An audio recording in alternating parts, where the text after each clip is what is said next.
Hello, people, and welcome aboard to follow yet another World Team Carcassonne Online Championships match. And this time we are going to have a long stream. We will be streaming 4 matches in a row.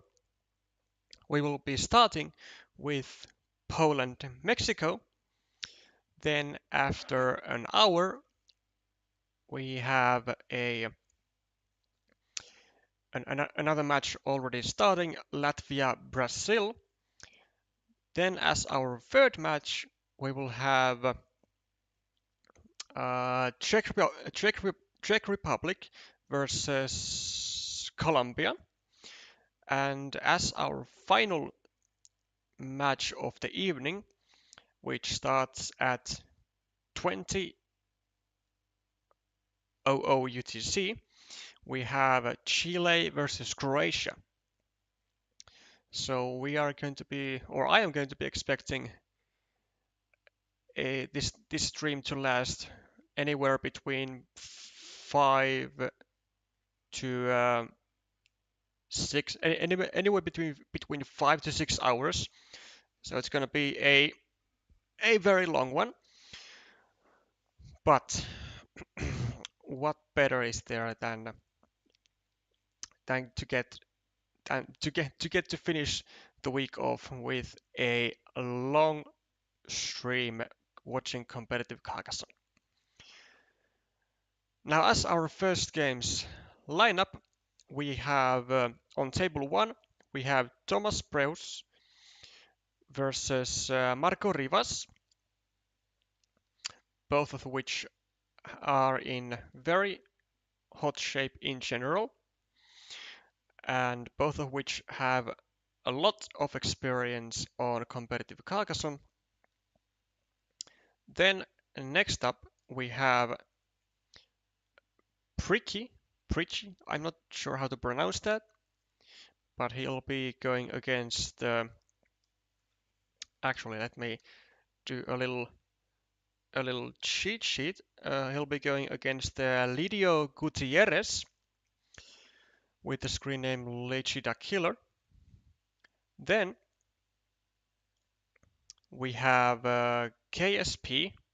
This is an unpronounceable name, KSP TTV versus Daniel Ayala or Daniela Ayala. I'm not actually sure if they are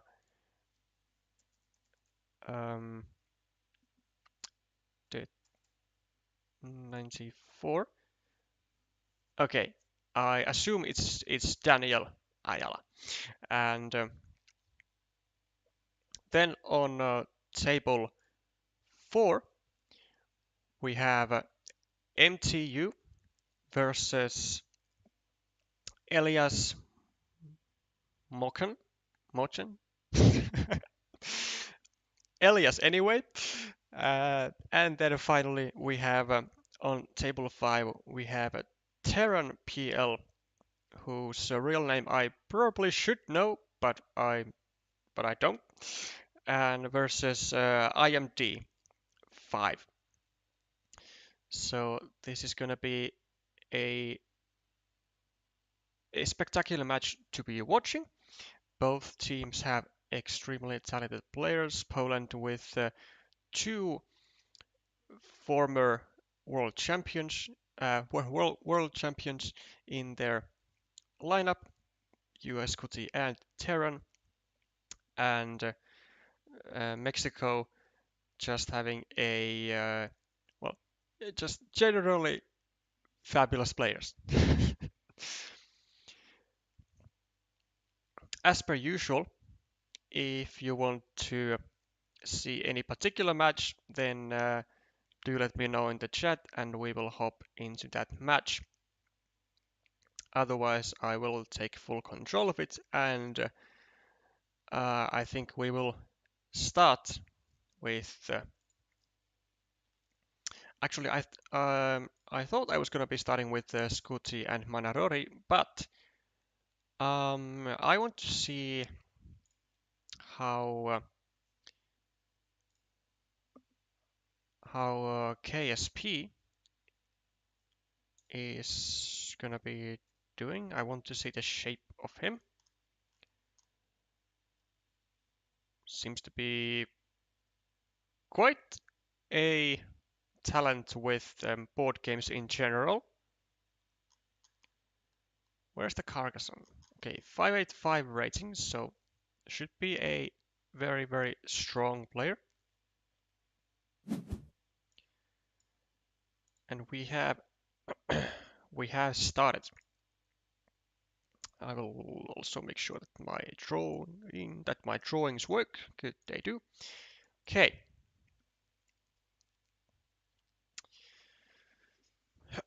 So 4-point advantage for Daniel. And then we have a 5-point road for KSP and a rather interesting positioning of the road monastery, which I don't believe I'm a huge fan of, even though it does have a benefit of finishing the road of KSP. It's only on a 2-point spot, and it could be controlling the city of Daniel from here as well, whilst being on a 4-point spot and also having another monastery spot right next to it. But the choices have been done, and it is up for KSP to make it a good one. Daniel with a triple city, not too many places to place it to, and really kind of awkward tiles to be honest for both players, with the triple city Daniel having to actually expand his city upwards, which, well, I guess it's not like that bad, assuming that he can find like maybe a triangle here, something like that. But then for KSP though, because this 4-point city of Daniel is controlled by the monastery of Red, he will not be able to place anything over here, or he shouldn't place anything over here in a long time, which is kind of a mark of this city being developed into a ruin essentially, which is why KSP doesn't not want to use a quad city to expand this city even more. Instead, just adds 2 points to his own city and is essentially creating a ruin of his own, also controlled by a monastery of his opponent. Lots of triple cities being drawn at the early stages, already 5 gone, so only 3 remaining. Well, 4 triple cities and the quad city, but with some certain calculus that I like to do, I often count the quad city as a triple city.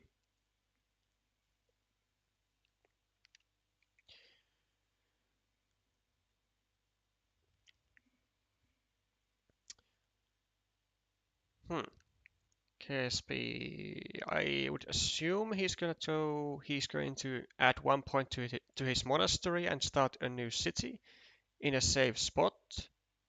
I don't think there is much else. I mean, I guess he could do this, but this city is not in a safe place. Like, it can be attacked to immediately, and then he would have just been using a valuable city cap to make sure that a possibly shared city can be completed. Okay, he does add 1 point, but not to the left, but instead wants to start limiting the city of Daniel, which makes sense, sure. However, there is a possibility that Daniel gets either a triple city or an extender, places it over here, and kind of sucks in this meeple to this what's about to be a blocked city eventually. Doesn't happen though, as KSP takes his meeple back immediately, and yet another triple city is drawn by Daniel. Now only two remain, one with field, one without.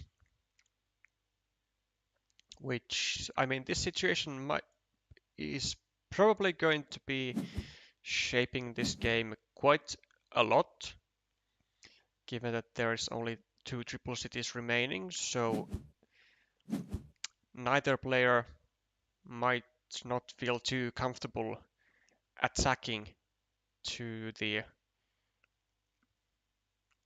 ruins of the opponent.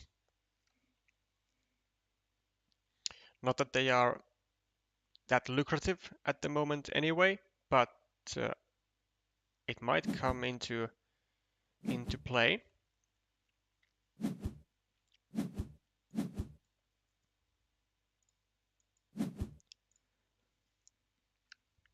Okay, KSP. I'm actually not sure what he's gonna do. I mean, he might go here and just add a potential 4-point tile to his city, because there are still all city caps except for one vanilla remaining over here, so 6 city caps that would fit there, and that would be able to finish the 8-point city of KSP. Maybe here start a new city. Oh,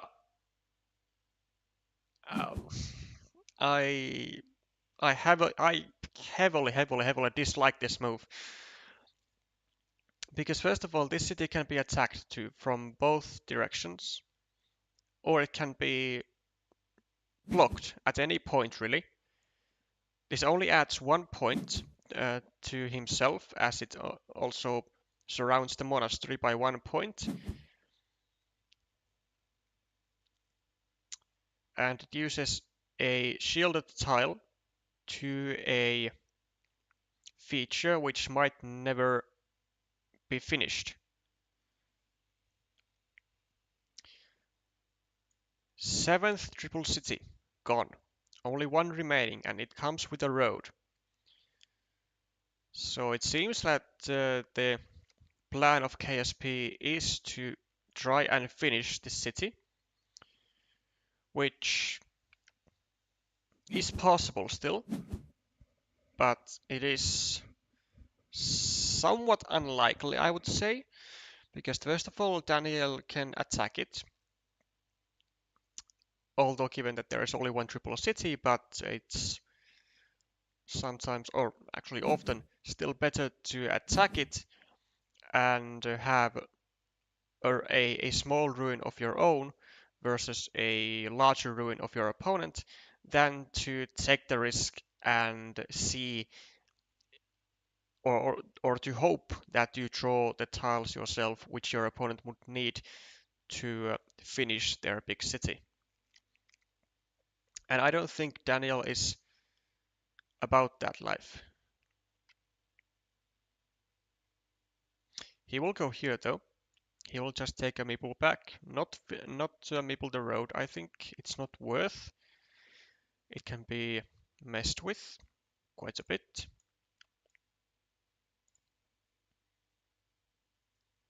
I mean, he could maybe go here, but there are still 3 tiles that would then fit here, and he would place his monasteries in danger. So I think Daniel will therefore go over here.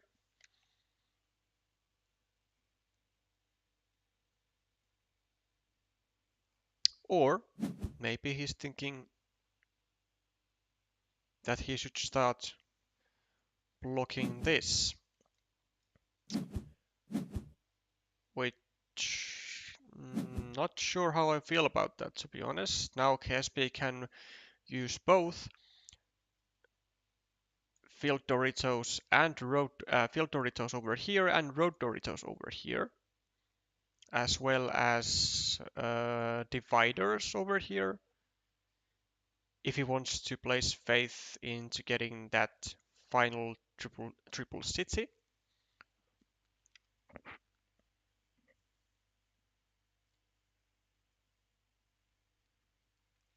Okay, and as a result of Daniel not going over here, he has a great monastery spot, but he's not going to be able to use it now, since it would possibly endanger all three of his monasteries, and it might be so that this curve ended up being very costly to KSP, as he had to kind of sacrifice meepling he had to restrain from meepling a monastery and meeples the road instead. Though now he does have possibilities to go like over here with a regular curve and direct this road to a road monastery square, which no longer exists because both of them have been played.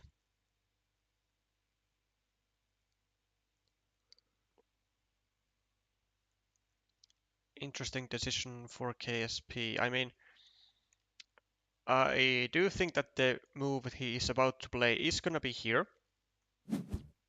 but whether he will meeple anything is a question of its own, and he decides not to.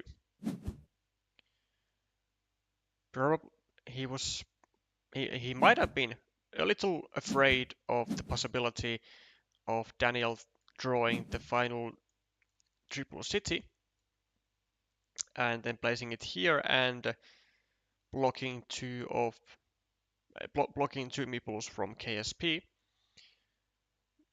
Does get the perfect continuation though, and now actually has a threat of completing this major city. Still two road triangles to go to this square, since Daniel has one of them, and then the triple city. So he has about 50-50 and then like 75% times half, like 37.5% chance of finishing this city, I believe, if my math is not too far away. With this tile though, might go over here actually. Not the worst move. Oh my god, he goes for it. I love it. I absolutely love this move.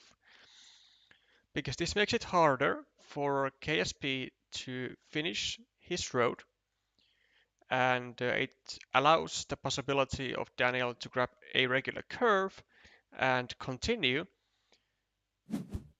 the road of KSP, directing it upwards and to block two of the meeples. Okay, the city will not be completed as Daniel gets the final triple city, finds rather not so lucrative use to it. I would definitely go for this move myself, end the road, and not allow Daniel's field to get expanded to here from 6 points to 9 points, and also to get a meeple back. And this connection is nowhere near the priority, nowhere near the top priority that Daniel should have, Because there are no triple cities, KSP cannot attack it. This is only a 1-point move, and you are not in a rush to get meeples back like desperately. And if you were, then you can just get a meeple back over here and make damage to the field of oh, actually no, it's Daniel. It's actually Daniel's field. But would I do that anyways though? Maybe. Maybe. Okay, now we go over here. Now we finish the plan that we started with this triangle. We have to go here. Yes, and we expand our field, which is nice. KSP in the meanwhile just taking 4 points and surrounding his monastery.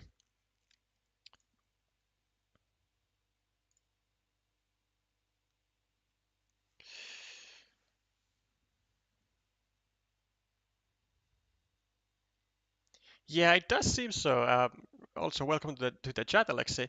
Poland keeps lining up their top three, and I can't really blame them for it. They are known to be quite the destructive machines, and actually, no, I don't remember what the score of Poland as of right now is.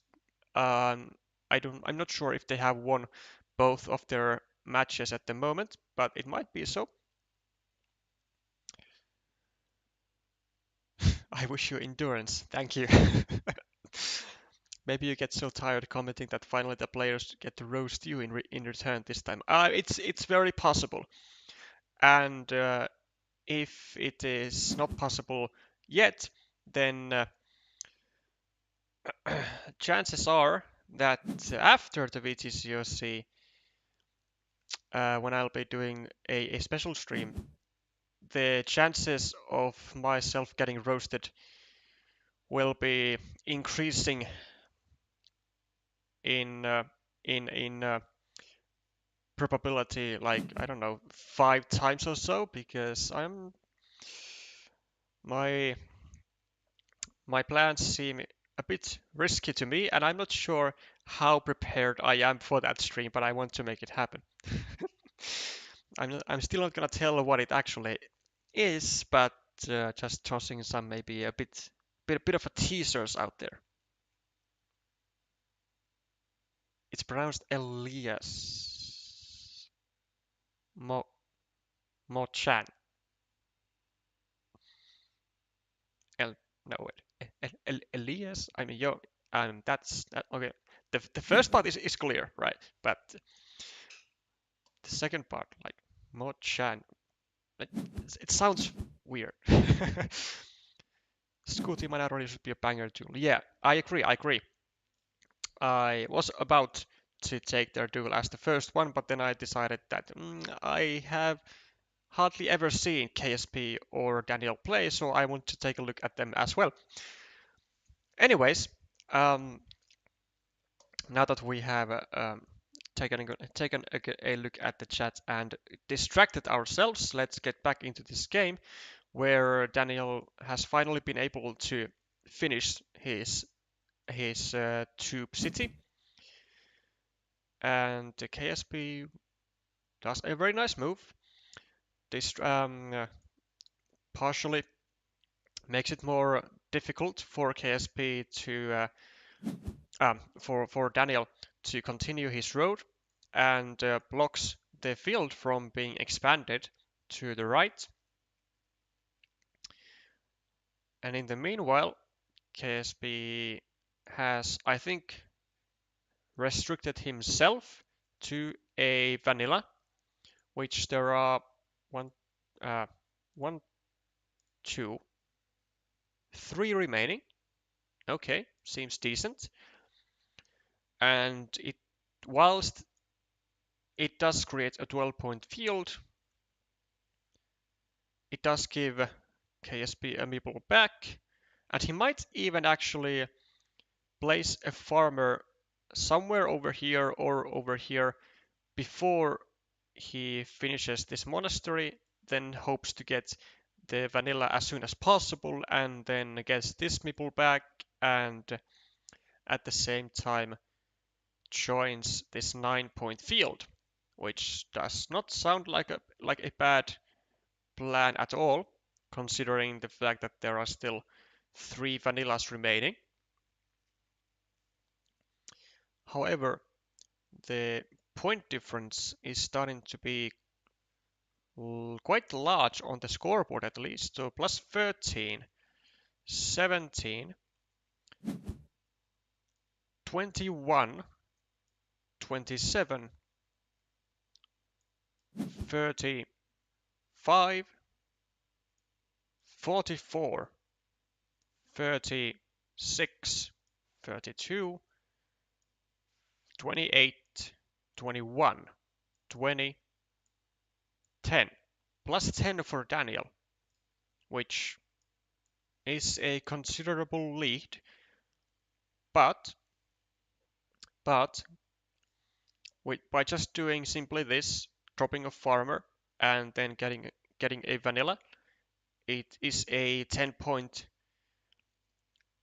sequence of moves for KSP, so he would be able to catch Daniel on the scoreboard or in points already with that simple idea. So nothing is lost yet.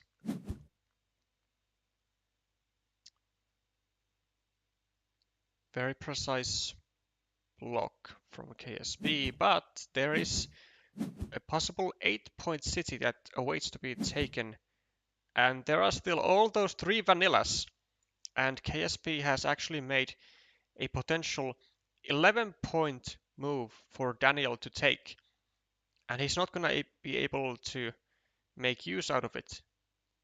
Might have to block it, because there are no daggers remaining. And given that there are at least 3 city caps with field to the left, 2. What a wonder! What a wonder I have miscounted. Okay, so 2 vanillas remaining, but still 2 vanillas, which are 2 tiles that can make an 11-point move. Okay, Daniel gets a city cap, but it's not exactly good use for it. Oh wait, is this a good use? Can this city be completed? There is 1, there is 2. There is still 1 dagger. So if you are KSP, do you go here? Because there are no starting tiles, there are no daggers with the road to the right side, and there are no city crossroads, I believe. Yeah, no city crossroads. So if you go here, the only tile that then goes over here is gonna be a road triangle, which I'm not sure if there are any remaining. 1, 2, 3. Okay, there are still 2. But might still go for it, because I don't think he wants Daniel to find a vanilla and then have that 50-50 shot at actually finishing the city. Doesn't go for it though, which might be a little concerning. Because like this move doesn't really achieve anything.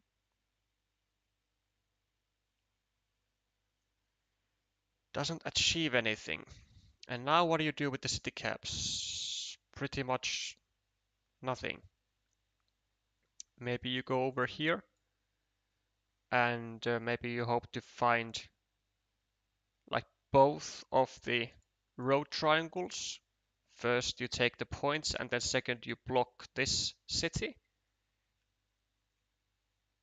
I mean, there is some idea there, right? But it's not great. And now we got this issue. Okay.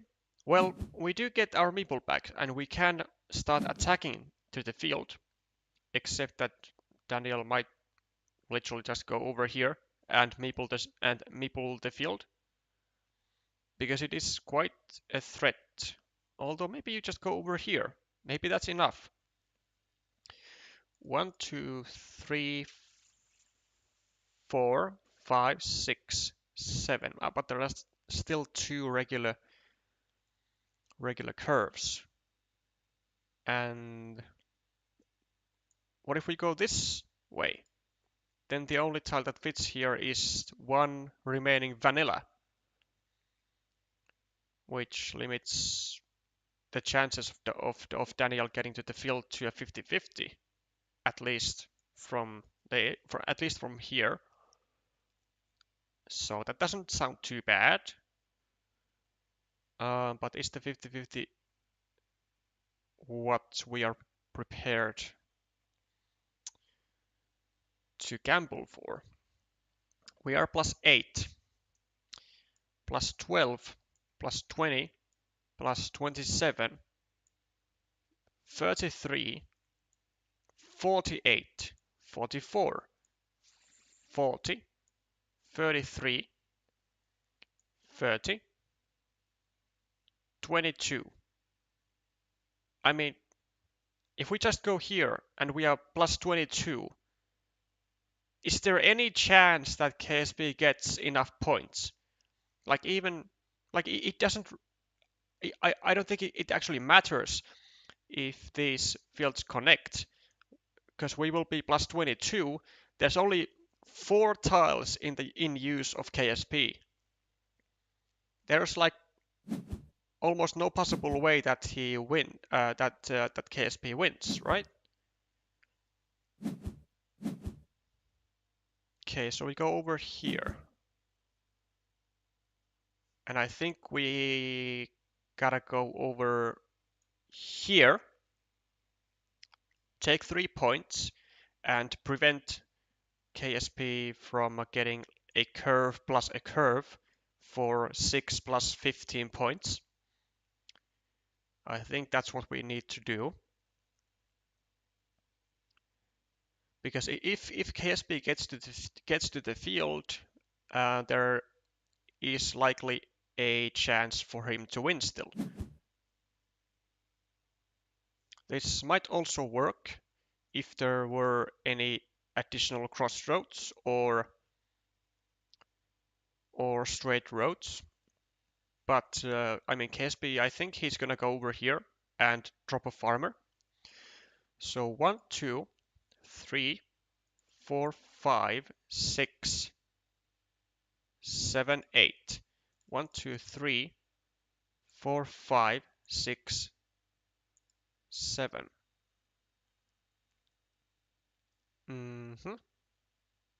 So there is one crossroad, apparently. I think one field crossroad, which means that this was more or less necessary. And okay. Now, KSP has great chances to get to the field, which means that we probably need to go over here and hope for one of the two remaining regular curves. 1, 2, 3, 4, 5, 6, 7. Still 2 regular curves. We need to get one of them. Oh, but what if we go here? What if we go here? And we get an additional 3 points, and we get the meeple back. But does a meeple do any good for us? Because if KSP goes over here, we still have the vanilla to directly get here, right? Okay, so the remaining tiles, 2 regular curves, and I think the vanilla, and I think a field crossroad. I think those are the remaining tiles, which means that if KSP gets a curve,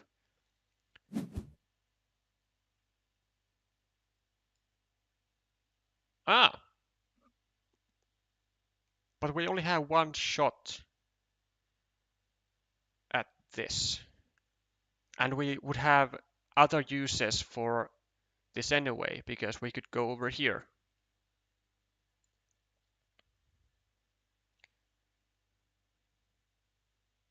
Oh no, but it doesn't matter now because we get to the field by force, because now we have one field crossroad and two regular curves. It doesn't matter what Daniel gets. Daniel can go either over here with the crossroad or over here with the curve. And on our next tile, we will force ourselves to the field. So we cannot lose the field, which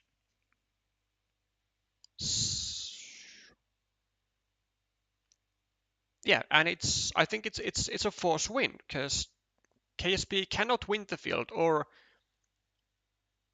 I don't think he can even tie the field because he only has one tile left.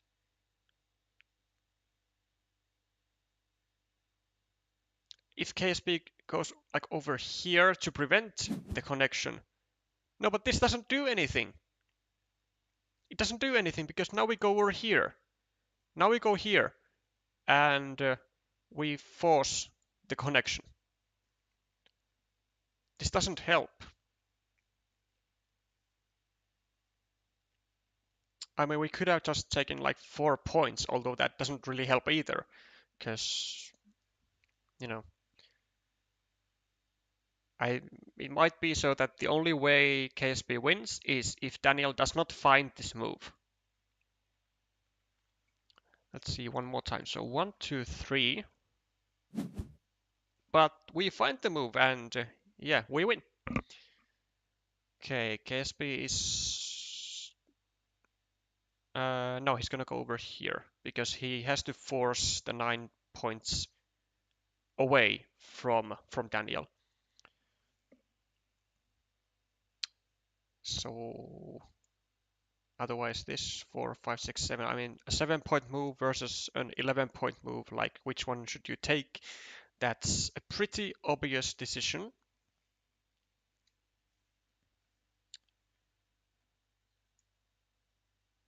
This is certainly the one and only move that Daniel needed to find, and we found it.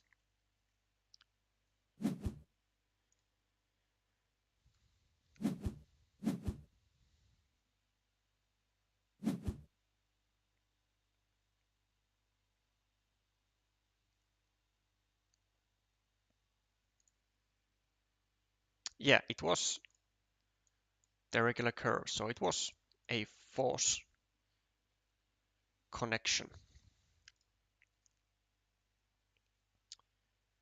And now we can do anything. Okay, first point goes to Mexico.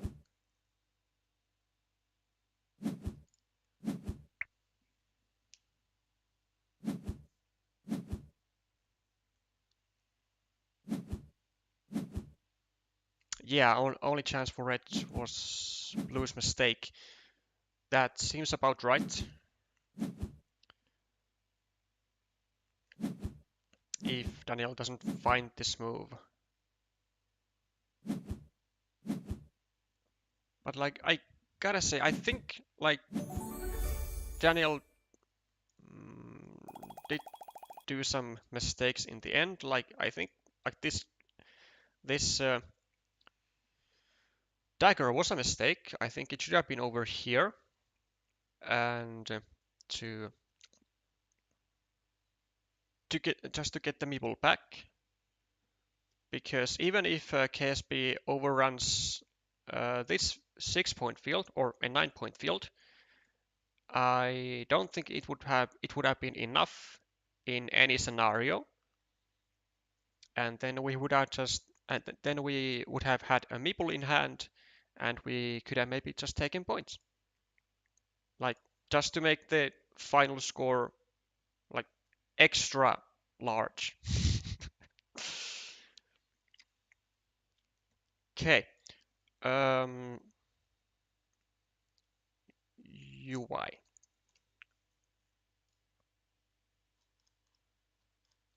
The first game. Oh, wow. What the? They have been real fast. Yeah, we are late to the party. Marco Rivas has already taken a swift 2-0 out of the former world champion. Jesus.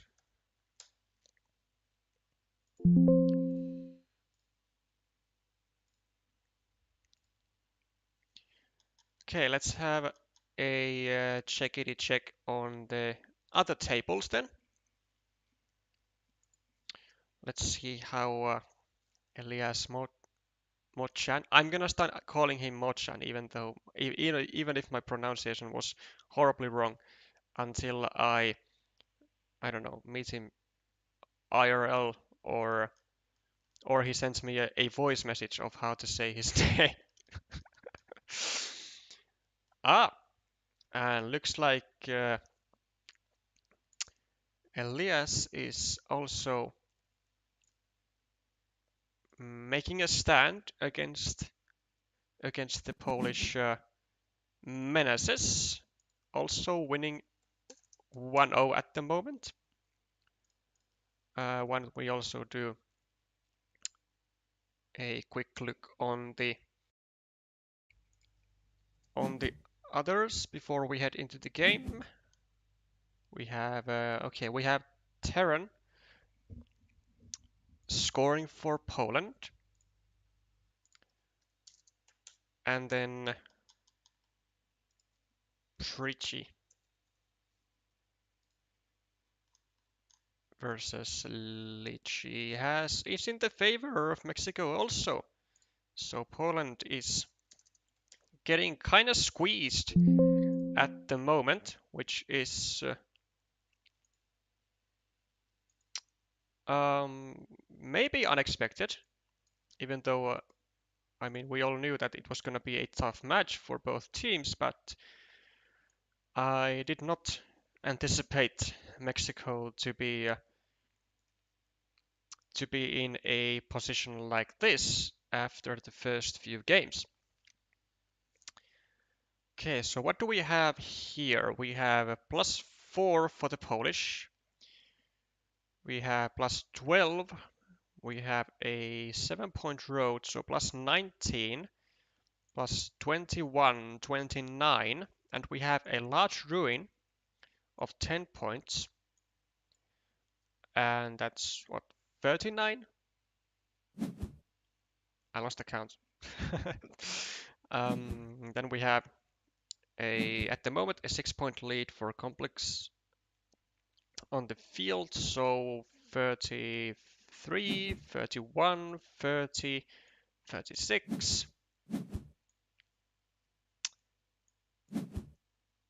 24, 22, and then we have this. So +30. Okay, if I'm not totally mistaken, it's +13 for the Polish player. Though wouldn't be the first time when I'm messing up with the points. Okay, +13, +5 now. Okay. Oh, we also have a long road for Elias. So that actually puts him at +1. So he's in the lead actually. Interesting. Assuming that I counted this road, which I'm not sure. This point counting on the run is very difficult when trying to stream at the same time. Okay, what can we do? Assuming that we are behind as the Polish player. do we have to do something like this? 1, 2, 3, 4, 5, 6, 7, 8. No, we do not. It's a horrible move. Okay, what tiles are remaining? +6 equal, +7, 10, 13, 15, 24, 17, 15, 8, 7, +1, -1? Jeez.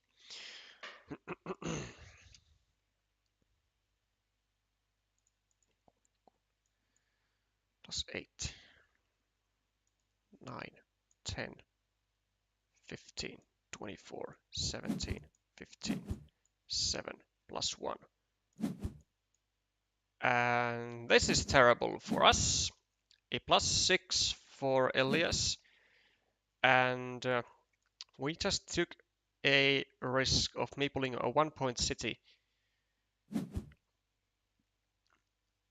And given the number of city caps, which seems to not have been a billion, 1, 2, 3, 4, 5, 6, 7, 8, 9, 10, 11, 12, 13, 14, 15, 16, 17, 18, 19, 20, 21. So like 2 city caps still remaining.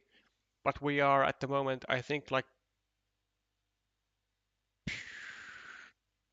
-4. I think we are -4 as the Polish player. So we are having major issues. If Complexus goes over here, takes a 5-point road, is +9, +4 because MTU only has 1 tile in hand. Okay, I think we just go over here, take a 5-point road. Oh, no, sorry, not the road, but the field, of course, the field, 6-point field, and we win.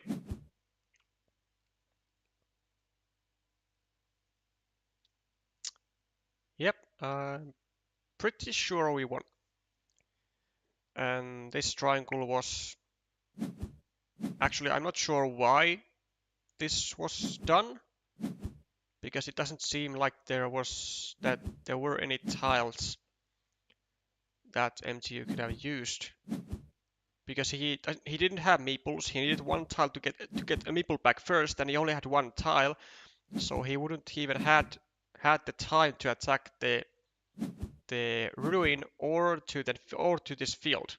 So this was kind of a pointless move. No, a wasted move. We could have just taken the field like then.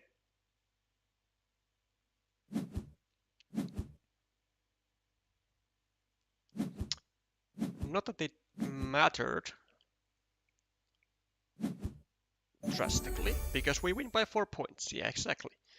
We win by 4 points, and we take the second point to Mexico, as Elias also delivers a 2-0 blow to Poland, and we are looking extremely nice on the scoreboard. We are 0-2, and Litchi is in the lead 1-0, and Daniel is in the lead 1-0, and only player who's been able to score a game point for Poland is Terran. Okay. Looks really, really good for Mexico.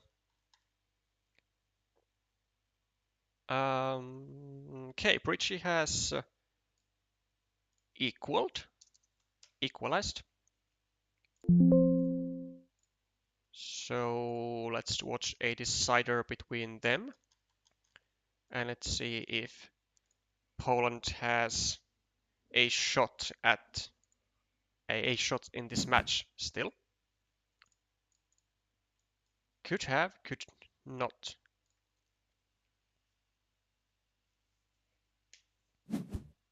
4-1, 4-1, I think, were the victories of Poland. Okay. Fair enough. So Poland is at the moment doing quite well on the group stage leaderboard, but after this day, the situation might change.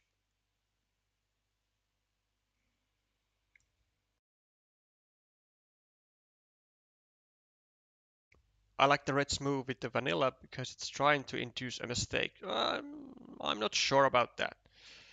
I mean, maybe it's trying to induce a mistake, but like, what's the mistake that his opponent could have even made?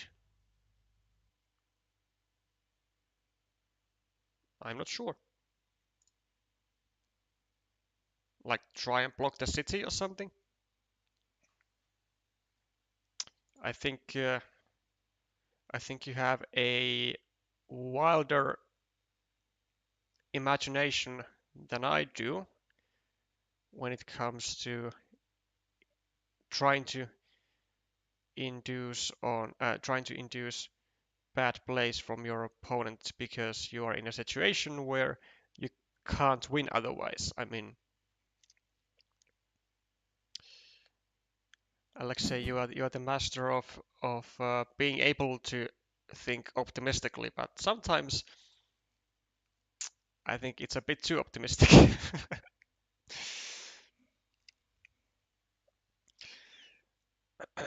Okay, we have not my drawing tools. We have 5 point lead for Pretty. We have an 8 point nicely developed monastery for Lychee, and a 9 point field, which is already justified and doesn't even need to be enlarged anymore. And Pretty doesn't seem to be having any features other than one singular city cap. So in my books, Black is having a better position here.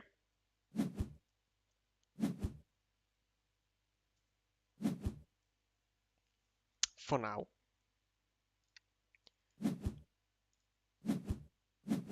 So many crossroads out too. 1, 2, 3, 4, 5. 5 crossroads out and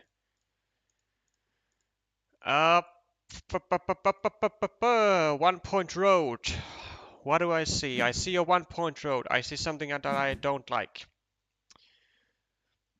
Now this could be like more justified if the city was at 1 point also, so that you would be then able to make like a somewhat fair trade if both meeples are blocked. But I don't think this is a good idea as Lychee to go for a 1 point road meeple when your opponent already has a 3 point city waiting to get the city cap, and also there was only one city crossroad remaining, which your opponent could have used to really take advantage of this city of this road end. So I don't like that stuff. Do we go here? Take 4 points? I I mean, it does look like it's kind of a sort of a good move, but it does have a lot of risks because there are still 2 daggers to go here, and even if the city of Pretty would not be completed, it can be developed into a ruin of 5 and 9, like 10 points, 11 points. But I still think we do take the points though.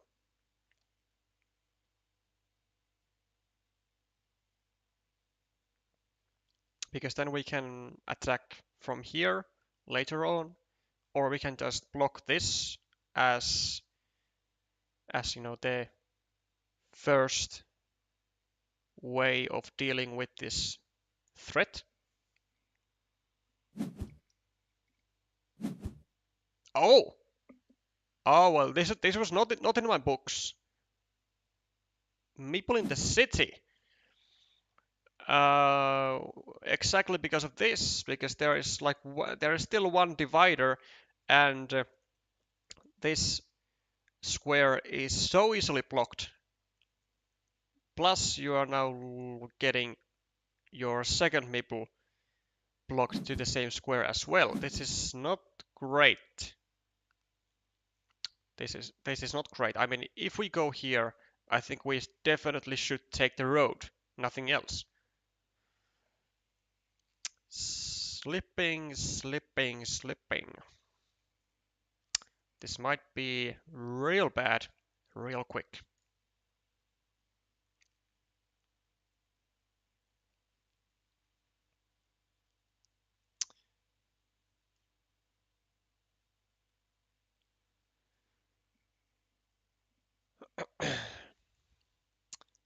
Hello, Edgard, Sergio, and Marco as well. Welcome to the chat. Welcome to have some fun.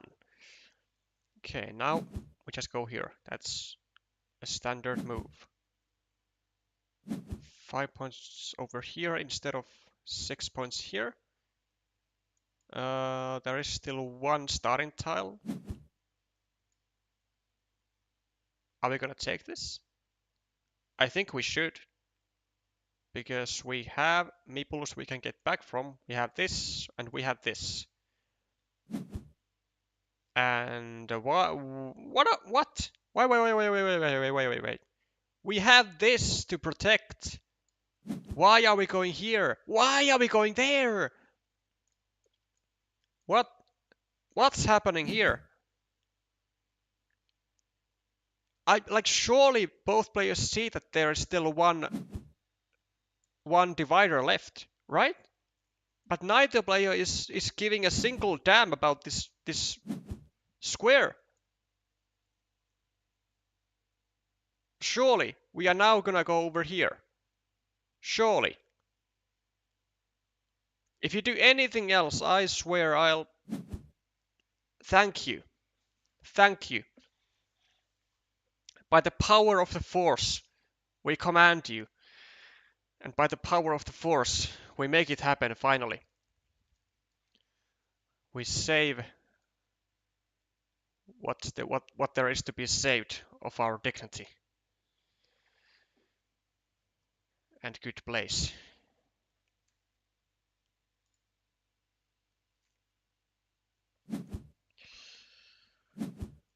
Welcome, Ramses. Hope you'll have fun today. Okay, now 3 points or 2 points, or here 2 points. Expand the field.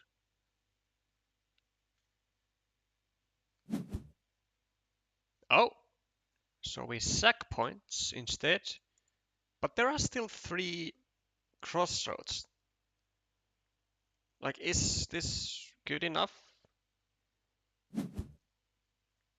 We do have a lot of regular curves though that we can use over here to limit this square to a quad road.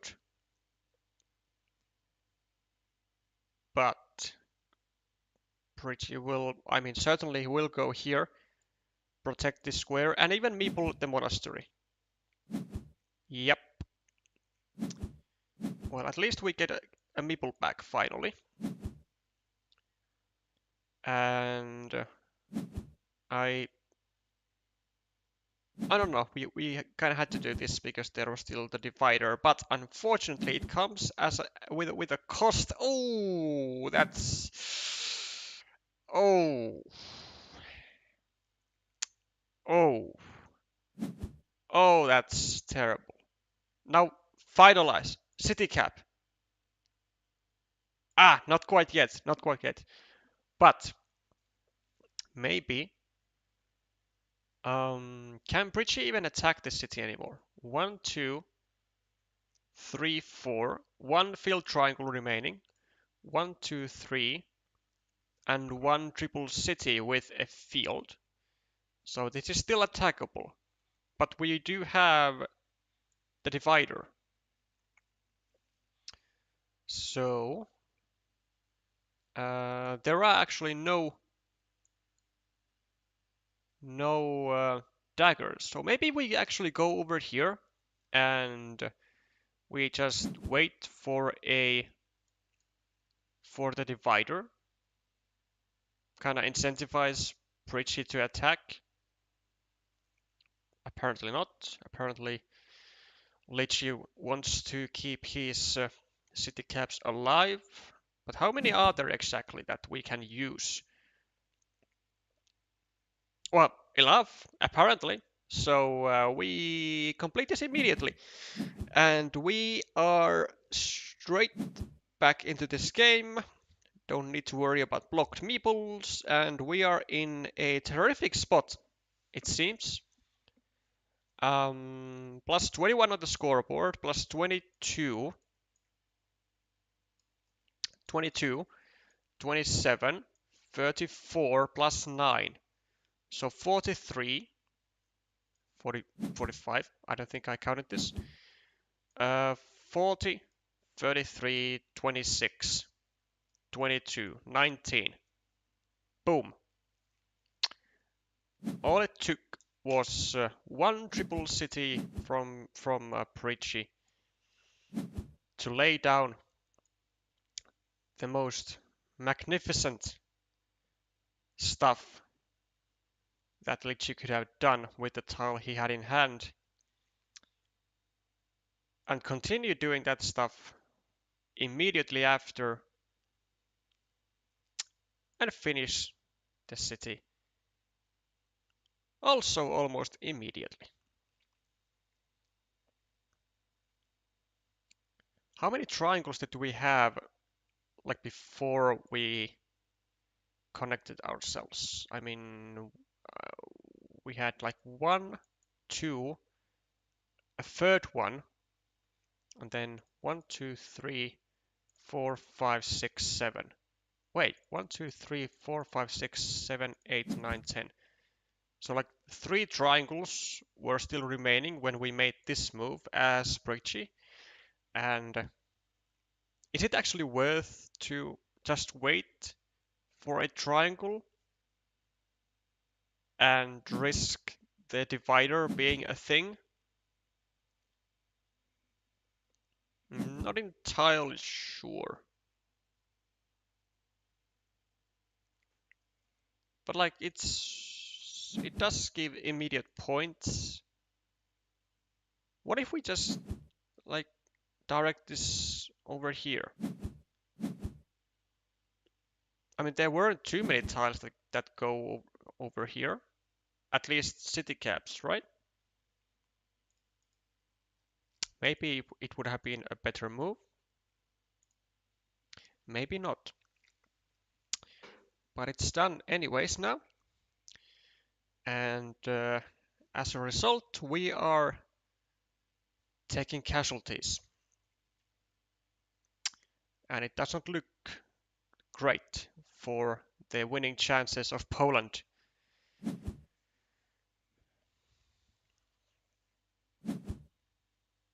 And Lychee just goes for another farmer, which is probably all he needs to do. There are still, I think, 2 crossroads to get a meeple back. Now we get 3 points. And do we have triple cities? No. Road monasteries? No. Okay, so 2 tiles that we get a meeple back with. But we are ahead by a billion points. So not too much that we have to worry about.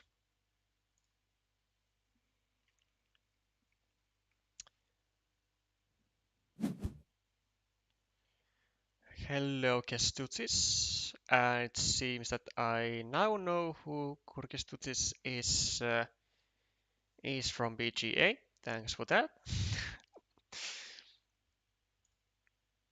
I'm also naive in the way that I assume that if I see a name in the chat that seems like it could be a real name, then I assume that it is actually the real name of the person.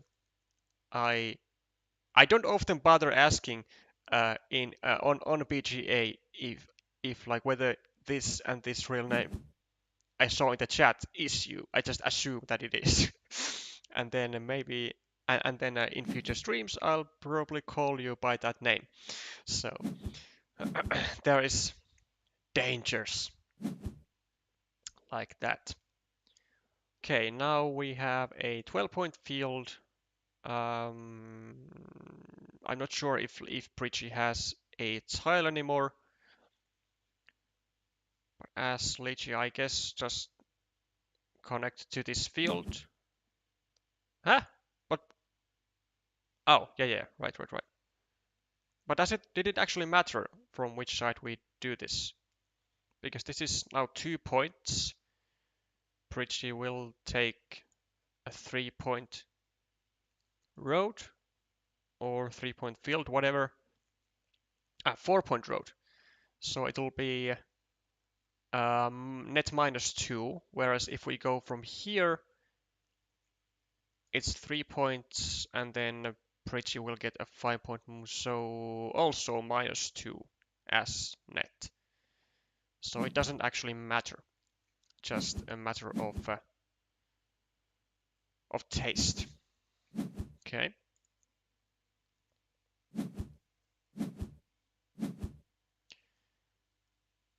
Well, Leitchi delivers a match point, a third of such kind to Mexico, I believe. +7, yeah, absolutely will deliver the match point, and with that, Mexico wins. Mexico wins, and Poland suffers their first defeat of the season. Still likely in a very good position. 3 matches and 2 wins.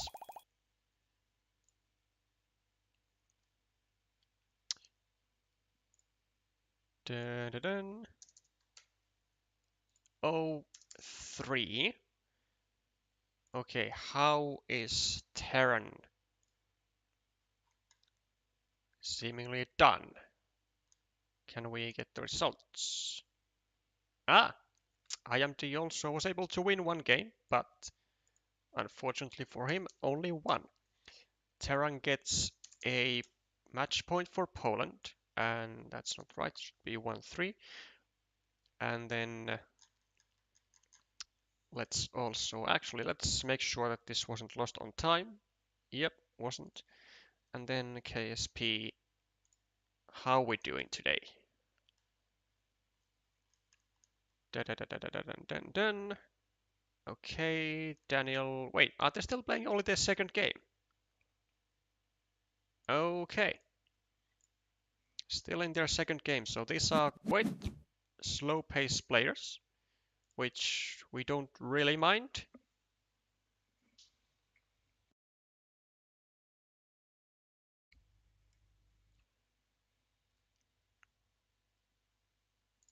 I will update the scoreboard though.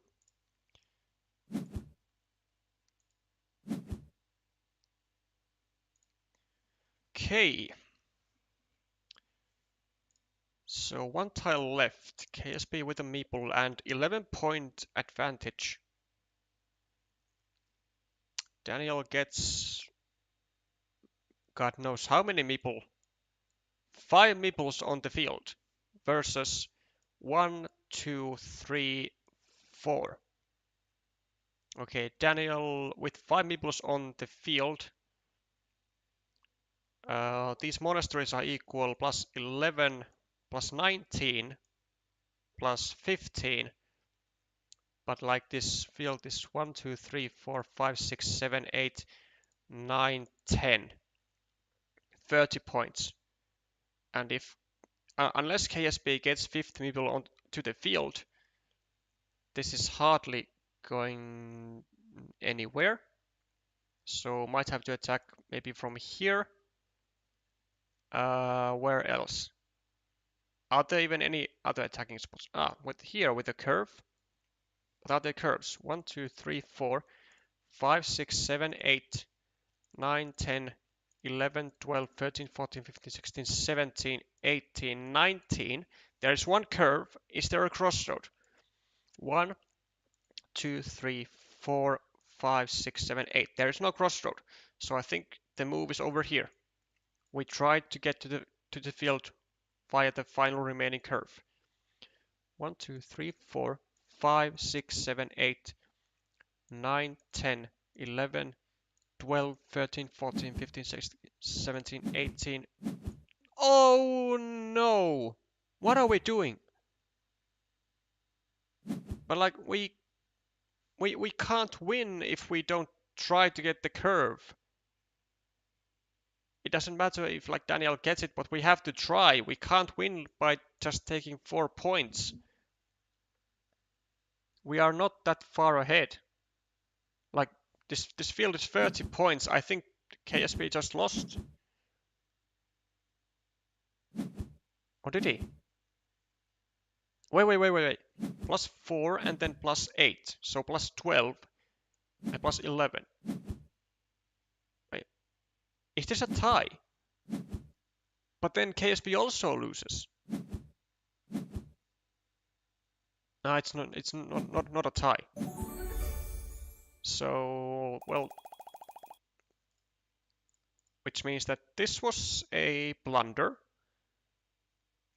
because we needed to go over here and try to get our hands on the final remaining curve to get the 5th meeple to the field. Because there are 4, right?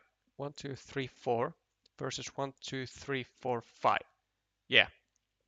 This was the only move that we needed to make and could make if we want to win.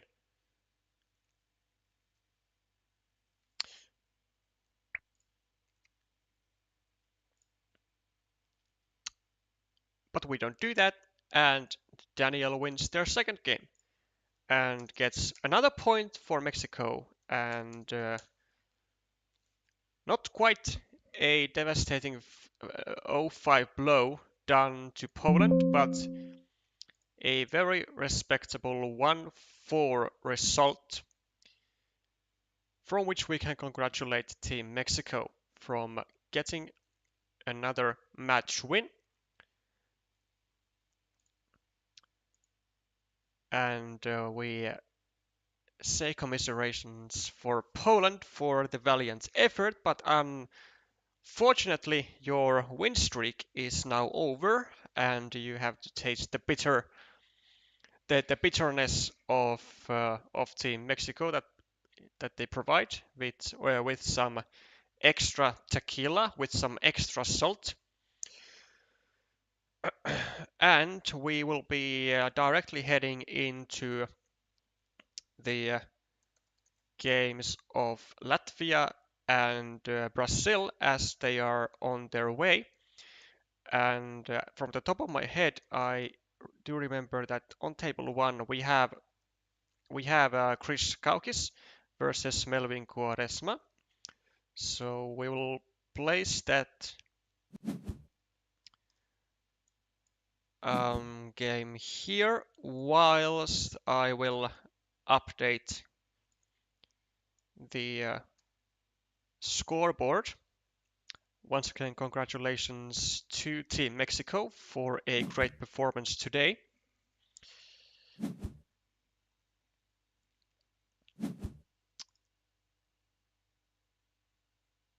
Okay, so we do it here.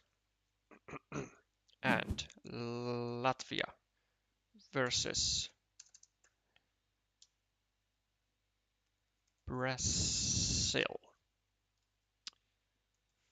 First up, Krishna 0-0 versus Melvin Quaresma. Then we need to dive into the miraculous world of Discord to find the others.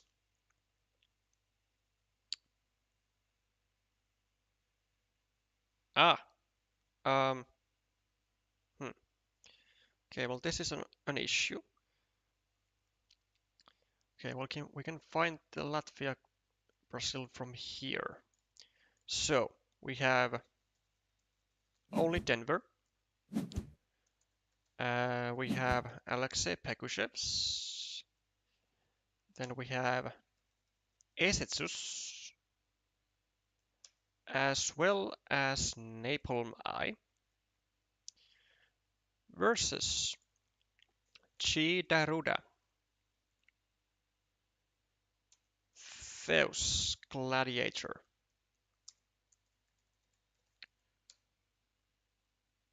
Then we have Guy Siegler and Vinny Lessa.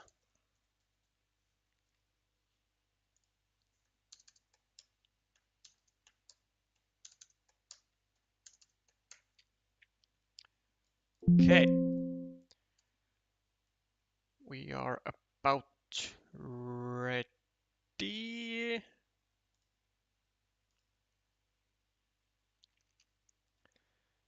Okay, seems like I have some issues with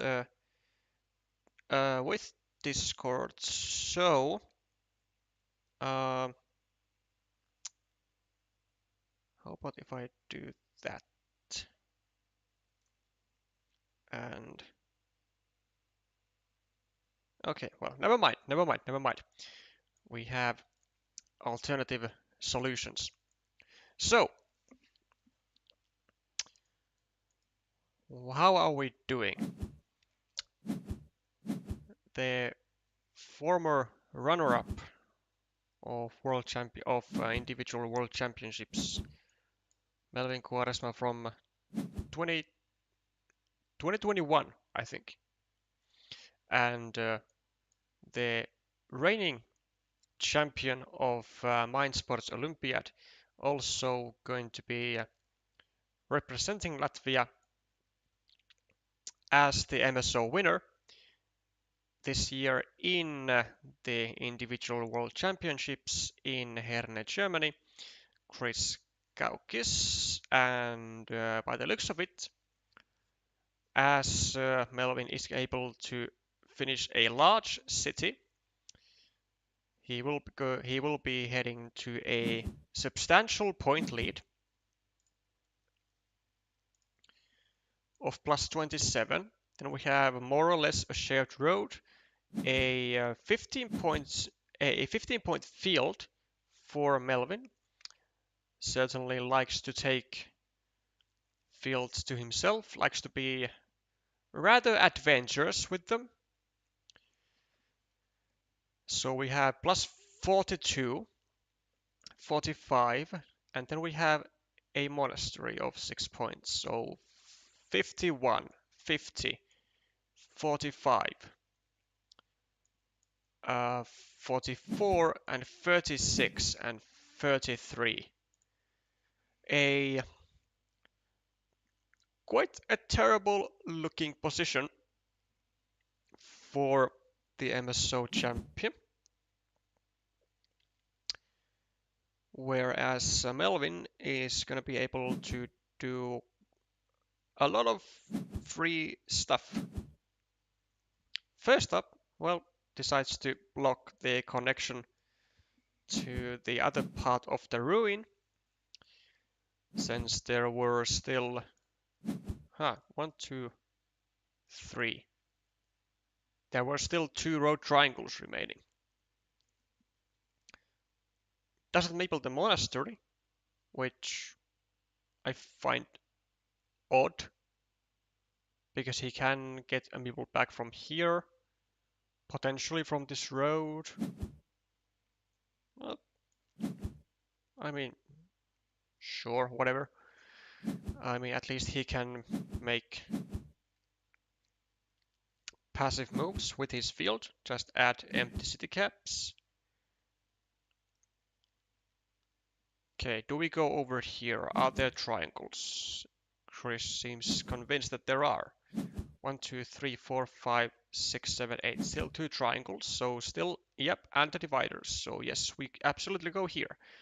But the issue is though that now that we complete this, do we drop a farmer?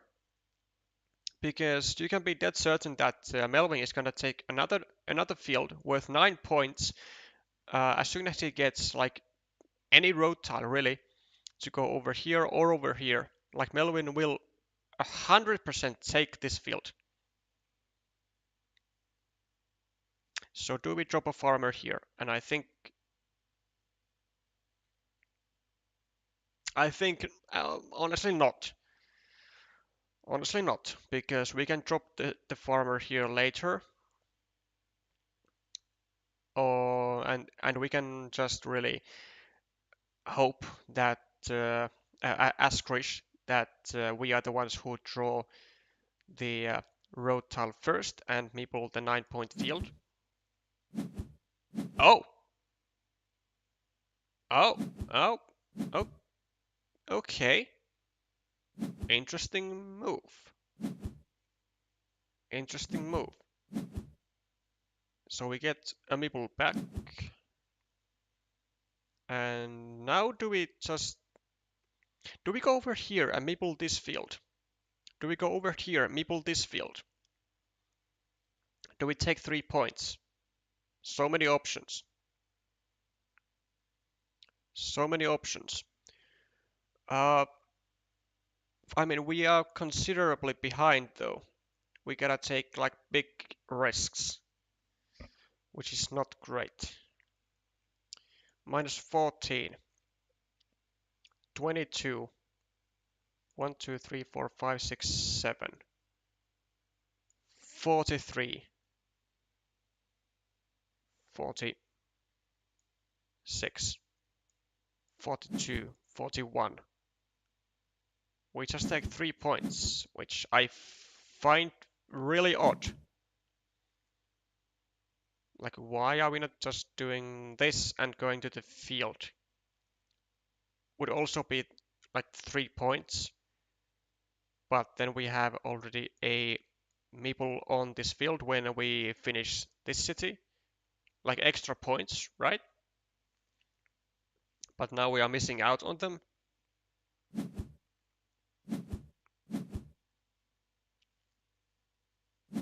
Okay, Melvin adds 1 more city cap to his field. There is still 1 dagger remaining to this spot.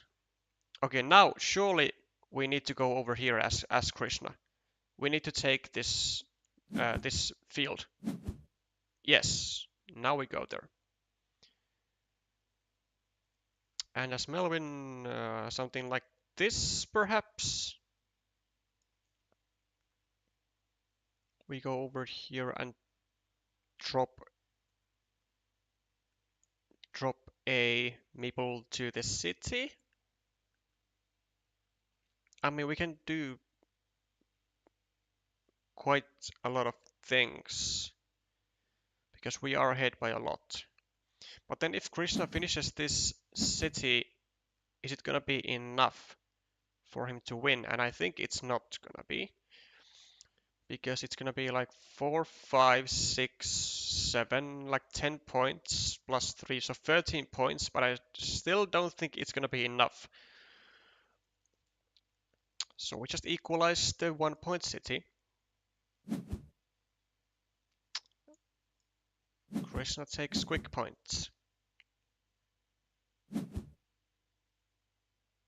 And we draw one of the 2 Doritos. And we use it actually very nicely. I like this move. Because there is still, I think, 1 Dorito remaining. 3, 4, 5, 6, 7. Oh wait, there isn't. This was the final one.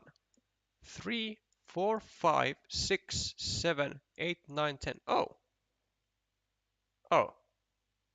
Well, then as Krishna, we just don't have any possibility to win anything. Rip.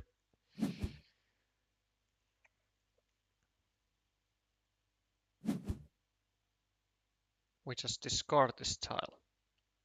And Chris takes 5 points. Oh no, 6 points move here.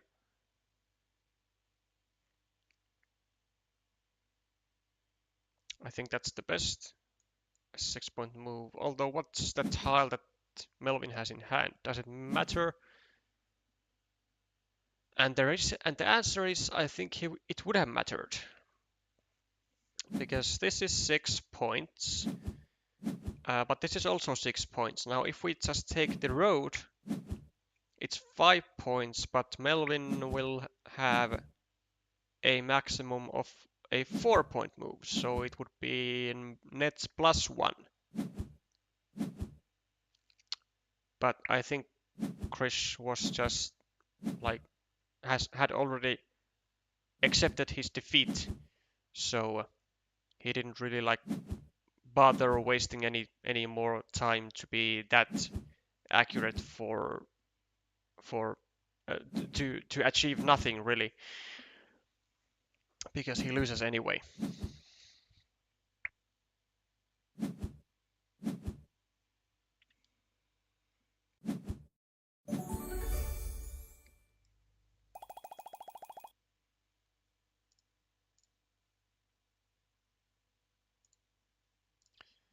Okay, first point to Brazil.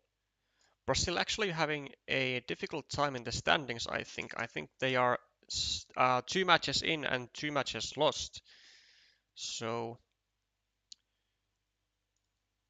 this one certainly would be a welcomed win for them. Okay, only Denver has taken a win.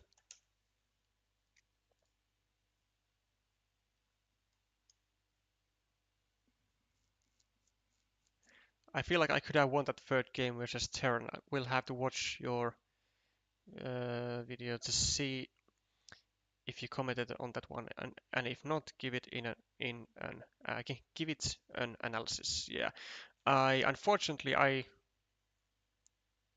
don't think we saw any of our games. IMD, that's unfortunate. So reckon you just gotta take it to your own review.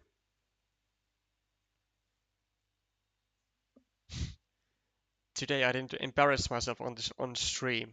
Well, that's progress, I guess, Elias. Now that you are in the chat, um, okay, is your surname pronounced like Mokan or Mochan, or how the f is it pronounced?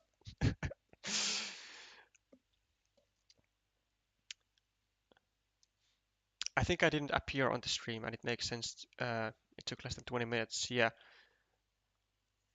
yeah, certainly, Manarori. Even though you made a great result, you unfortunately made it way too fast, so we did not have time to feature you, which I would have liked.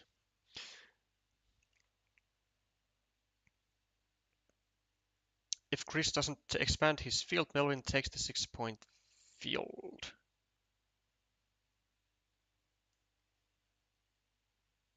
Not entirely sure what that was about, but anyways, let's try to move forward.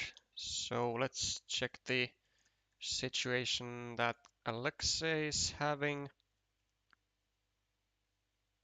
Oh, oh, I don't know what.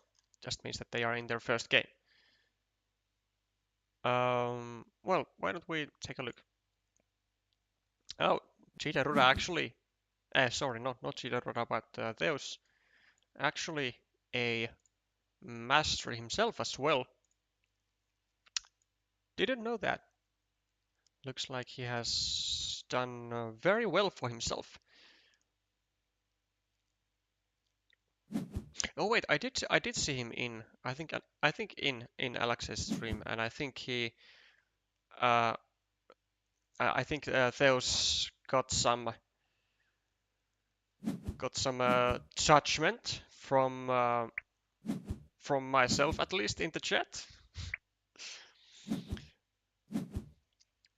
Fortunately, it was only in the chat, so maybe it wasn't. Maybe it didn't sound so harsh. Okay. What is the situation? A massive ruin for Theos.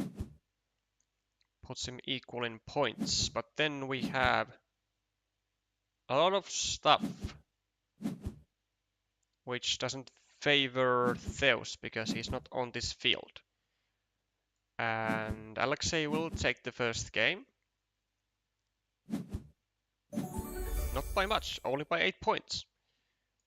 But again, it doesn't matter by how much you win, it only matters if you win. So let's dive straight into the next games so that we can watch a full one and a very fast moves as well. Monastery, crossroads, so these are pretty much obvious moves. Let's say, is he gonna go over here and meeple the road? I think yes. And now we go... Do we go over here and surround our monasteries, or do we go over here for like less risky attack on the city, but we leave in an attacking spot? But if Theos uses this attacking spot, then he has to give 2 points to us, which is nice. And this is like the perfect tile to make this connection with. And now Theos indeed gives us the 2 points and a city cap to continue the monasteries with. So, oh, not actually gonna be taking the city cap. What's his plan? Surely he's not gonna be trying to like take a triangle over here and go like full like full blast over here. Surely not. Ouch, that hurts. Immediately gets the dagger that Alexei needs. This is also the price of trying to block early game, because usually it doesn't work.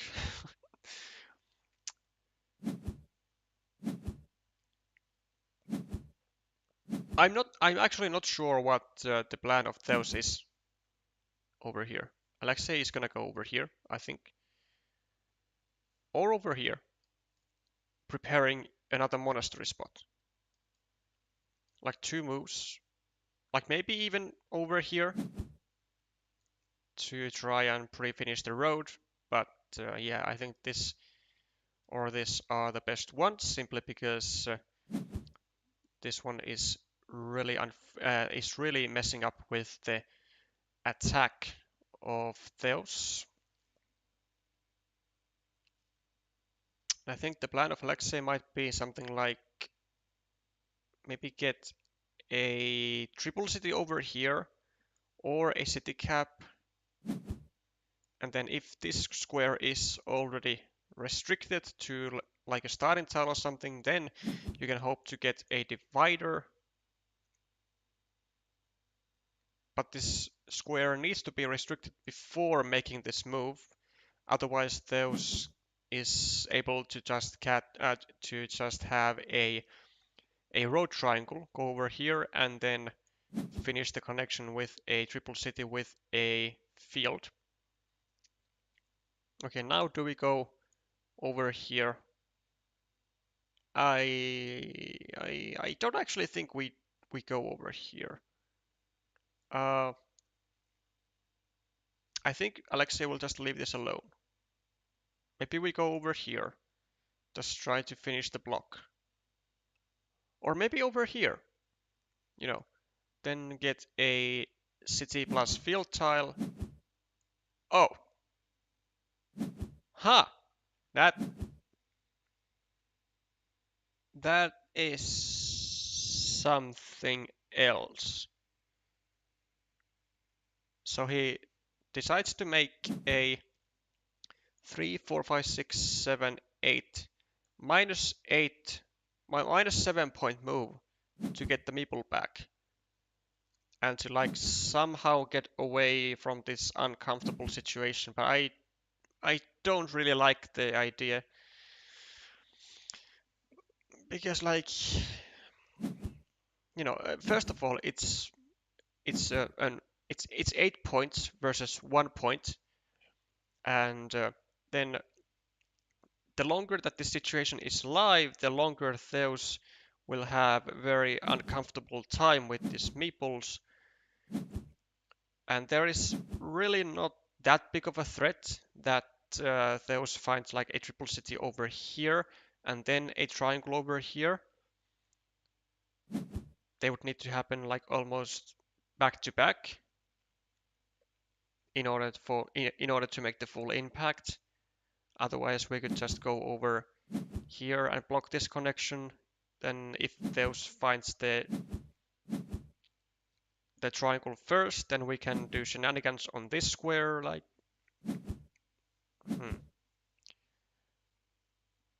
interesting prioritization. Okay, Alexei, I think looks like a dream tile to go over here and meeple this, but is it though? There's only one city crossroad. Well, he does it anyway. There is only one city crossroad, only one dagger. And how many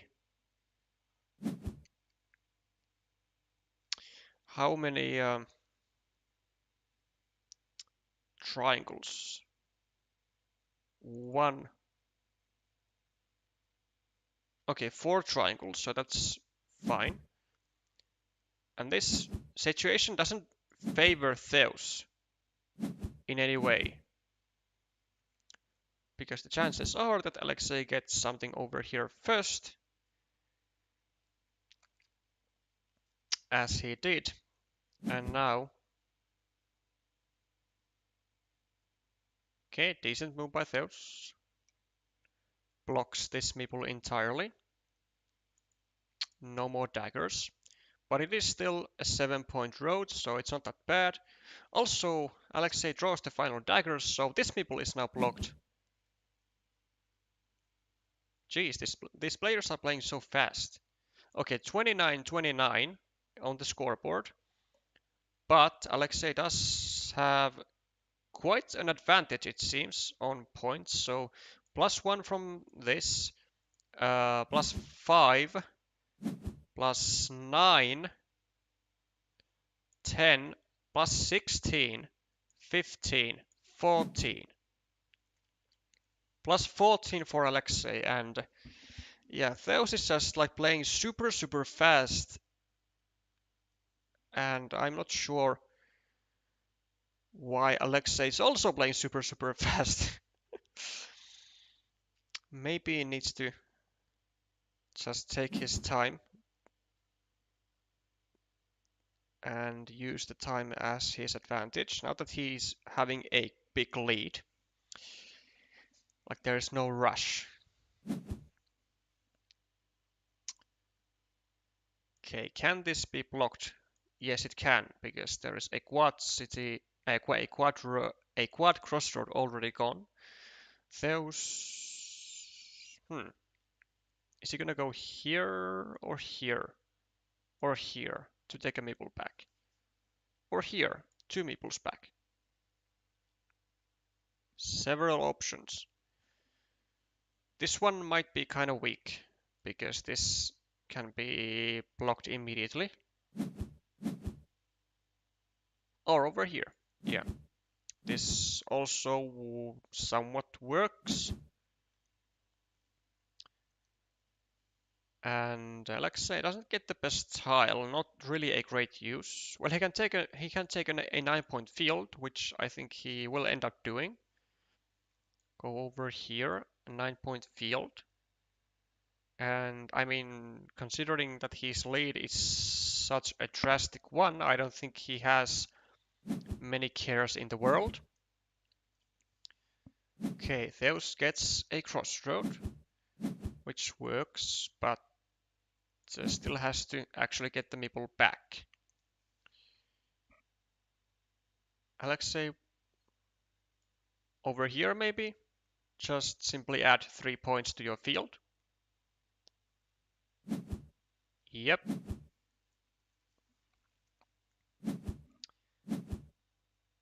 And yeah, Theus certainly gonna be taking this city now that he had 3 meeples. It's a 9-point ruin, so a worthwhile to take.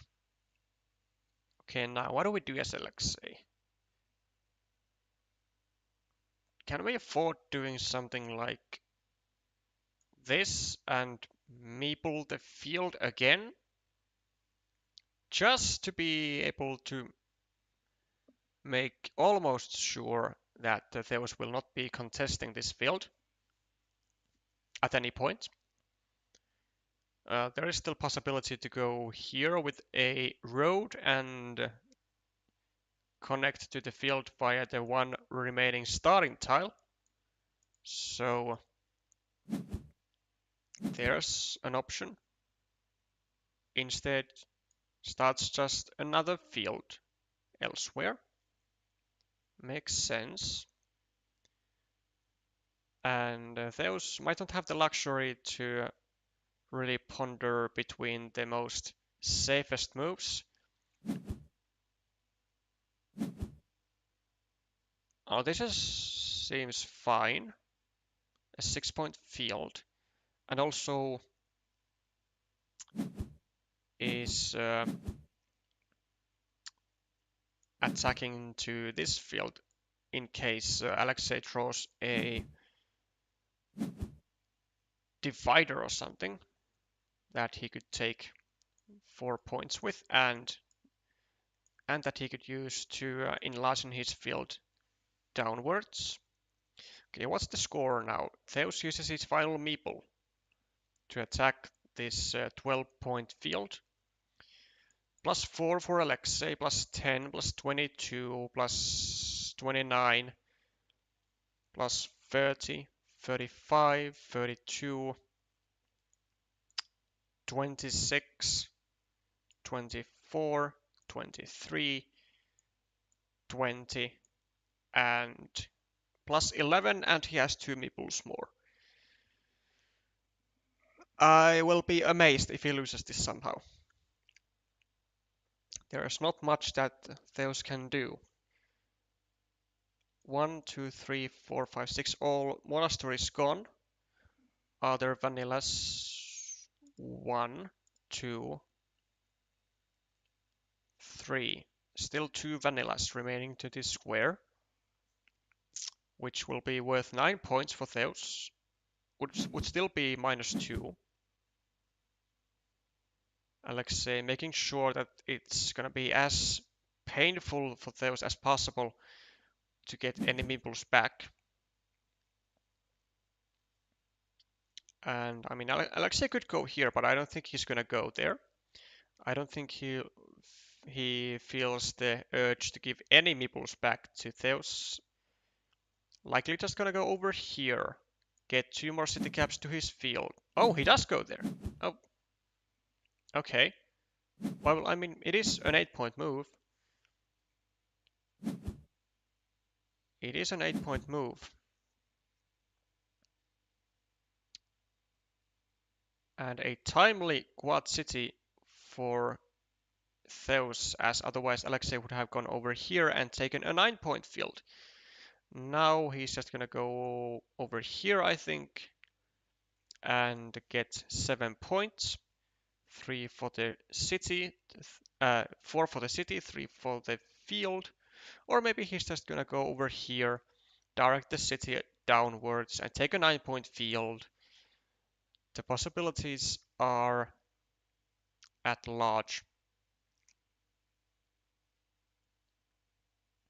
Or maybe, no.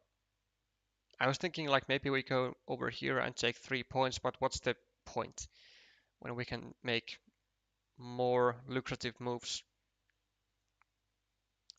+6, 13, 18, 24, 25, 32, 44, 41, 40, 32, 31, 30, 29, 23, yeah, +18. Yep, this seems decent. Also gives at least, well, gave at least this one tile to get a meeple back from this road. Maybe there are other triangles as well. There are 2 triangles actually. So Alexei still has a tile to get a meeple back with. Okay, Theos. Maybe go over here. Is it possible to connect these fields? I'm not sure. 1, 2, 3, 4. No field crossroads. 1, 2, 3, 4, 5, 6, 7. 2 regular curves. I think this would be a decent move. Yep, that's exactly what we do also. And we meeple the road as well. But I don't think that was necessary though. Or was it? No, yeah, it was actually, because in ideal case we get one of these and then a vanilla. And that's about it. And we would have to meeple the road anyways. So it's fine. Okay, can Alexei do anything? Well, yeah, he can try to prevent the connection, of course. Theos gets the tile that Alexei gets a meeple back with, but it's not a big loss for Alexei as he is a billion points ahead. Maybe, do we go over here? Take a meeple back, but we don't need the meeple because we get either this or this, and we would be able to use the meeple for like 1 point only. So, I think we should have gone over here, because now Alexei can use the vanilla and get a meeple back and 5 points. I think it's a mistake for Theos. Well, we get this, but now, like, look at this. Like, we only get 1 point with that extra meeple that we got. It's not worth getting. It's not worth taking this risk when you know that there are 2 vanillas remaining, and Alexei is actually forced to get at least one of them. So this was a blunder, I would say, like just straight up a blunder.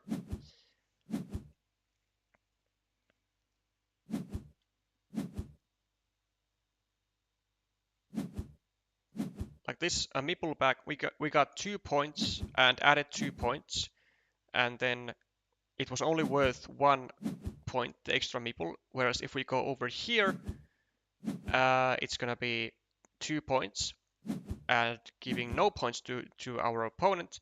Then we still get this. Sure, it's like still, it's gonna be -1 on our own scoreboard, but it's gonna be like -7 and -10 on the scoreboard of Alexei. So like net -9, something like that for Theos. But it is what it is.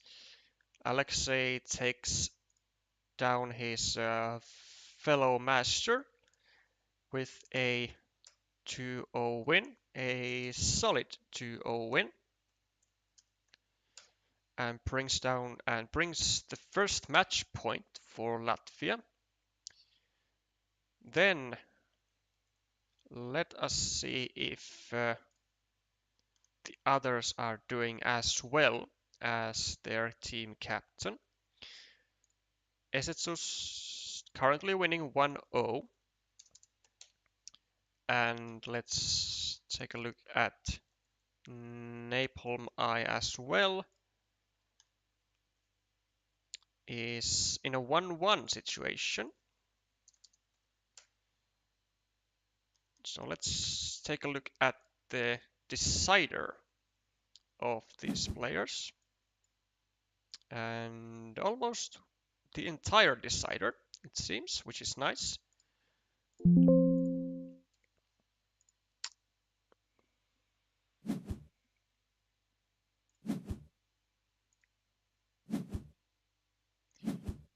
Okay.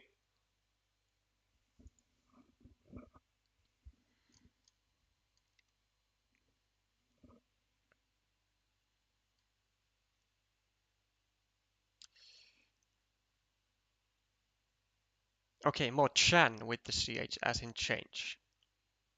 Now I know. Thank you, Elias. Emphasis on the last syllable.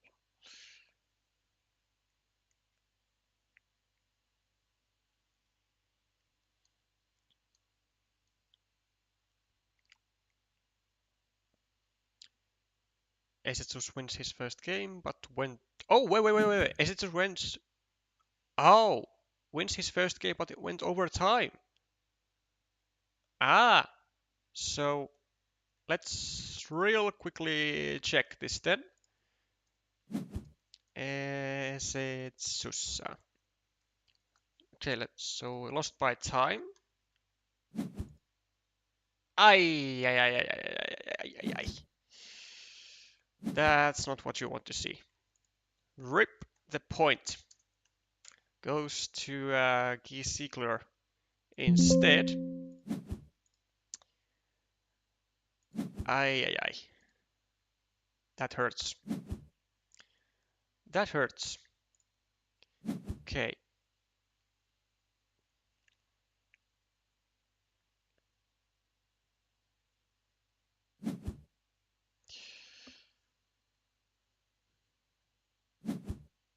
I mean, you didn't really mess up, Alexei. I mean, not that badly. There weren't too many moves that I disagreed with, and you'll be able to witness that yourself now or later. Overall, I would say that I didn't roast you. Unfortunately, I did not get the chance to roast you almost at all. Barely at all. Okay. Now that that is checked, let's see how these menaces are doing. So +4 for Napalm. Then we have okay, +9 for Napalm, +10, +12, and +17, +13, +8, -5 for Napalm, +1. Okay, and we have the threat of getting a divider, which is always nice. We also seem to be getting the tiles that we need immediately, which is also very helpful, also very nice. Vinny, maybe we go over here and even drop a farmer on this field. I don't think it's bad. Then we can maybe even block this square ourselves and have a 16-1 mini battle. Huh? Oh. Why would you use a city cap to end your opponent's city?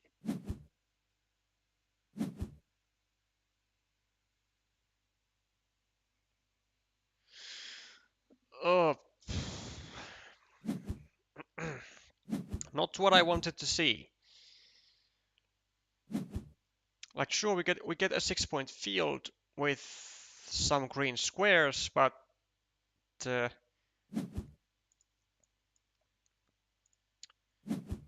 think this one would have been more, like just generally better. Like we are investing 2 meeples more as we are at the moment, but we would have growth potential on our field, likely at the very least a 6-point field, and we would have a 16, actually a 22 to 1 um, mini battle kinda. If we have a 6-point farmer plus 2 8-point monasteries versus a 1-point city, I think that would be far better than now having a 6-point a 6-point farmer plus maybe we'll get this monastery back. Who knows what comes here? Like a 6-point field which now barely has any growth potential anymore because we blocked it ourselves. Like first we take this and then we block it ourselves. I don't see the winning pattern here. Okay. And Napalm is just gonna be chilling with his own farm, growing it bigger, larger.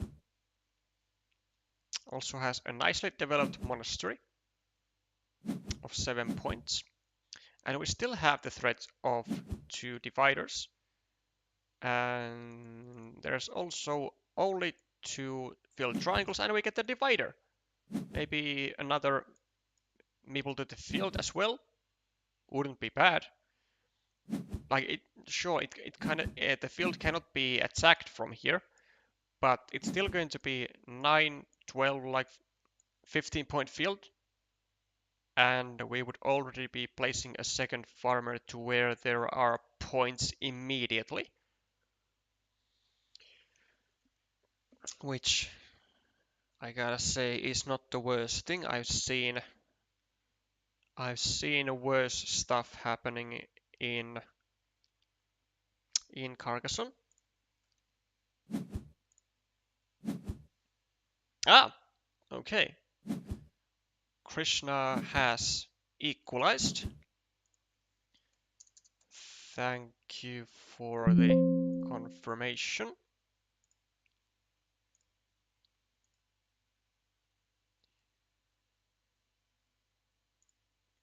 Okay, then. Wait. Why don't we drop a farmer here? Napalm, you have 4 meeples. You have 4 meeples. This is a 12-point field. Likely 15. Why do you not drop a second farmer when you have 3 meeples in your hand at the time of completing the city? A major blunder in my books. Holy. That's not the way to win farms. Okay, do we save the situation by going over here and taking a majority on the field again? Or do we first go here? I think we actually first go here, and then later, if we get another curve, then we go here. Okay, Napalm decides otherwise. Also meeples this. Okay. And now Vinny doesn't attack the field, which is good for us. Okay, now Napalm. I think, I mean, this would be more enticing, but is this more urgent? This might be, because we need to block off that connection opportunity from Vinny to connect to this field.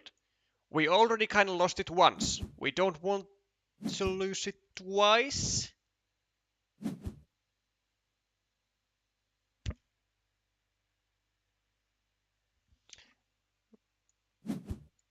And a farmer. King Napalm, don't. Ah. Oh, my eyes hurt. Ah.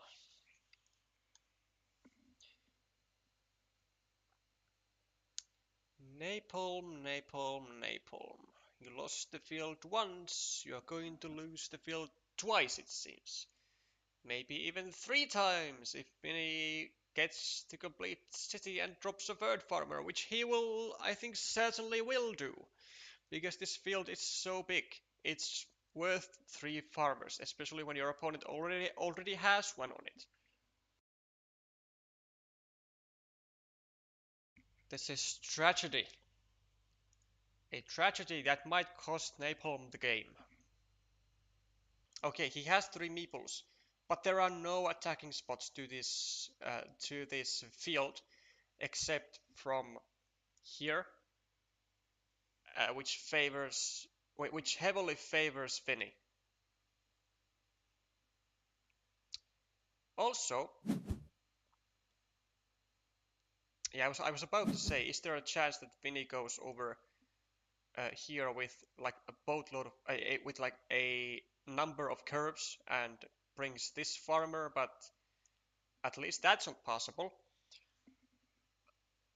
Okay, surely we need to go over here. And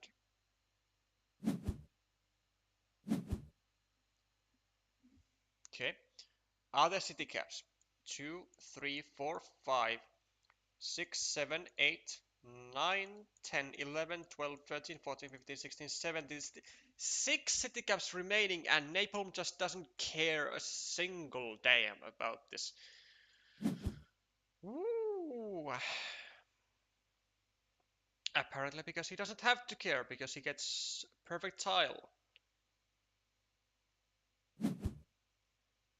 to prevent Vinny from going with a third farmer. But are we ahead enough? Plus 16 points. Oh, this is a wonderful tile for us. Wow. A spectacular tile for us. A 9 point straight up. And this is even finishable, right? There's still one dagger. Okay, I don't think it even matters that we get blocked over here. We are plus 25 now. Plus 22. Plus 30. 25. 26. 20. 17. 14. Okay, we are plus 14 and we have 2 meeples more. As long as we do not lose this field, I think we'll be fine. 1, 2, 3, 4, 5, 6. Well, it's only 18 points really. And now that we get this, yeah, now we should be totally winning. Now I think there is absolutely no chance that we are going to be losing this. Absolutely no chance. Right? The second road monastery is gone, so these people cannot get to the field. Or can it? Are there 2 vanillas? 1, 2, 3, 4. Okay, 1 vanilla. And Vinny doesn't get it, but he would also need another tile here. And now he doesn't have the time anymore. Or then doesn't even have the number of tiles anymore to do that. But there might not have been any... Oh, there might... Okay. Seems to be convinced there are curves though. This field is still not going to be enough for Vinny to win, even if he would get to the field. I'm pretty sure. But it will be a valiant effort.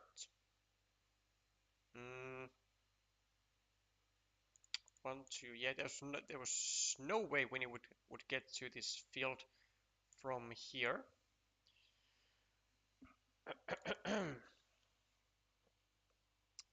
What do we do with this tile? I think we just take a 3-point city, right? 1, 2, 3. 1, 2, 3, 4, 5. Well, there is still one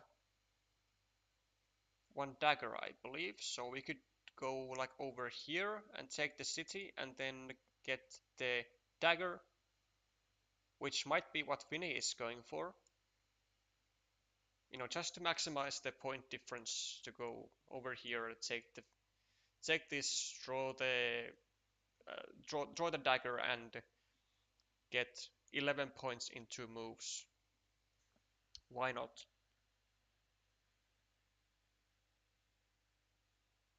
Because like we are.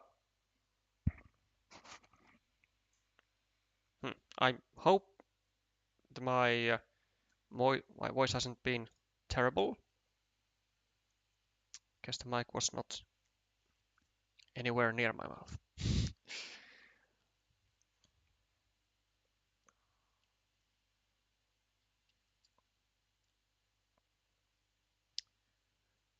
There's a different philosophy when you let your opponent fight for the field to win by just one meeple, especially since the opponent has less meeples long term and short term.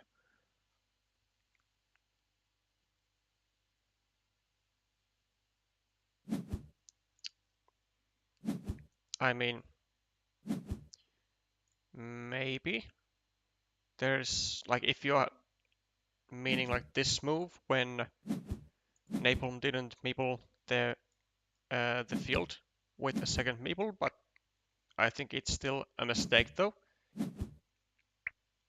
I think a philosophy like you said might often lead to uncomfortable situations in the end of the game when you realize that, oh shit, I'm actually losing the field. Okay, but looks like Napalm takes, actually not, doesn't even win by that much, but 7 points. Wait, so if Vinny gets this, Napalm gets, wait, as it stands, because Napalm had a meeple, he shouldn't even have completed the city because it was 5 points. He should have just taken this road for 6 points. That's something. Okay, but I think it's second game point for Napalm. Yes, it was. And puts Latvia in a 2-0 lead.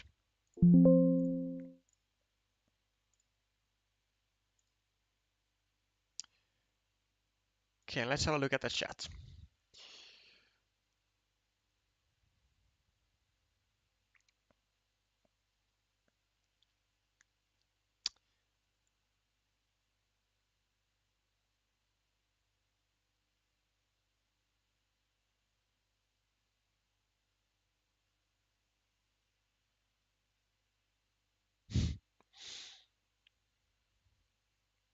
Cap plus monastery connects the red farmer.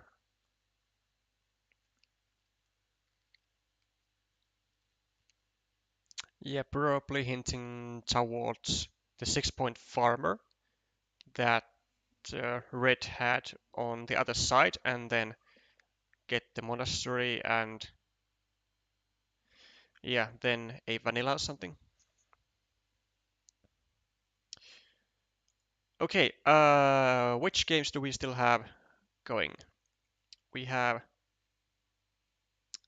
okay, Esetsus. Can he come back from the mess? Ah, ah, unfortunate. He will not be able to come back from that, but he is still playing a third game, even though he has already lost. Okay, that's weird,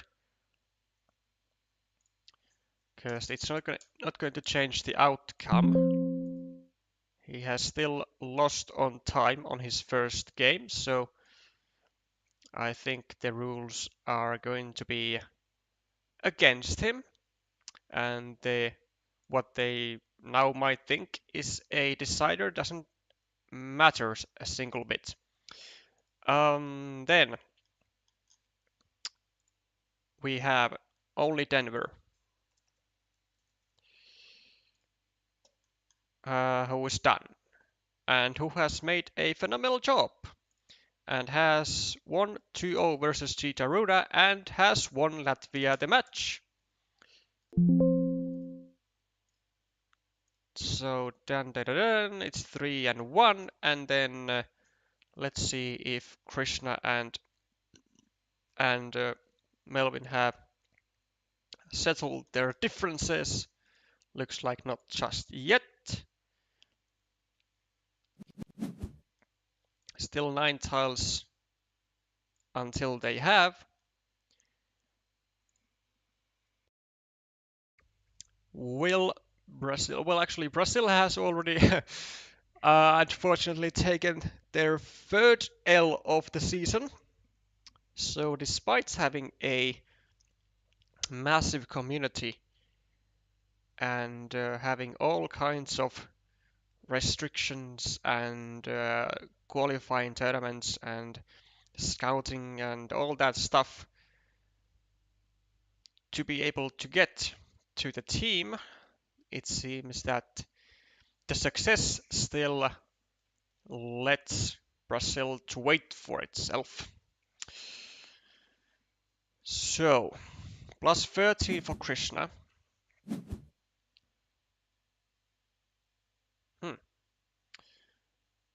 Then we have 1, 2, 3, 4, 5, 6, 7, 8, 9, 10. Plus 23, 21. 1, 2, 3. Melbourne is winning the field.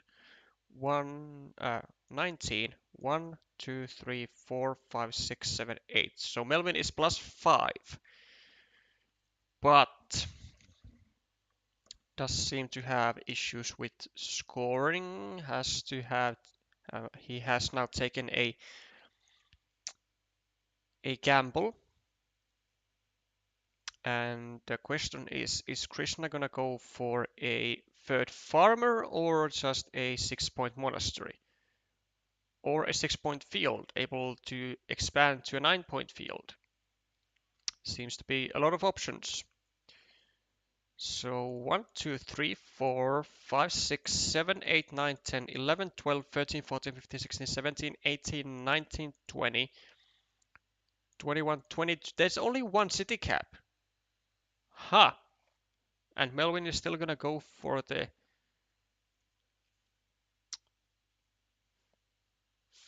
city. 1, 2, 3, 1, 2, 3, 4, 1, 2, 3. Well, it is with a field to the right side. So 1, 2, 3, 4, 5. 1, 2. Maybe a tube divider. No. Wait. Oh, dagger. 1, 2. Still. Wait. Did I miscount the? Huh? 1, 2, 3, 4, 5, 6, 7. 1, 2, 3, 4, 5, 6, 7, 8, 9, 10, 11, 12, 13, 14, 15, 16, 17, 18, 19, 20, 21, 22, 23, and there are no city caps, so I think Melvin might have also miscounted. And it is an unfortunate miscount since he will not be able to take almost any points at all. And he is, I think, already now at -1. So if Krishna goes like over here or something and just meeples, he's 100% gonna be winning the game. I think Melvin must have miscounted the city caps the same way I did on the first go. which is unfortunate. And I think it's going to lead down to a path where Latvia is going to be taking down this match 4-1.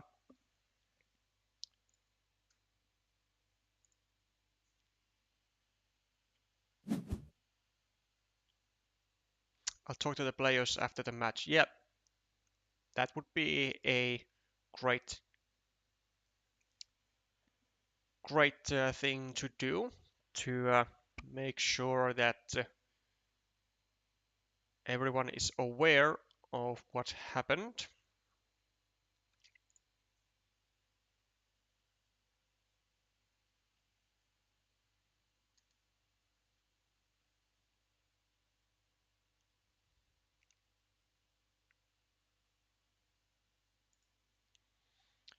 A lot of messes today with multiple matches, it seems. I'm not sure if the Carcassonne.cat website is still up. I doubt it, but at least it being down doesn't help the case. Okay, Krishna still tried to make a possibility for him to expand the field to 9 points. Now we'll be taking a 6-point ruin, as there will not probably there won't be any possibility for him to score more points than that. If he gets a curve, then he can just go over here for 3 extra points. So yeah, just 6-point ruin now and see what you get on your final tile. And Melvin should still take his time to see what are exactly the tiles that are remaining. 1, 2, 3, 4, 5, 6, 7, 8. Ah, a road monastery. Oh, but that... Ah, yeah, a fantastic move by Melvin then. A fantastic move, as recognizing that the road monastery was still remaining, and there was this sneaky idea of Krishna actually getting to the field with the road monastery, and sneaky stuff. But just in the nick of time, Melvin realizes the threat and blocks away the third meeple. So he will get to enjoy the full benefits of the large field, but it won't be helping, as Krishna, despite not getting himself to the main field, does end up winning 2-1 with a score of 85-75. And with that, Latvia wins their, I think, second match. I think they have, before today, they had 1 match won and 1 lost. So I think they are now at 3 matches played and 2 won, which is certainly a fairly comfortable position to be at.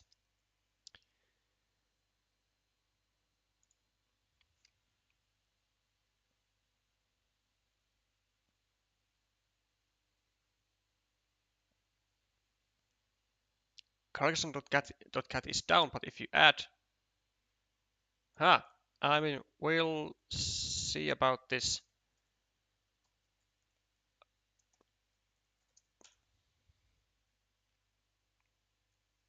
We'll see about this.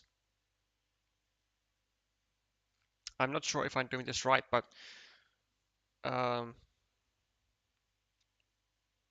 that's already enough waiting. No one wants to wait. And we have more matches to stream. We're going to be heading to the next one already. And it's going to be Czech Republic versus Colombia. And I will check the table 1. It is Marty Party versus Salva. So I will leave you watching that game when I take a bit of time and update the scoreboard. 14 tiles. Okay.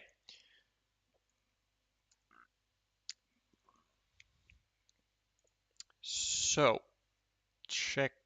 Well, unfortunately, the whole Czech Republic name barely fits, so we'll just go with Czech. And then versus Colombia. Then we'll start with the players. So Marty Party.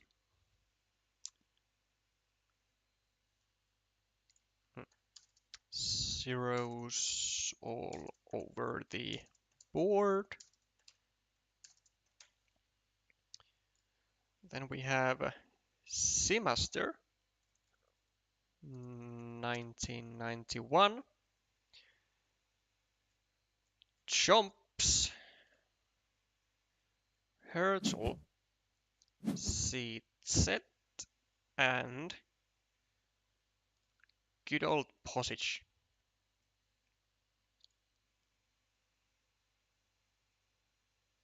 I know the pronunciation of Posich is wrong, but I like the sound of it. Then Salva 3XZ. Why these random letters? Then we have, yes, our good old friend Tremcat Sergio Antolines. Then we have Tatan Sergio, who was a semi-finalist of the 2024 MSO Grand Prix in Carcassonne base game. Then we have El Taliban and finally Pechitos. Okay, that's all good. One more time, congratulations to Latvia, and let's hope that Brazil can get something done next week. Certainly, I think they would not be happy to go down all the way 5-0 in the group stage. Oh, Colombia. Wait. Is that? No. I'm checking this. Uh, Is it pronounced with two O's? Originally in two O's. Ah, well, you learn something every day. Damn Finnish. Because in Finland, in Finnish, it's pronounced with a U. Columbia.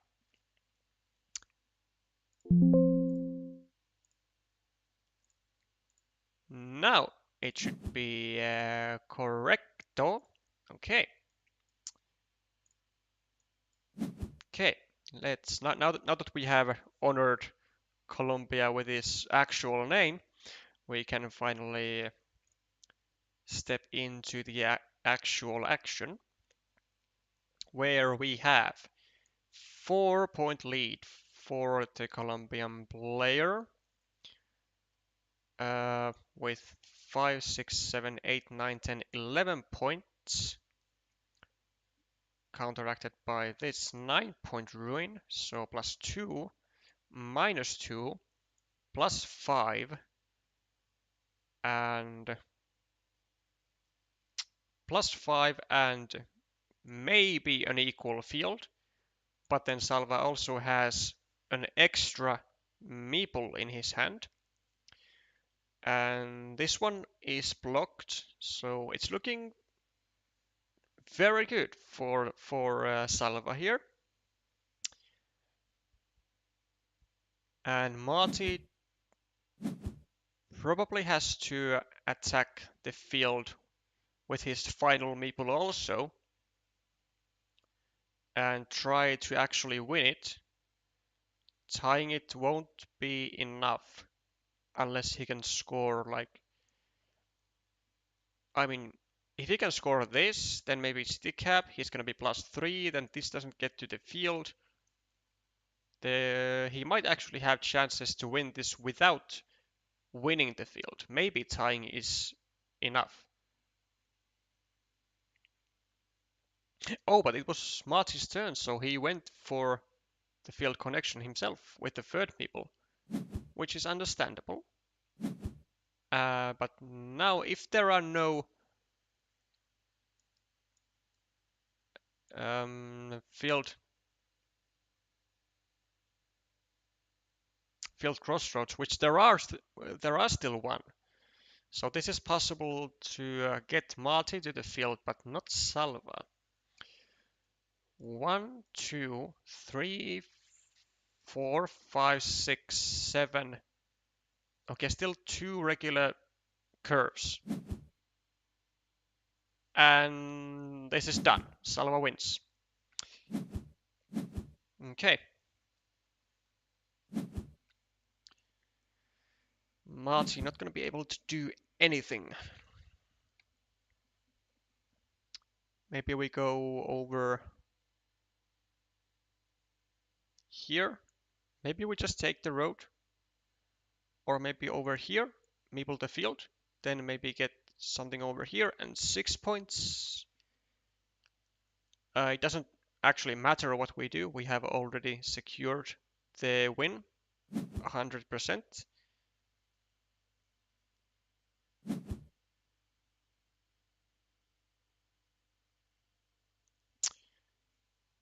So now only 3 points.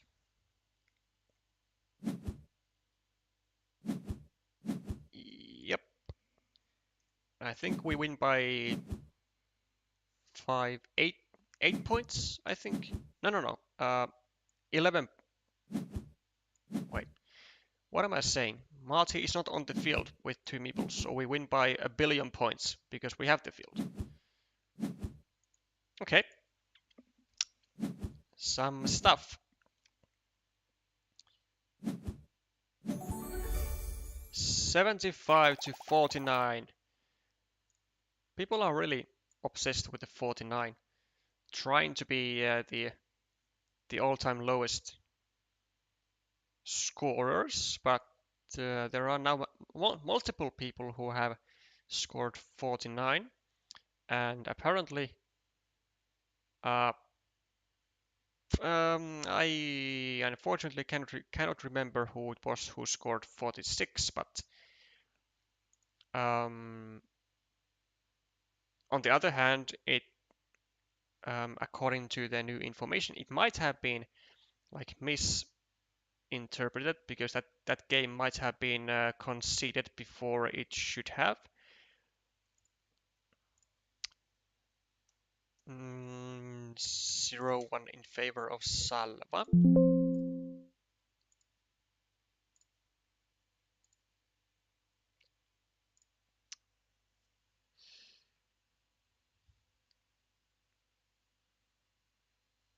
Common mistake in the US. Well, at least the US is not then the only one, or Finland for that matter. There is the Columbia University. Well, with you, it's a city in the US. Well, that's confusing.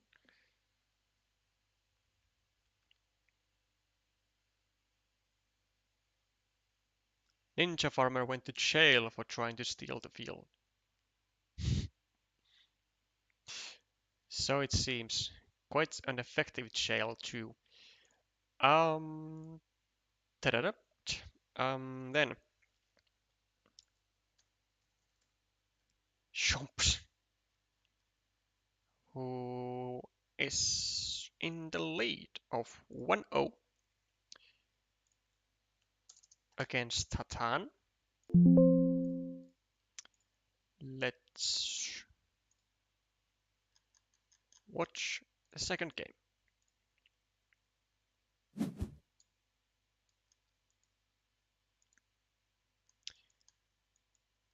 Okay, So we have a live situation. Not so fortunate for Chomps though, as he is the one who is in a very unfortunate situation and needs to save himself like ASAP. Does this one first also had this move or this move? Field? Ah, I mean certainly could start a field. Already 6 points and well at least some room to grow.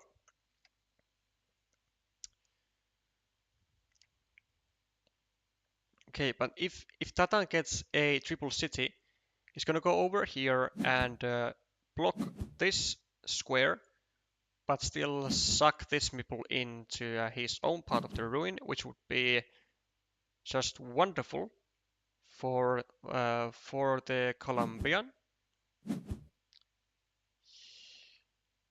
Or I mean, maybe go over here already could also work, although not that not that deadly. I don't like this move, although it does protect from the or indirectly protects from the immediate block. There are still 2 tiles that can block this meeple, and he could have possibly just started a new city and created a 4-point road to be left empty, and then he could just take this and take the meeple back from the monastery, and now he can also do that same thing. No meeple, no meeple. Wonderful stuff. Wonderful. Now jumps, heads straight through. And the third monastery for Tatan, which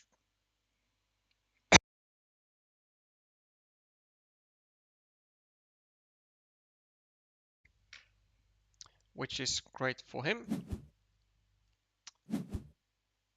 Starts a city on his field, all good there.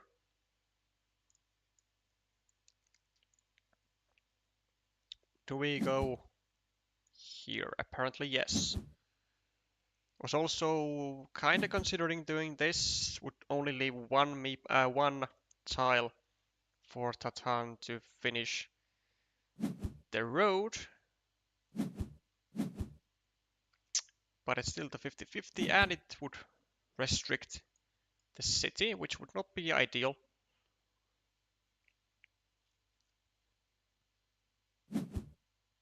Oh, but okay, well he does it with a different tile. Well, it does work at least to some extent.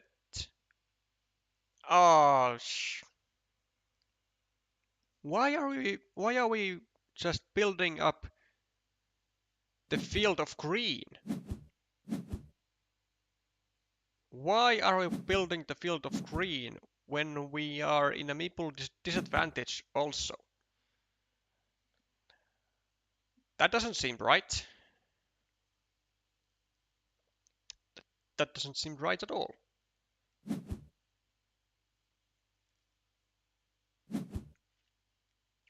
Oh. Oh no. I mean this is just like a revenge move from Jones. This is not like a good move that he should make. He's like, oh okay, you blocked me, I will certainly block you too. But like no. Just take the points and then use a better tile to block this, because there are no field crossroads remaining. You could block this to a field crossroad, whereas now Tatan will go over here, save this meeple to a 50-50 chance, but still a save, or go over here and prevent this meeple from getting blocked to a starting tile.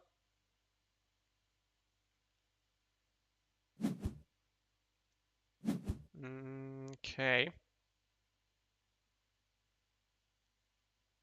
Do we do this with the road or do we attack? I think we attack, yeah. And now jumps. I mean, there are still 4 triple cities. I mean, we could go here, I think, and meeple the city. But we would be in a meeple disadvantage very soon. And it's not that big of a threat because it can be somewhat easily blocked from here and from here. But we do that anyway, it seems.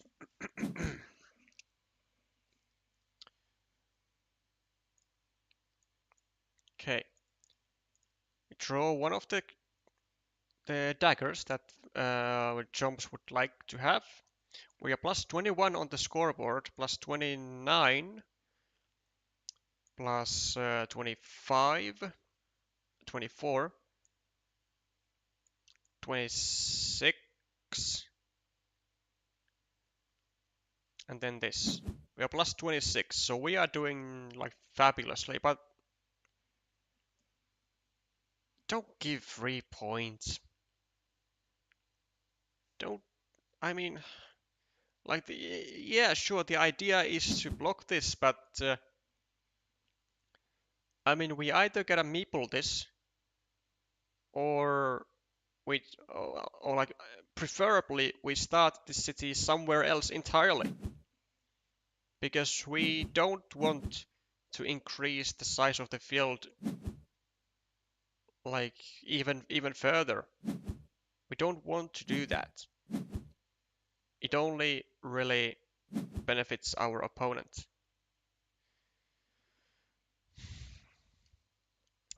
It's you know, just giving away a city cap.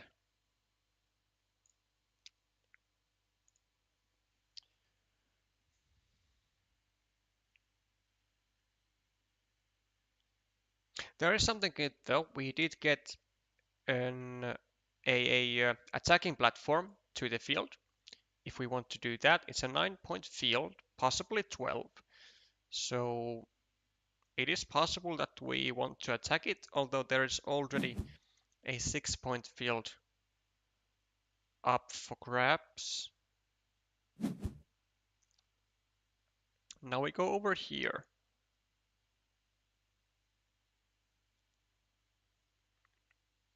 Or over here.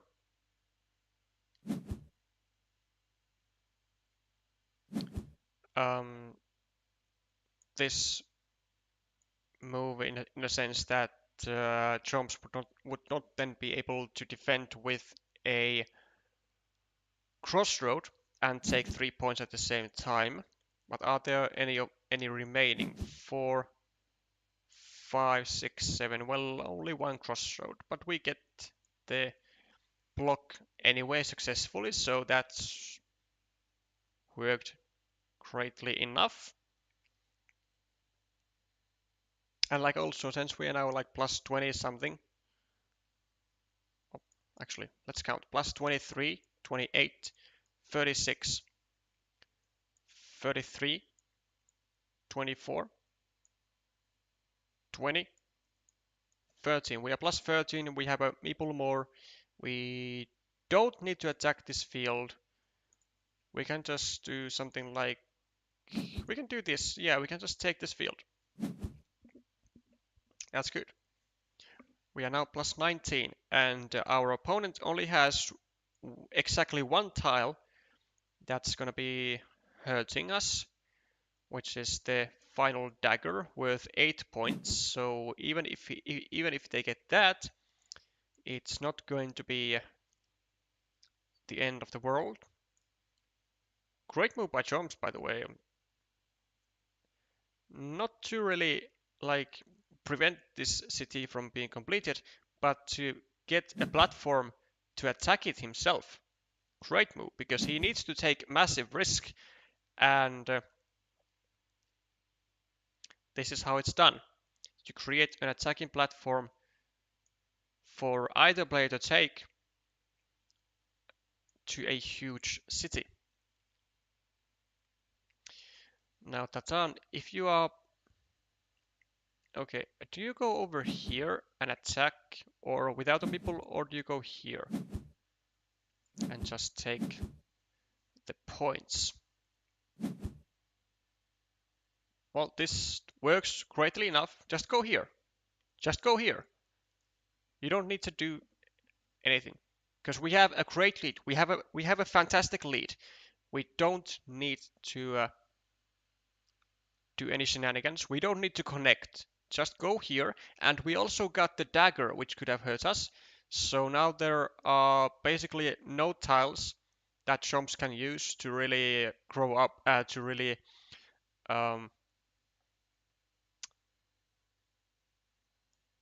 catch us on the scoreboard. Just go here. Just cancel the plan. Cancel the plan.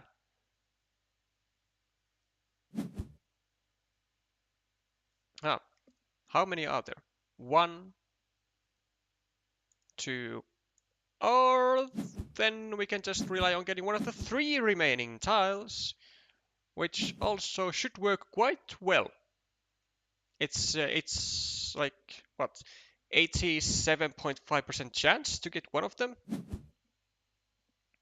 and since we are in the lead by quite a lot, it is unlikely that Chomps gets enough quick points to catch us up, on the points, but it is seemingly possible. Which is why, like, even though we have great odds to get into this city and win the game by invasion, I don't think we should have done that. I think we should have just cancelled the plan and be happy to our like 16, 15, whatever point lead, because it was a significant point lead and we did not have to risk anything. Whereas now Jones can get 1 triangle, 2 triangles, 10 point city, 3 triangles, and do whatever he wants. We also cannot get any meeples back because the starting tile was drawn by chomps. We can only get the meeples back by getting the filled triangle. We still don't get it. But there are still 3 remaining. Unless I have miscounted. Yeah, there are still 3 within the 6 tiles. Okay, Chomps draws the first one. Okay, so now there are 2. If Chomps draws all 3 of those tiles, it's gonna be the comeback of the season. Is it possible? Can he do it? Can Chomps do it? Tatan gets an extender, cannot score points. What can we even do? Chomps -7 on the scoreboard. 7 plus 6 plus 9 plus 1 -4 plus 5 plus 4 -2. Chomps is -2. All he needs to do is to get the 2 remaining field Doritos and he wins. But that's a big if, because Tatan has 3 tiles, whereas Chomps only has 2. Chomps needs to draw on his both moves the field Doritos. He gets the other one. Tatan still isn't able to draw that. Come on, now it's down to 50-50. Chomps can make it happen. He can draw every single tile. Oh, he doesn't draw the final one. No, it was such a great tragedy almost. Oh no. He was so close to pulling everything. Oh. Oh, he was so close. Tatan risked it and almost lost. with an 85% with an 87.5% chance. He risked it for for no reason really, and almost ended up losing. Jesus Christ! Oh my! Oh my!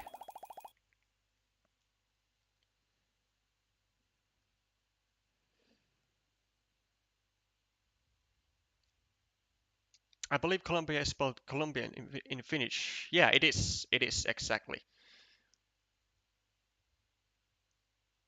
And it is exactly why I made the mistake, like I said, because it is spelled in it is spelled with a U in Finland, so and it is also pronounced with a U, and I am used to pronouncing it and as like as Colombia in like in English, which also sounds to me like there's a U there. So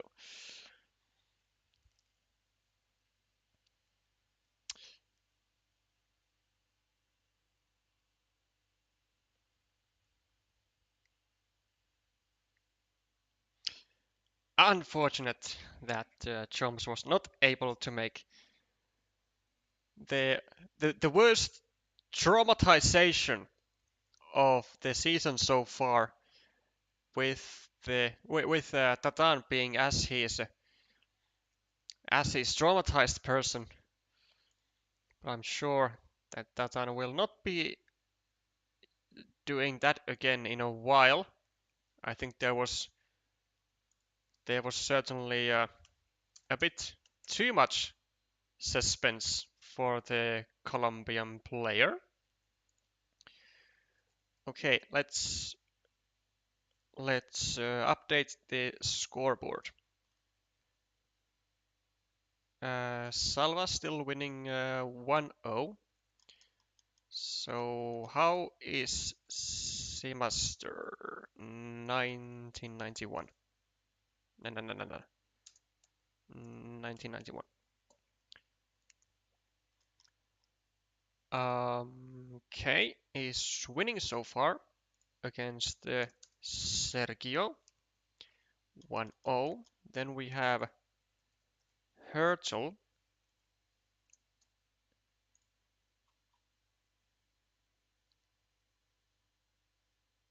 versus El Taliban. Hertel winning 1-0 at the moment. And then we have Bosic versus Pechitos.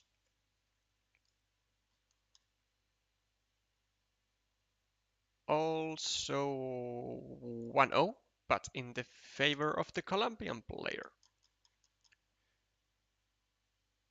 Okay, let's see how. Actually, let's watch a game of Hurdle.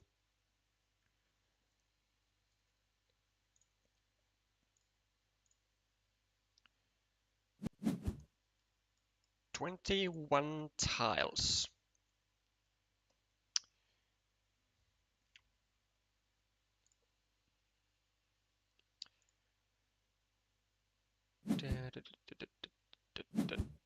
"10."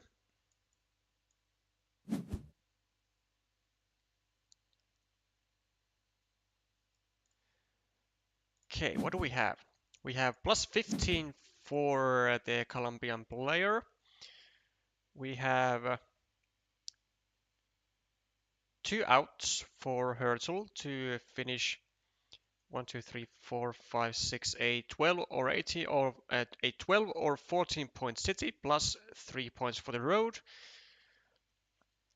And then we have, well, the bad thing here for Hurtle is that he only has 1 meeple to play with. 1, 2, 3, 4, 5, and he has a blocked meeple over here.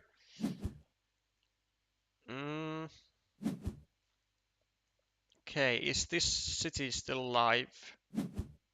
It is. Also 2 outs, 2 daggers. Okay, so plus 37, 40, plus plus 17. Yeah, plus 17. 21, 30, 28, 23, 21, 27, 25, and 6. I think blue is plus 6.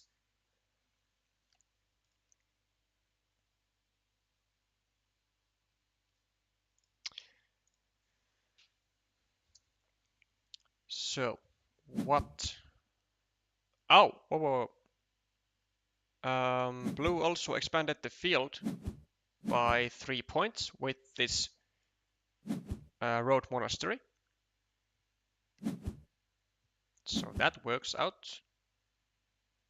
Then Herzl probably will have to attack the field. Maybe like go over here and attack via curve. So do some ninja stuff. 1, 2, 3, 4, 5, 6, 7, 8. No crossroads. 1, 2, 3, 4, 5, 6, 7, 8, 9, 10, 11, 12, 13, 14, 15, 16, 17, 18. Still 2 curves. I think Herzl will have to go over here, specifically here, and connect through a curve. Although he needs both of those curves because they are the daggers over here as well. But this field is what 4, 5, 6, 18 points. He's gonna need to attack the field, surely, especially after this monastery. And the meeples are tied. And yeah, I think that's gonna be the way to win this. Plus 2, 4, 6, 11, 13, 9, 3, minus 4, 1, 2, 3, 4, 5, 6. Like minus 4 plus plus the field. So minus 22 for Hurtle, which is not good. Needs to attack this field. Oh, but these are not gonna be enough. Not gonna be nearly enough to just take 4 pointers. There's also no starting tile that he could use to start the field from here if he gets it. And we get the dagger. Well, now we just have to go over here instead of going to the field. Well, it is still 4, well, 1, 2, 3, 4, 5, 6, 7, 8. It is still 8 points, and we get the meeple back. Maybe something can be achieved. I still think we have to attack the field though, and try to get that one final curve, being the one final, not triangle, but the one final dagger. As unfortunate as it sounds to rely on a one outer,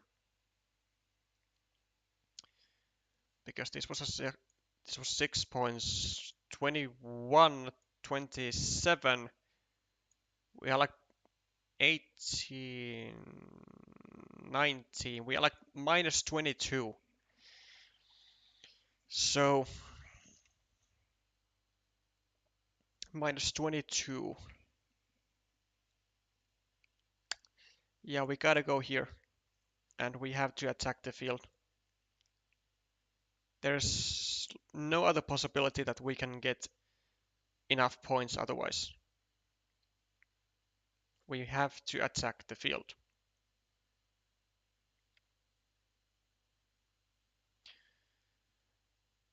But since we didn't go there last time, I unfortunately don't think that Hurtle will go there this time. even though he should.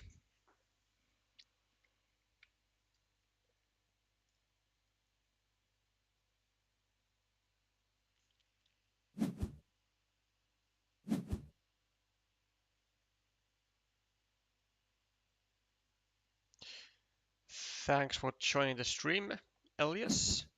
I hope you have a great, what time is it? Dinner time? Lunchtime?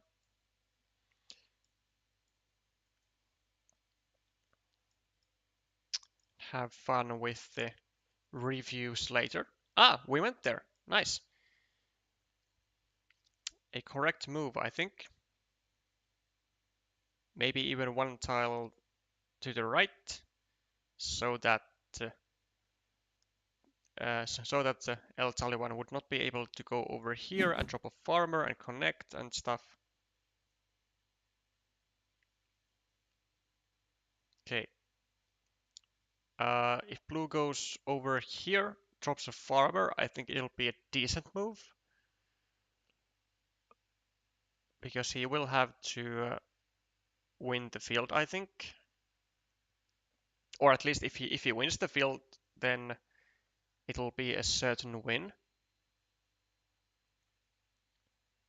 But is there another way? Because he cannot block the connection with this tile.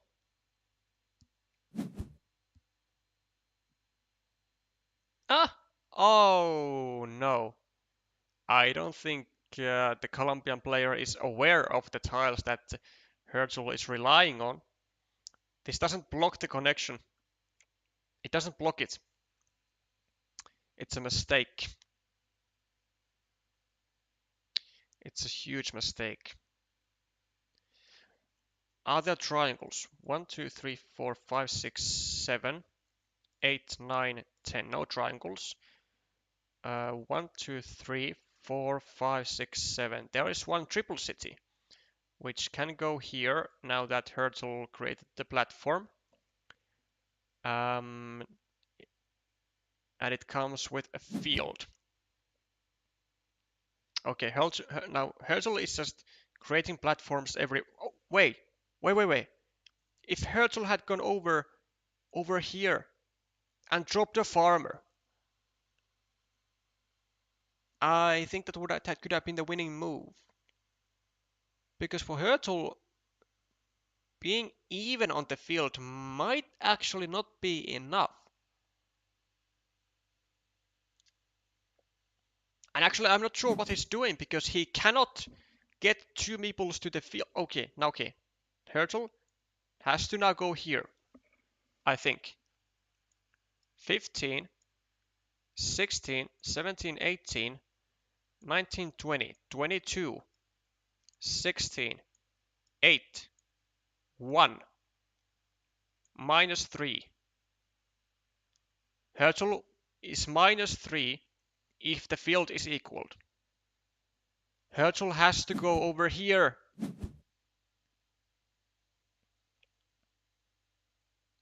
Wait, -3, +1, +3. But now but this is a losing move.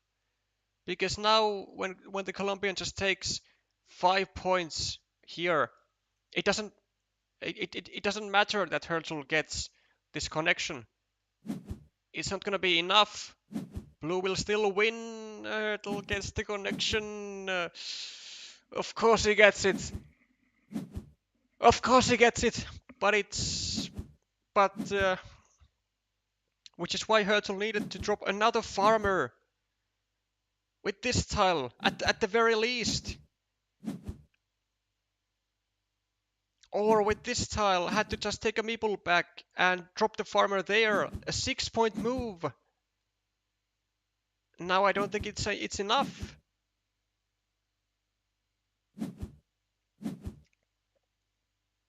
Oh no, he's gonna be losing by 2 points. Oh, he had so many routes to win. He had so many routes to win. What Herzl failed to realize was that it didn't matter that he created more attacking platforms to the field, because even if he goes for the field from elsewhere, it doesn't matter if he connects because he needs extra points. Just tying the field is not enough. He needed more points. So if he went, instead of going here and actually giving 1 point to blue, he goes over here, makes a 6-point move by finishing this city and dropping a farmer, and then he does something like, well, I mean, then he can go over here, and then on the final move go over here, or just for the shits and gigs because he needs to unify the farms. I mean, just use this on here, drop another farmer, and then connect.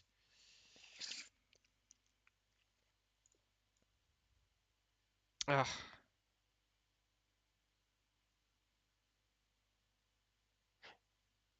Wait. But like also because Herzl got the final tile, I mean, okay, sure. I don't think El Taliwan was aware of the dagger still existing because otherwise he would have gone here for sure and dropped the farmer. But so many endgame mistakes by both players actually. Unfortunate. But those mistakes end up resulting in a 1-1 situation, which is good for content.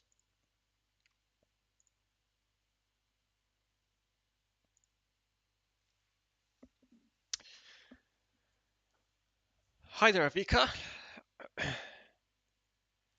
Okay, let's see. So, a situation recap with Marty Party, who is done and who lost actually 0-2 to Salva. So that's first point to Colombia. Then we have Seamaster, who is also done, and Dreamcat has lost 0-2, which is 1 point for Czech Republic. Then we got Chomps, and still in a 1-1 situation. Then also let's have a look at the posage situation, which is at 0-1. Okay, let's do this then. Let's have a look at the Pechito's posage, and then if it goes down to a decider, we'll have a look at the decider as well. So what is the situation here?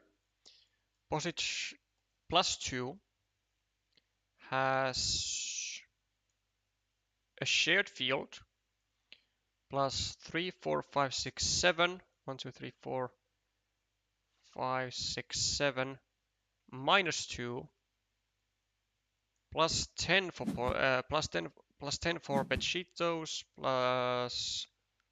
+2 +14 +11 for Bechitos, and Posage now attacks the southern field worth 15 points.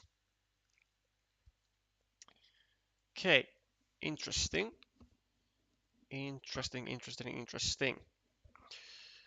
Okay, can Pechitos do something like this? 1, 2, 3, no city crossroads.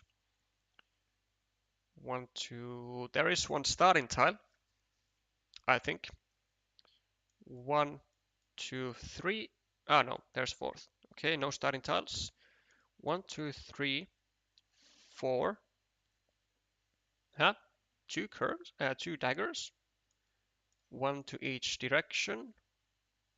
which means that this city is still up for grabs for either player. Pechitos might like that. Maybe.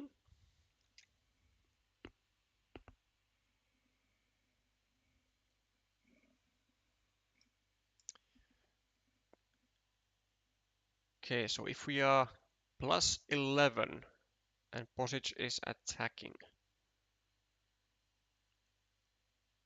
the fields cannot be unified altogether because this square is blocked. So what if we just block this city? Is it any good? I don't think it is. We can't really block this field connection because there are still quite a many curves, it seems. 1, 2, 3, 4, 5, 6, 7, 8, 9, 10, 11, 12, 13, 14, 15, 16. Still 4 curves of some kind. 2 of them which are daggers. Okay, we apparently block off this, but what's our plan to actually score points when Posich connects? Because when Posich connects, we are going to be -4. And that's not good.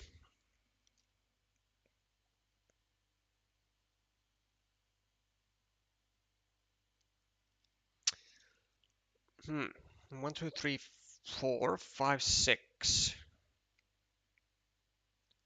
A quad crossroad and a field crossroad remaining, if not discarded.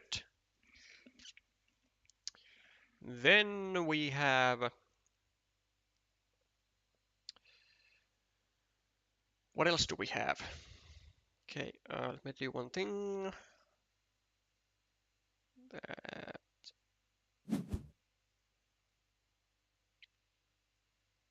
Okay.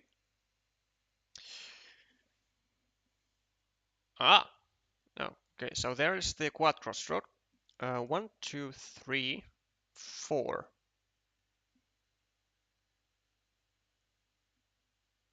5. Okay, no road Doritos.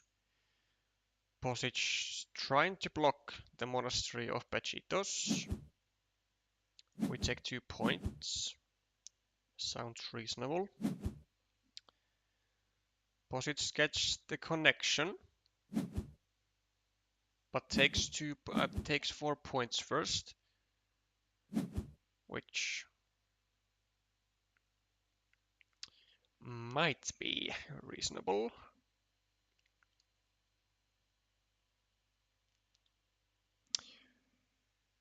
Because there is still that one field crossroad that fits here. 1, 2, 3, 4, 5, 6.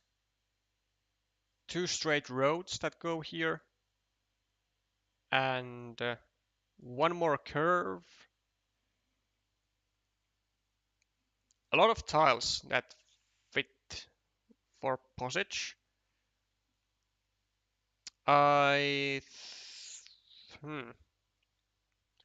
Yeah, because Posich can come from here with 3 tiles and from here with 2 tiles. If we go over here and we just pray that we get the field crossroad, then we block this.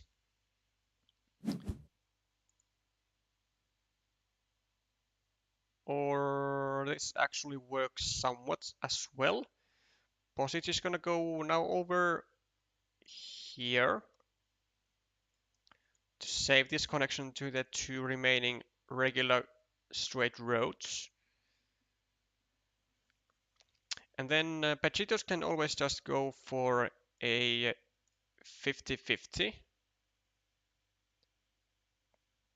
Or, actually, I think even better, Pechitos can drop a road tile over here and then try to connect through either of the remaining two straight roads or through the crossroad, which would likely be enough to win.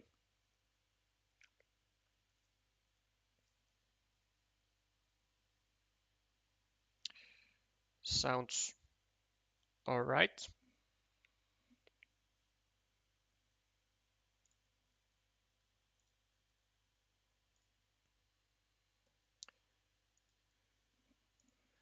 Okay. I mean, I think Posic is just making sure that the remaining tiles are what he thinks they are. 1, 2, 3, 4, 5, 6. Oh, there's only one regular straight road. Well, that might change things.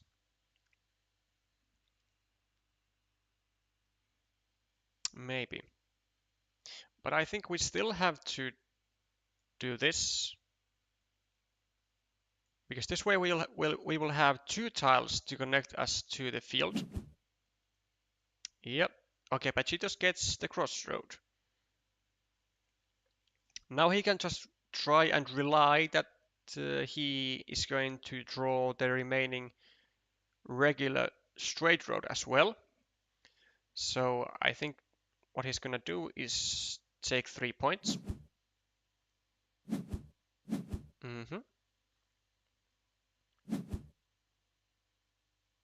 Posic doesn't get the straight road. Now only has one tile remaining.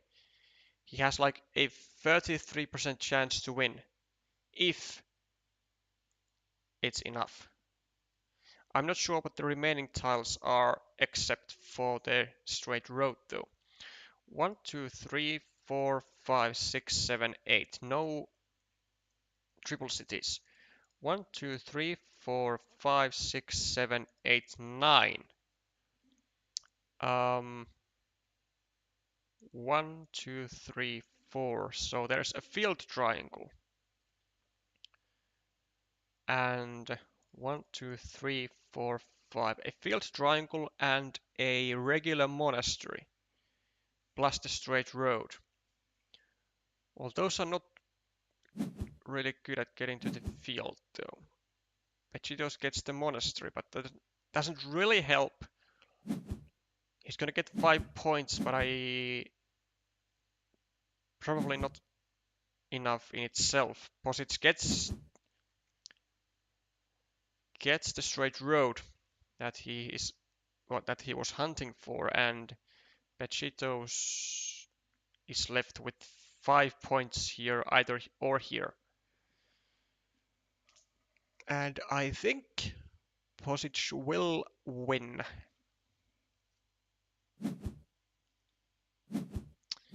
I don't think the lead Pechitos has is enough.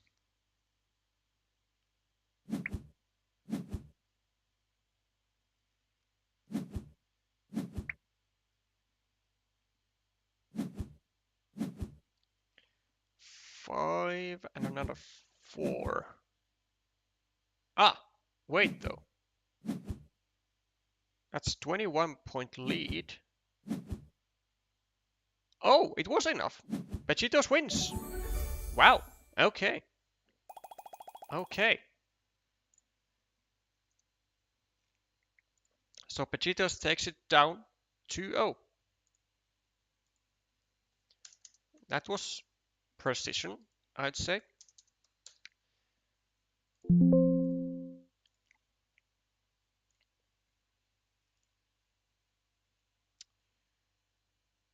Okay, and now we have Chompstatan and Herzl and El Taliban, both with deciders. So let's see how Chomps is doing. Ah, already done. And Chomps brings the point and is gonna make this interesting as it gets to 2-2 situation. Okay. Final duel and the final game. Hurtle versus El Taliban is going to decide the fate of this match.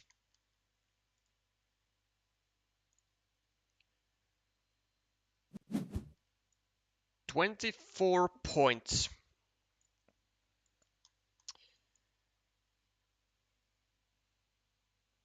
24 tiles remaining.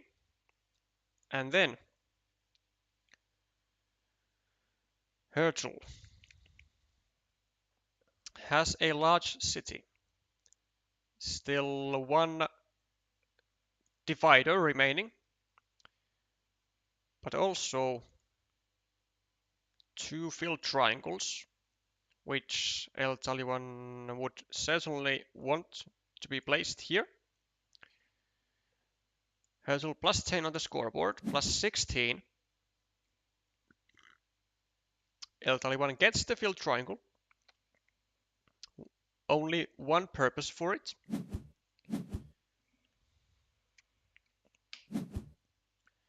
Okay, Hurtle plus 1, plus 7, 12, 18, and an equal field. 17, 16, 15.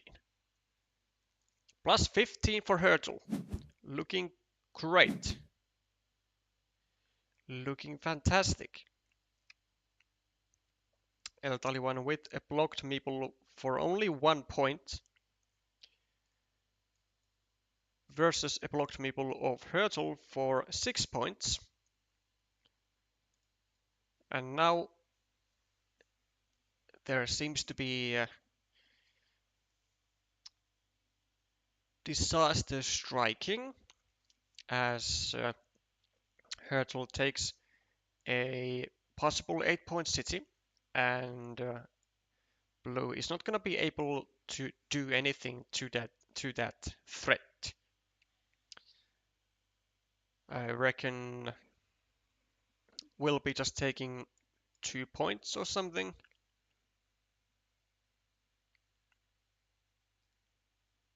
One, two, three. The field is only worth 9 points, so not that big of a feature. Hurtle gets 3 points.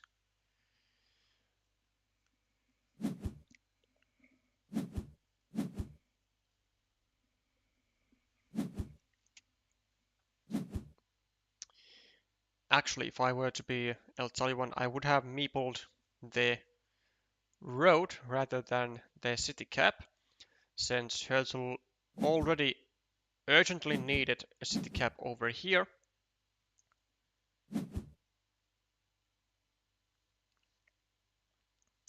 And now the situation is really bad. Hurtle gets his 8-point city completed, also takes the 4 points. If he was plus 15 earlier, plus 14, 19, and plus 23. Looks like the Czech Republic is not too far away from winning this match.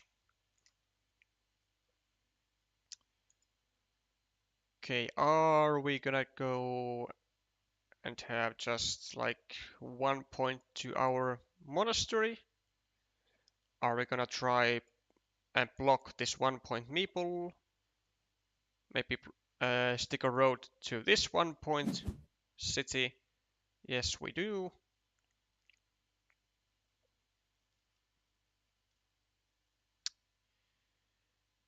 And how effective of a block that is already in itself. All daggers are gone. 1, 2, still 1 city crossroad. 1, 2, 3, and 1 starting tile. 2 tiles that go here. And how many that go over here? 1, 2, 3, 4, 1 vanilla.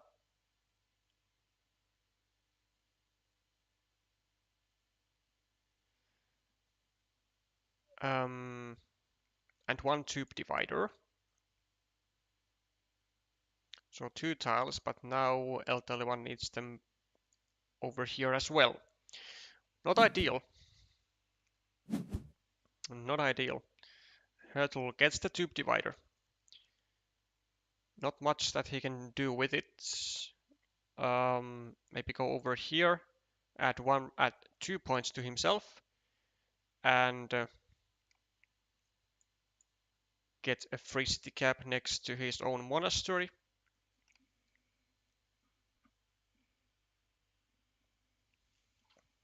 It would also be a city cap which El Taliban will not be taking because he needs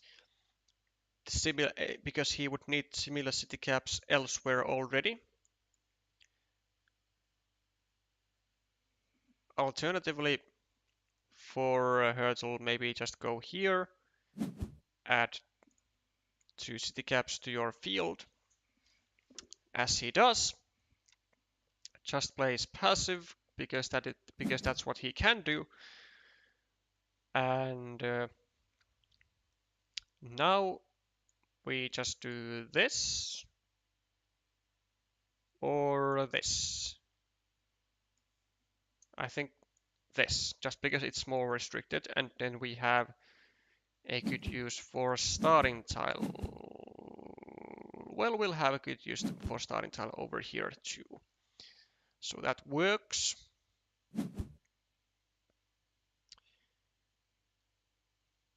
The Colombian not getting the tiles he needs or the tiles he wants. Now we go over here, take this meeple back. And we are in big time trouble. We are in big time trouble.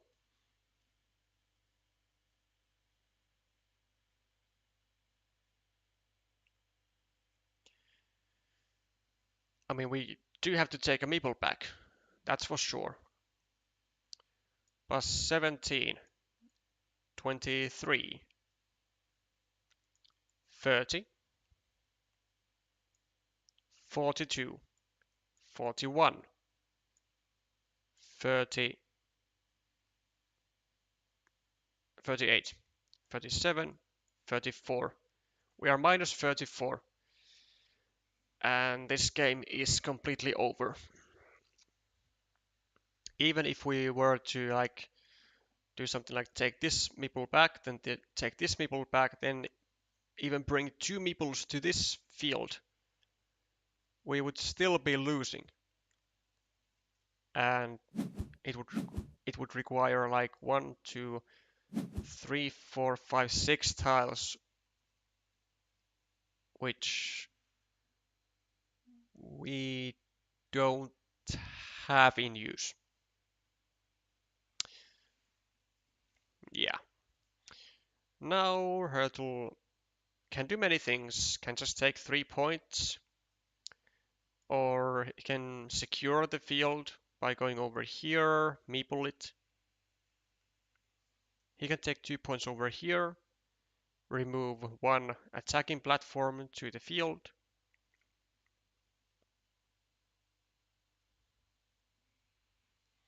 Lots of options for the Czech player. Huh. I mean, if he's willing to sacrifice the points, I think he should just secure the field instead with another meeple.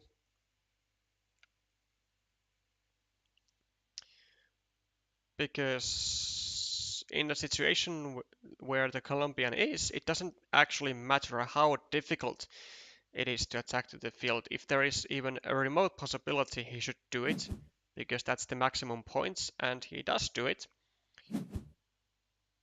Hurtle not able to restrict the connection in any way, Blue actually has two routes to the field, either directly from here or then maybe through the starting tile and then a curve or a crossroad.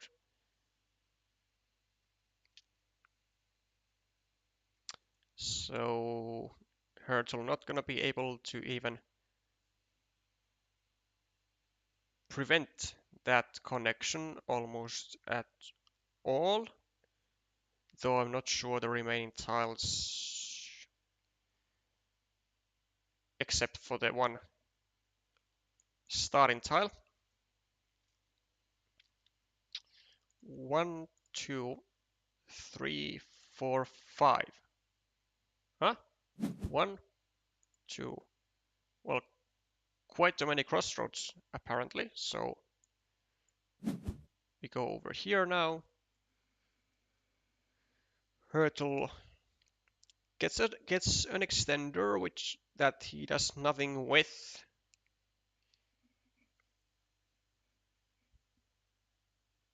One, two, three, four extenders. 1, 2, 3. 1,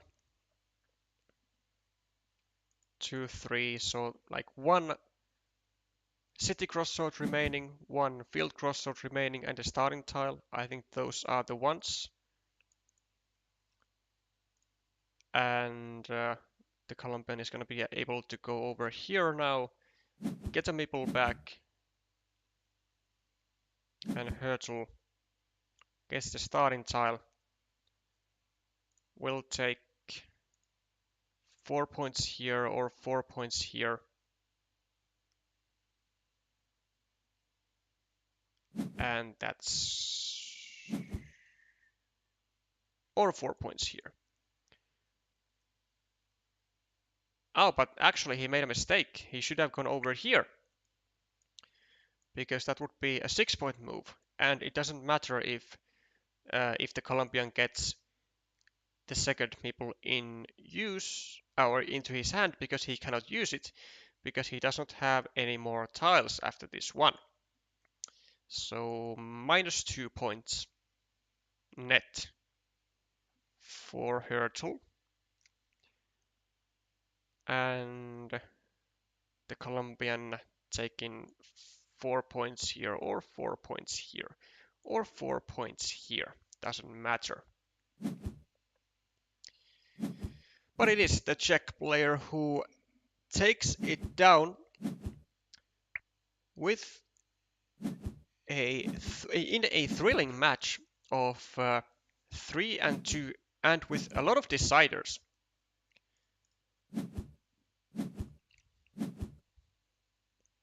Well, a lot meaning apparently 2 in this case, but it felt like it was more, because the games were quite slow actually.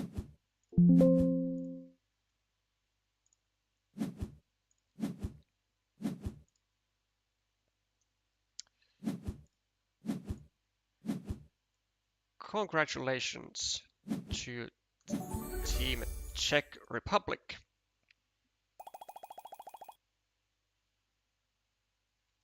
Six points meadow was also an option. Yeah, exactly.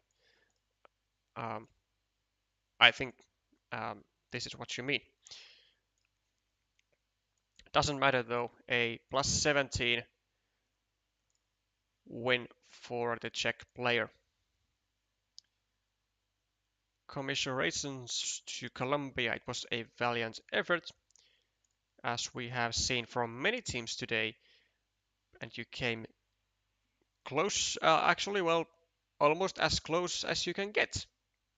Well, exactly as close as you can get, really, because it was 2-2 and you were playing the decider, so that's really tough to actually get any better.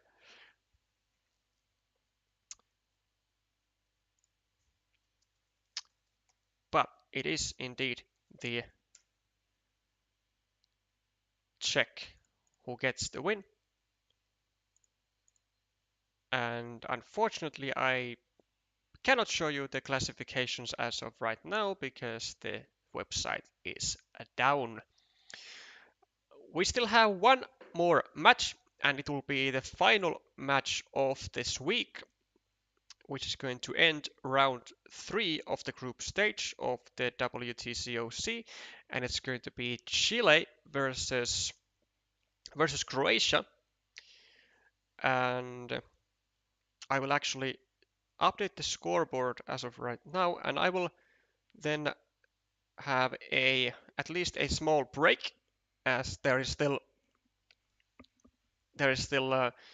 a bit more than half an hour until the final match begins.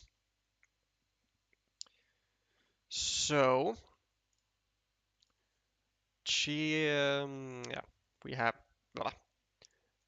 Chile. Then we zero the scores.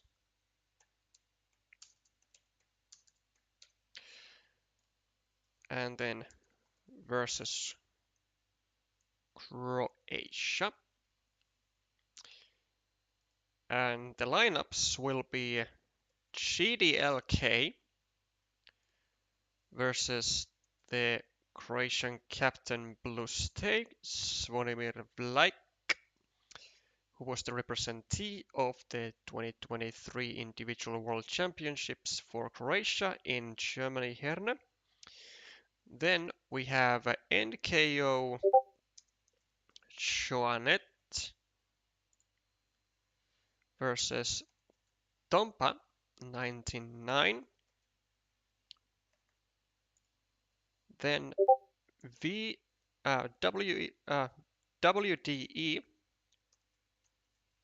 3517 versus Hanji Claudio Jorguera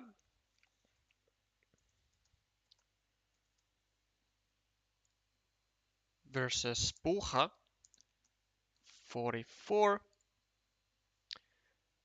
And on table 5, Adan Lacheras versus Amas Yunkula. So those are going to be the final players you'll be seeing today to be playing on the stream. And like I said, I will be having a quick, or at least some sort of break. I'm not sure if it's gonna be quick or if it's gonna be like a good 20 minutes or so. Yeah, this one exactly, but he secured the win already, so it didn't matter. Okay, so it was exactly the field that you meant. Czech will lead in the Group C, it seems. Okay, have they actually had 3 wins out of 3 matches? Seems like a reasonable thing to have if you are winning the group at the moment, or leading it.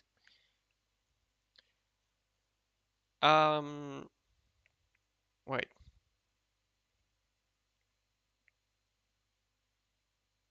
Aha. Okay, thank you M2 for the actually working link for the Carcassonne.cat page. Might come in handy, although I think we have everything that we need.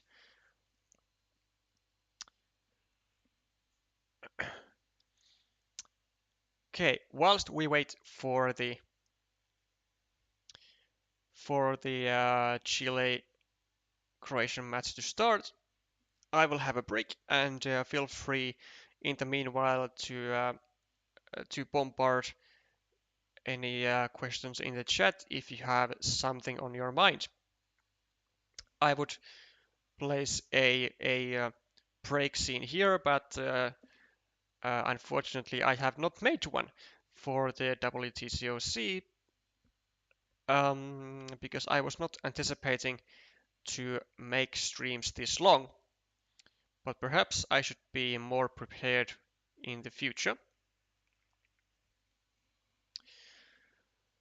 Well, let's continue.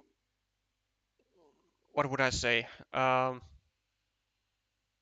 to yeah, 10 to 8 UTC. So 1950 UTC.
Okay, let's get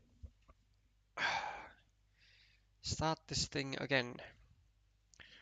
So, as you might have already noticed, I decided to since I got a working link, I decided to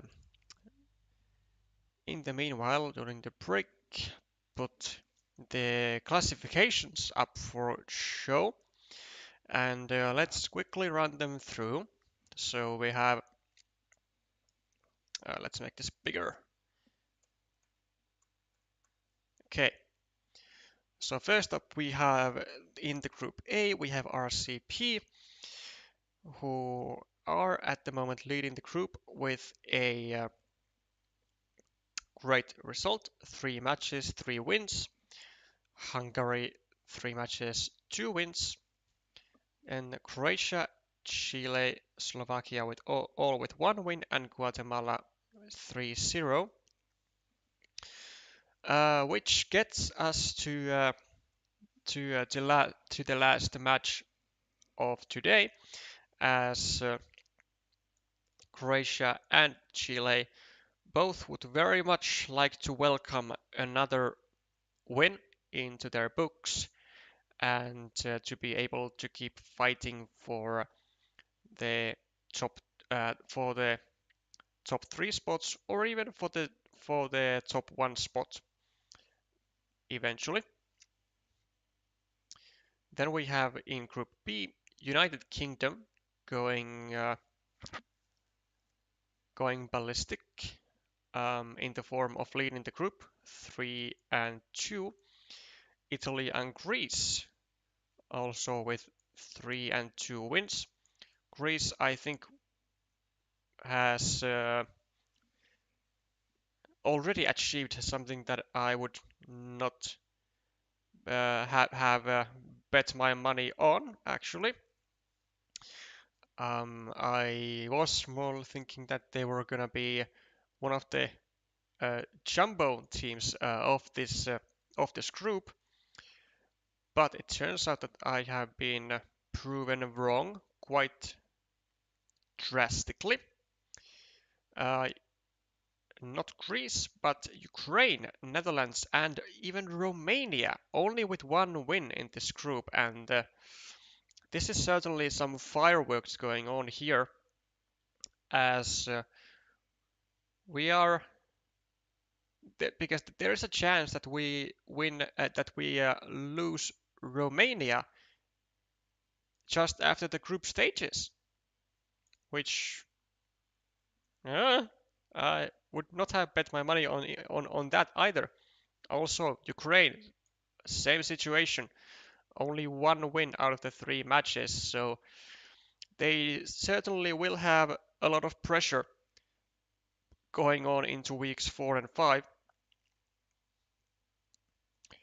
Then in Group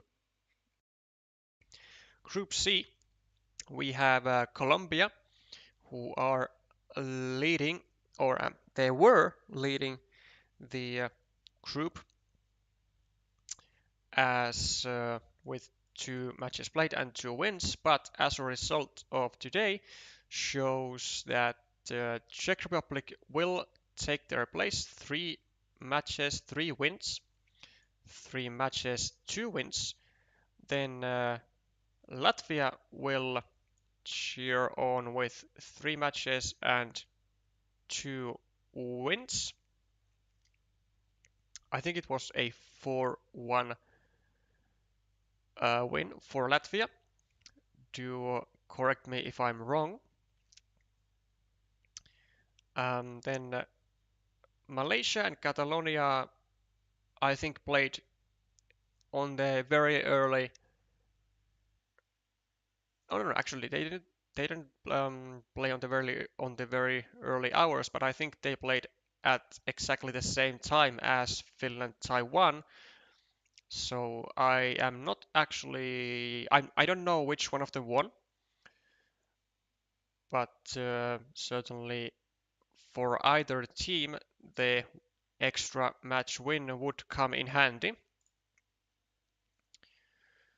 So for now, Czech Republic 3 matches, 3 wins, and is going to be leading the group. Then China and Germany collided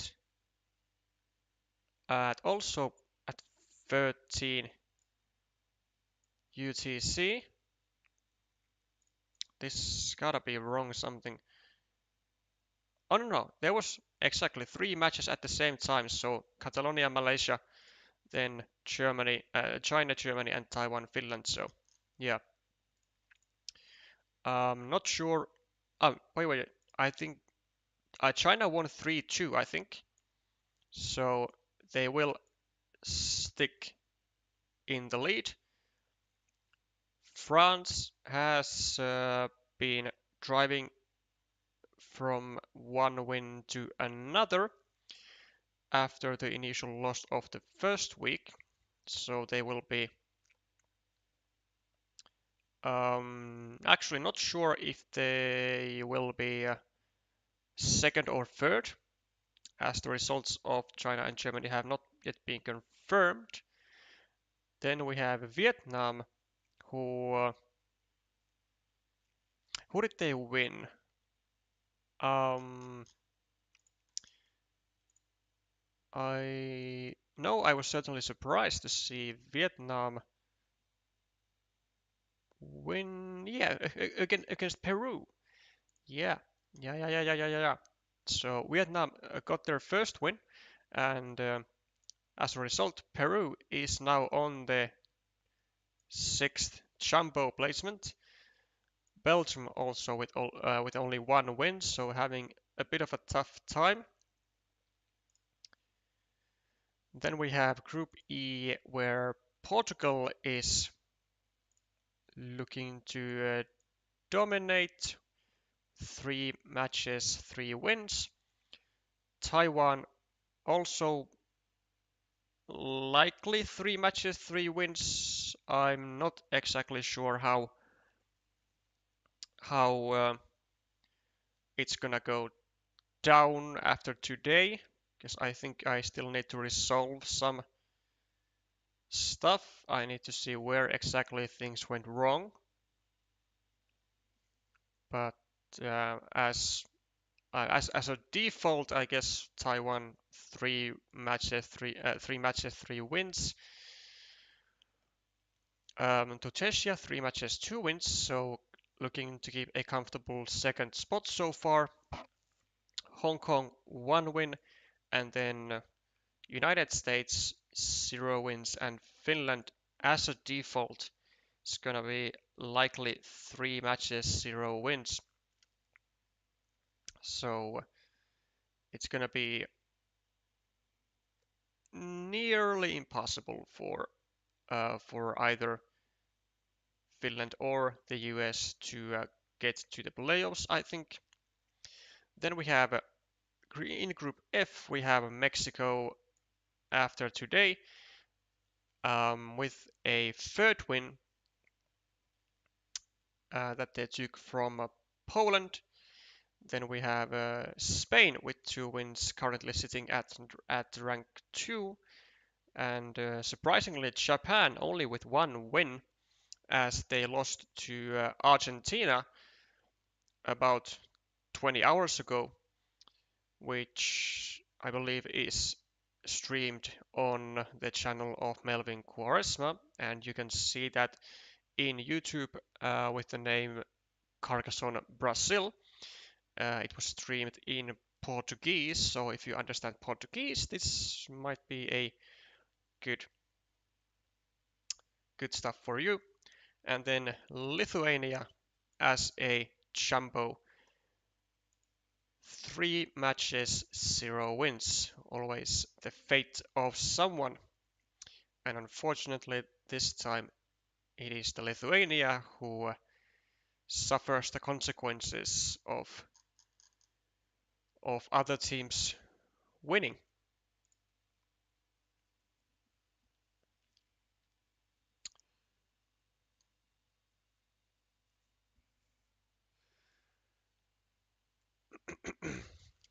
A warmer up question in case you are not warmed up for streaming yet. What about adding second tile to make competitive games a little bit more balanced. Sold as one tile competitive expansion. Um, Not a fan. I don't think the game should be changed in its core functions in any way, because everyone who has learn to play with the well, I'd say the original set of the 70 two tiles, or well, technically 70 71, right? Um, then they would have they might have some difficulties to, at least for starters, adapt to an extra tile, and also like basically all the informative material in the form of tutorials and stuff that there is on YouTube, although it is a very not so significant amount, but still it would be kind of irrelevant on some parts if there were an extra tile added, even if it were to be added only to competitive games. But like how would you even decide what tile is exactly added?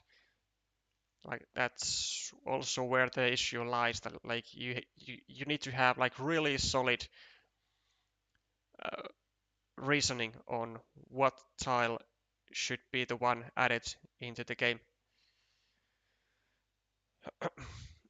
in order for it not to mess all the balancing out, because now we have basically a paired number of all tiles, like daggers and um, well, basically eight triple cities, six monasteries divided by two, and all that other great stuff. So it would be really difficult to decide which tile is added. Um, Clock is 20:00 CTC though, and we have some games to watch. Now,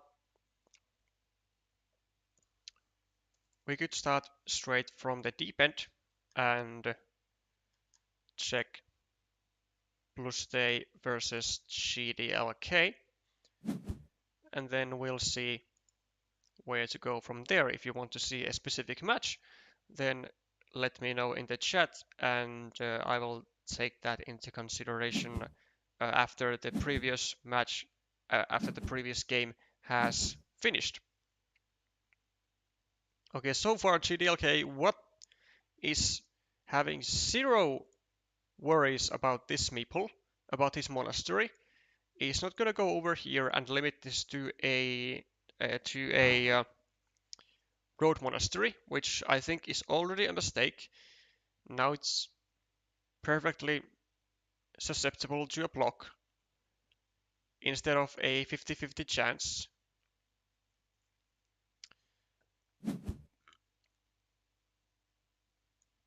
Actually, a really nice move by Bluste. I like it very much.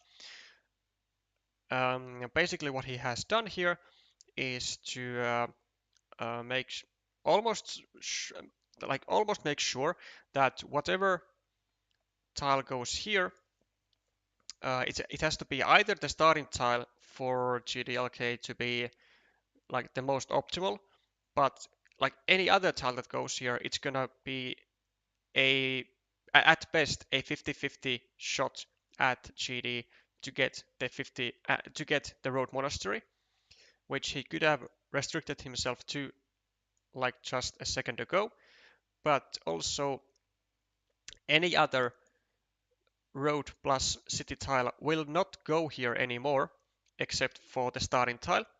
So altogether, that will restrict the chances of GD to save this monastery meeple by actually an incredible amount.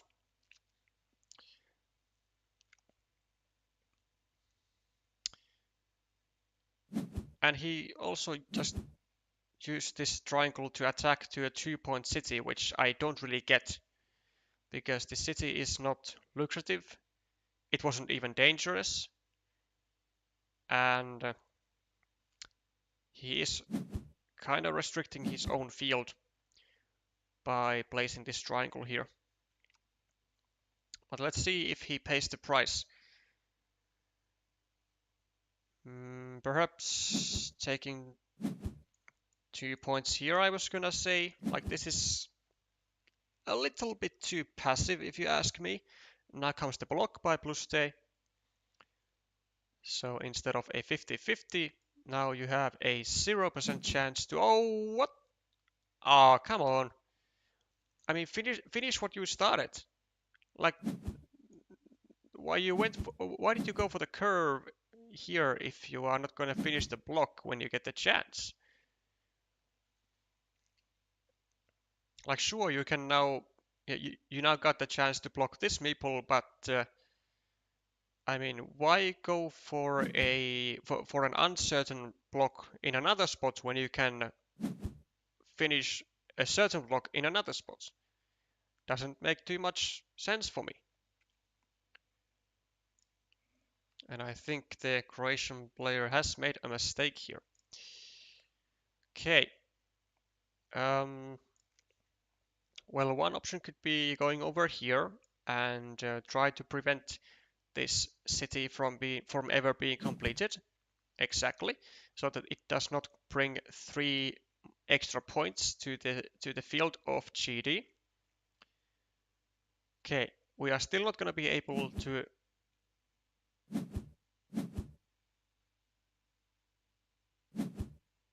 Yeah, still not going to be able to save this meeple, which is unfortunate. We are able to take 2 points though, which is all right. And we also create a platform to harass Pluste's 1-point city. Unfortunately, not going to be able to quite use that opportunity as Pluste finishes the city and takes the meeple back. And now we have an uncomfortable tile, which I think could have used better by going over here and maybe starting even a second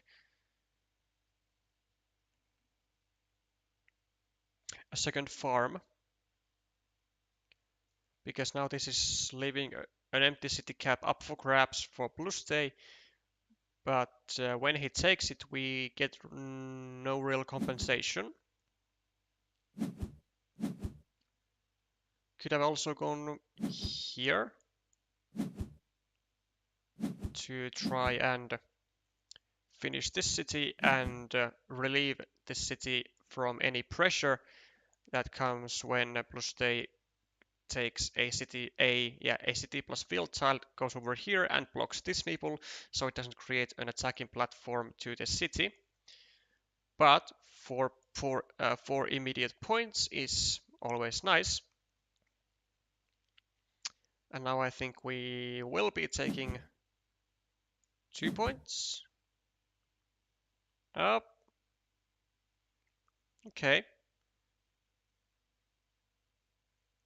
That works. It does expand the 6-point field though.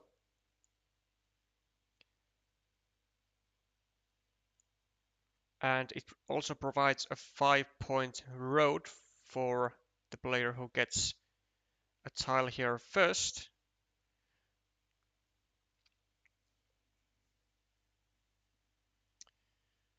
Well, why don't we do exactly that?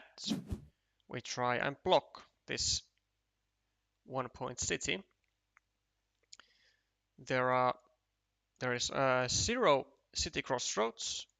There are 2 starting tiles and only 1 only one dagger with the left-hand side curve. So 1, 2. Well, still 3 triple city, still 3 road Doritos though. Okay, so we sack some points and make this block, which is still a 75% chance that GD will get a tile there and a meeple back. This is great. Oh, I don't think we should have made that move. Like, even though it is 5 points, it was the only tile that was suitable to the square, and the only tile which now unified the 6-point field of GD on the right to the 6-point field that was shared. I think it could have been better if we just continued our city or something, or even started another city.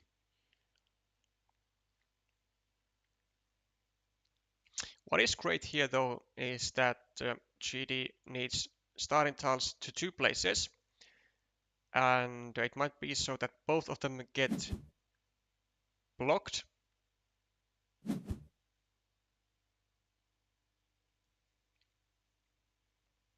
Now the first one, and now there is actually a chance for us to drop a farmer here and connect to the 12-point field.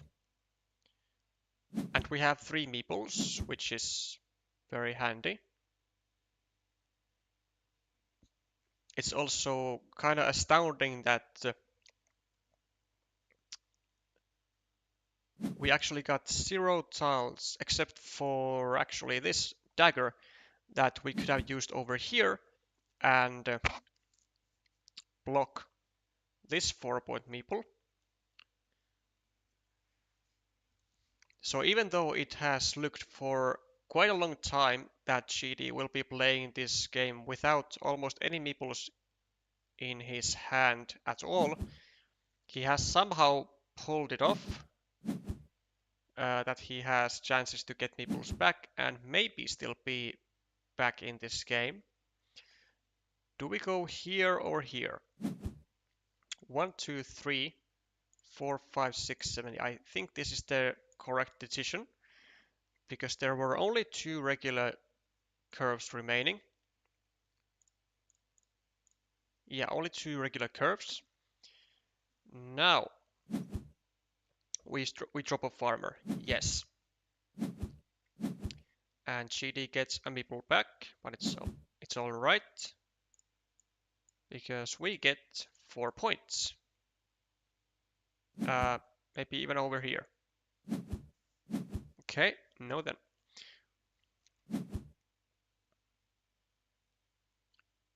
Do we go over here or here? Depends on the amount of triangles. 1, 2, 3, 4, 5, 6, 7, 8, 9. And no dividers. I think we actually should just take this meeple back. 1, 2, 3, 4, 5. Still 3 triple cities, but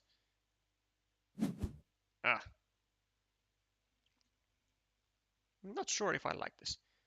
If you're Bluste, I think you go here. 1, 2, 3, 4.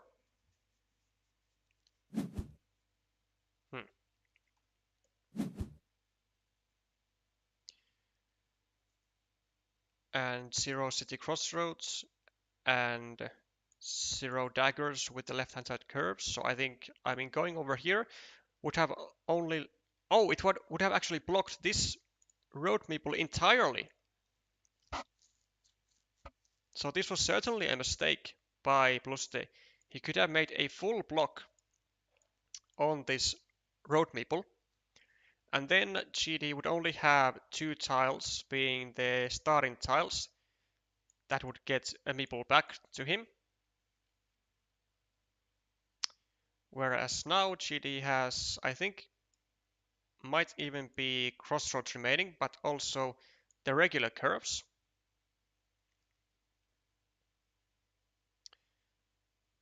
GD wise move with an extender, also slightly makes it more difficult for Blue State to build his monastery, but the main purpose is to try and block this field meeple from connecting to the 12 to an 18-point field actually that it is now. So will it be successful though?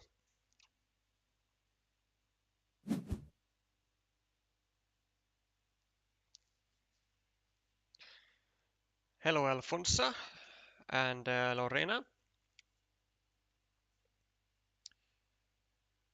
Could place it with the road into the Blue State city and keep the meeple.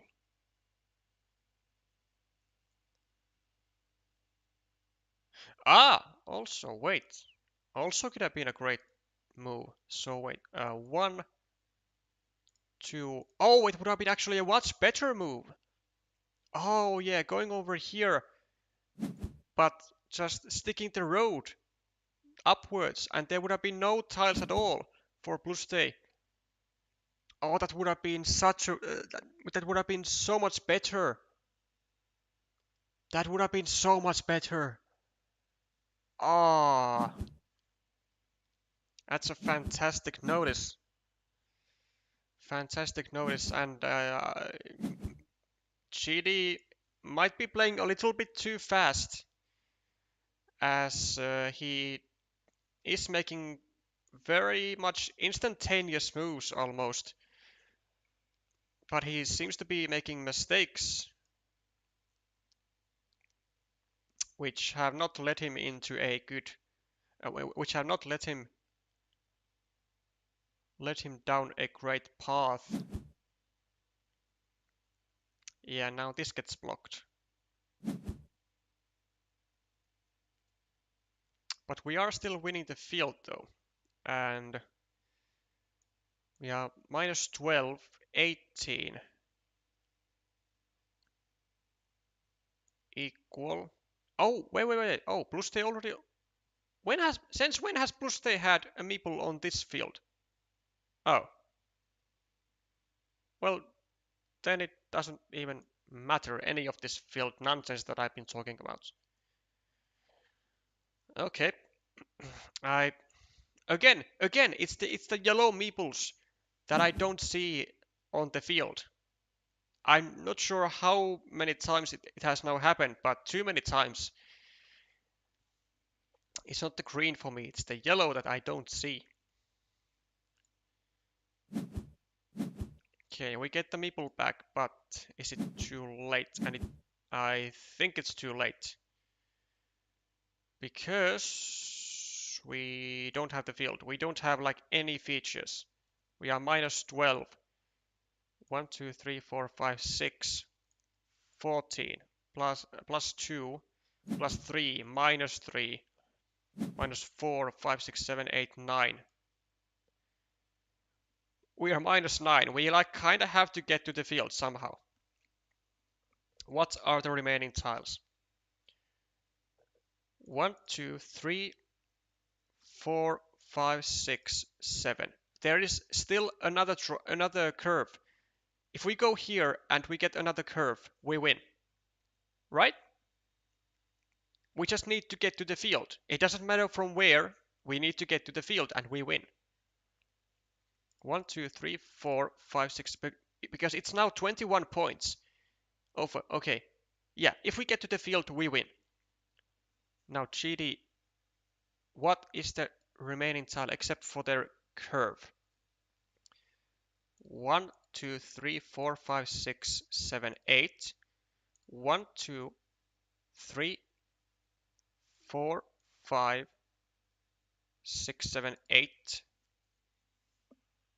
Well, it doesn't actually matter what it is because it's going to be only a 50-50 shot at getting to the field. So it doesn't matter where we do it. So I say we go here and we hope to get the curve.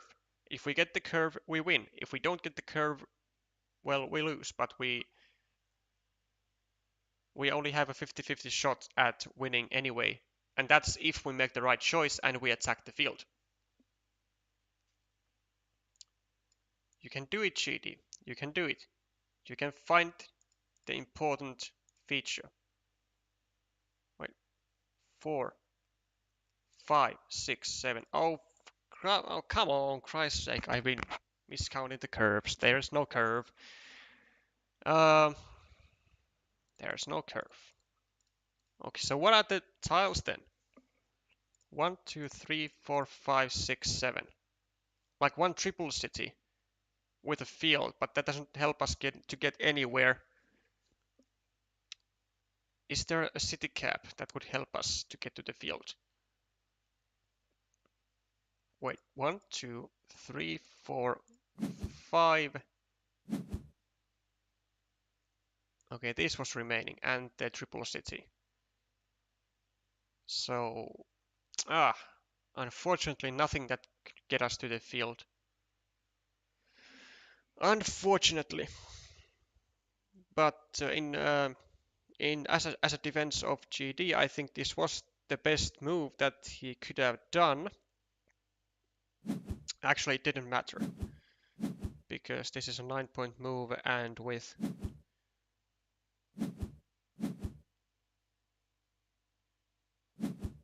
how many tiles have I miscounted? So wait, if we had this of 1, 2, 3, 4, 5, 6, 7, 8. Okay, so if we had this, then is it possible to get to the field?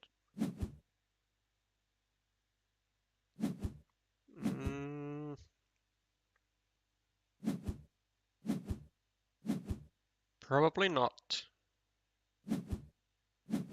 Not from there or there. Okay, unfortunately not enough. Not nowhere to get to the field from anywhere, I think. But well, that was atrocious. That's why you don't trust when I say there is something left and when I'm streaming.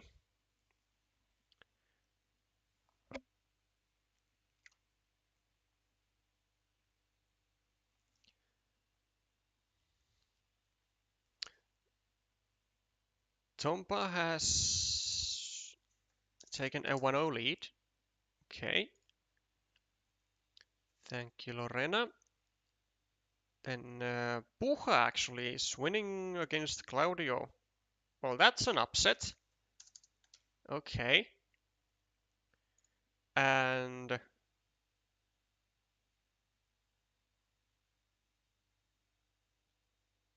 city cap is the last one, not the triple city. Yeah, a city cap, but not a city cap which we could have used to get to the field. Which we could have used to get to the field. Okay, so and of course we gotta give the point to Pluste as well. How about Hanchi?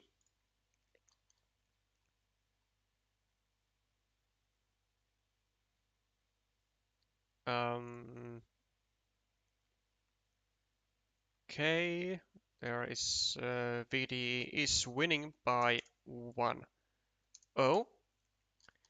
And then the final pairing, Adan Lacheras, is in a situation of leading 1-0 against Amas Junkula. So an even match so far.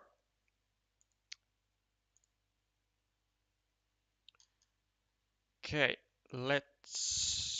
well, since Puja seems to be on fire, let's take a look at how he handles. Puja actually rated over 500 now. I like the sound of that. Experts for Croatia.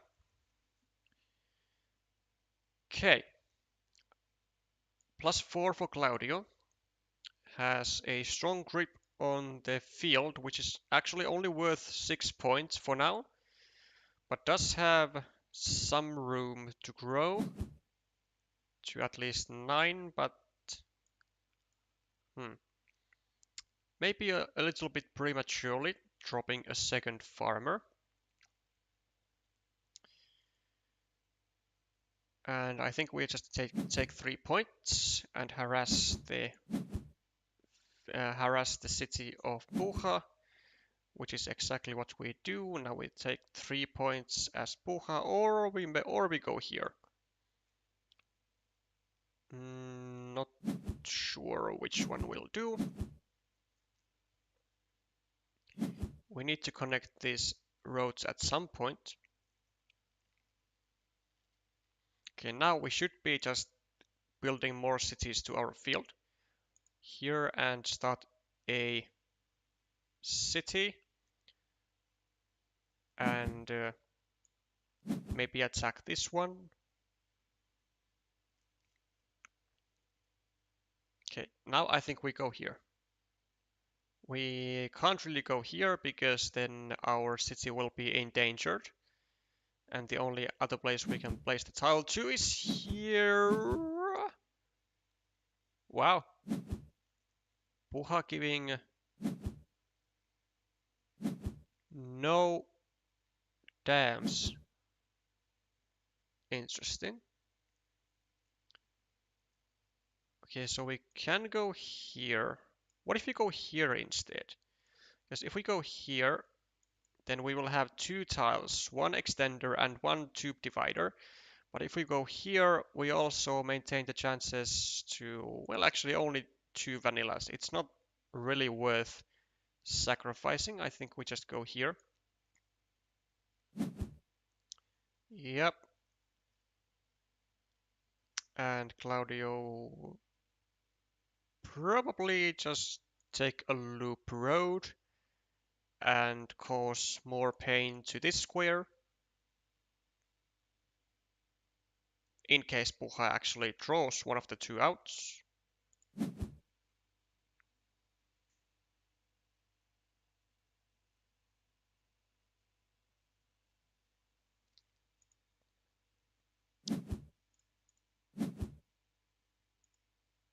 But decided to just harass the city instead, which is doable, I guess, with 2 meeples.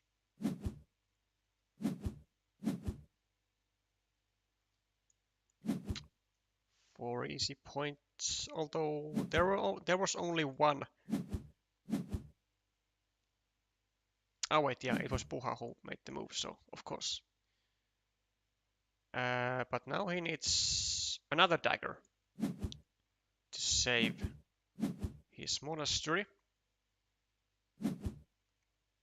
As a compensation, though, does get the tube divider, which is fantastic stuff for him. And wowzer, that was a beautiful sequence of tiles there for Puha. First dagger, then tube divider, then starting tile, just city cap after a city cap after a city cap. And you know what they do? They bring in points. I mean, we could go now over here and meeple this. There are still 3 road Doritos. We would then be ensuring that this 4-point road is tied with this is tied to this 2-point road. We would have 3 tiles to go here, so an 87.5% chance that we draw one of them, and perhaps we are then able to save this monastery if we draw one of the 2 remaining daggers as well. Plus, like, we have 3 meeples, so I think we could afford to use one on the ruin, which seems to become a rather large one. There are only 2 triple cities though, both with road. So this square is very susceptible to a block. Oh, but we could have. Oh, we would have immediately gotten the road Dorito. Well, it still provides value for us. 4 points for the road and 1 point for the monastery. So a 4-point move, since at least for now this ruin belongs to Claudio. So still a valuable tile. And now Claudio is finding some use for his preemptive farming and takes the upper hand on the farm, eats up this 9-point farmer.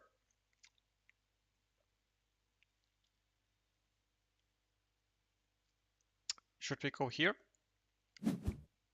Sounds like a fine move. Apparently it doesn't sound as fine to Claudio though, as he continues his city by potentially 4 points, but directs it to the right. And how many are there? There are 2 daggers. There is 1 city crossroad and 2 starting tiles. So 5 tiles, 5 city caps that go here.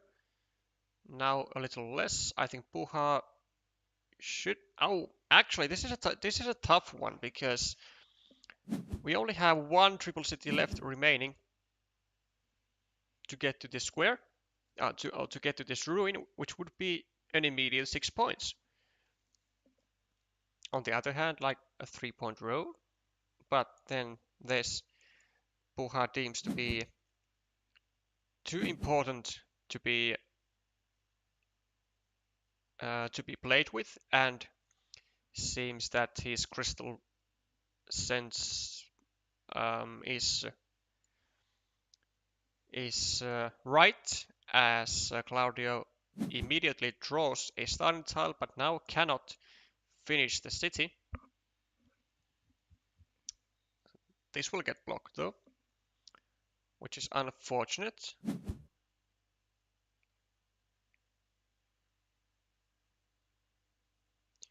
One, two, three, four. I actually think we should have made this move without a meeple, because there are only 2 tiles that we can use to connect, and we already need 1 of them over here to connect us to the ruin.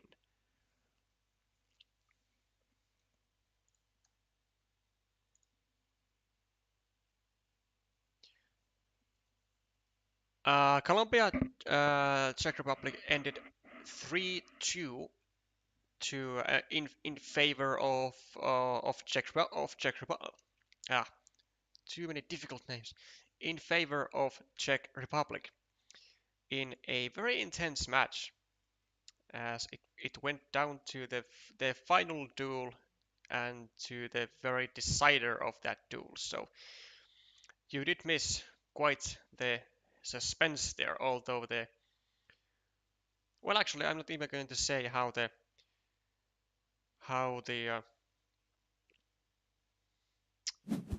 decider ended. I'm instead going to let you watch it yourself if you are interested.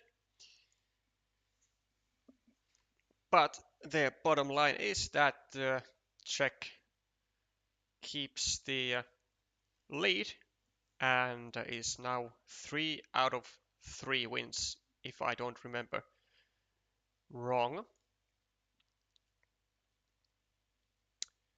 Okay, Puha going for the second meeple to the field, as the connection opportunities are running very, very low on this map. Now we have 0 tube dividers left. We have 1 2, 3, 4. We have one tile to connect to the field, which is terrible. I think what we should do is to actually build around, or we just hit the one outer and we get to the field. That works too.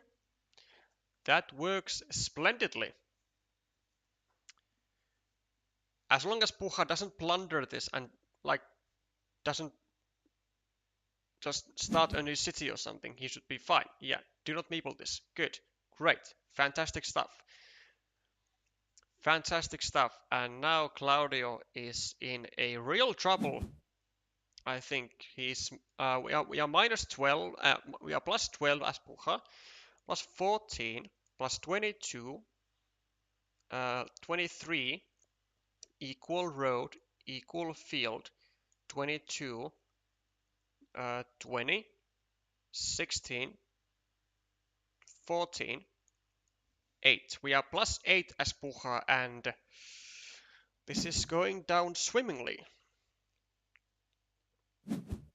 Okay, Claudio does get, unfortunately, the triple city, but we are still plus 4. We don't have anywhere to score, though. And Claudio does have a city cap from where he can get a meeple back from, which is an issue that we might have to deal with. 1, 2, 3, 4, 5, 6, 7, 8, 9, 10. 3 city caps still remaining, so chances are that if we do not do anything to this, we will end up losing as Claudio gets his meeple back. 4 points will be equal, but with 1 extra meeple. Okay. 2 extra points for Claudio. Yeah, this is really bad. Okay, well, we do have a chance since the field is 12 points, 15 points. So if we hit a city cap earlier than Claudio, we can go over here and drop a farmer. And then connect from here. Unfortunately, this city cap is not the one that we can make that with. And the chances are slimmer and slimmer. Oh, wait, actually, I mean, this kind of works, except for Claudio's not gonna go for this field connection, because Claudio has 3 people, 3 tiles that he can get a meeple back with. And now we have to defend this, which is not great. We lost the coin flip, which didn't favor us at any point, though, really, because Claudio was the next in turn and had the first, had the dips to that connection opportunity. Well, we could go maybe here, then hope that we get more city caps.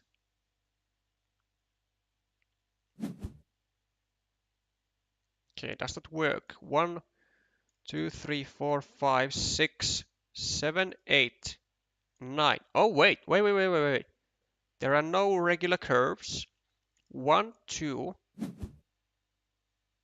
But there are 2 field crossroads. Damn. Okay, so as Puha, maybe I think we go over here now and we create an attacking spot to the field.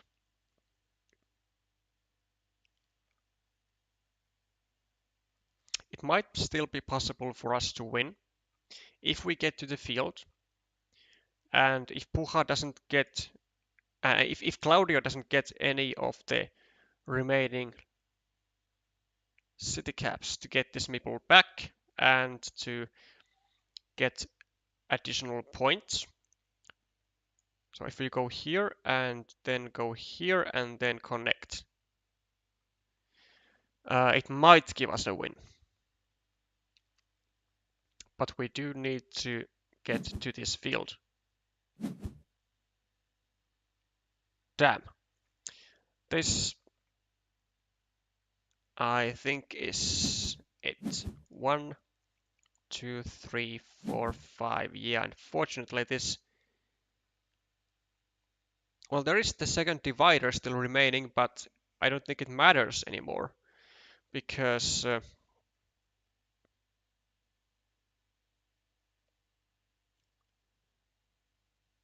because we can't score at the same time that we make the final move. And I think Claudio is ahead in points, assuming that the field is equal. So unfortunately, Puha did not hit his outers immediately, did not get both of the dividers. Well, we do have a 50% chance to get to the field at least. Claudio is gonna go... Actually, Claudio needs to figure out what the remaining tile is, except for the divider. If it is a curve, Claudio should go here and drop a farmer. 1, 2, 3, 4, 5, 6, 7, 8, 9, 10, 11, 12, 13, 14, 15, 16, 17, 18, 19, 20. It is not a curve. It is not a monastery. 1, 2, 3, 4, 5, 6, 7, 8. No triple cities. 1, 2, 1, 2, 3, 4, 5, 6, 7, 8, 9, 10. No Doritos.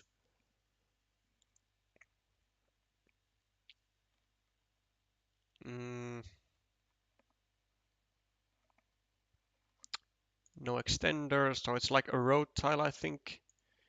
1, 2, 3, 4, 5, 6, 7, 8. Oh, the crossroad. Yeah. The field crossroad, which will not help Claudio to get to the field, so Claudio should just take a 4-point road. Actually, yeah, a 4-point road, I think. Because he has to assume that Puha gets the divider, because if he doesn't, then Claudio wins anyway. So he has to assume that he gets the crossroad. And with the crossroad, he can get maximum of 5 points if he now goes here and meeples this. That's all he can get. Yeah.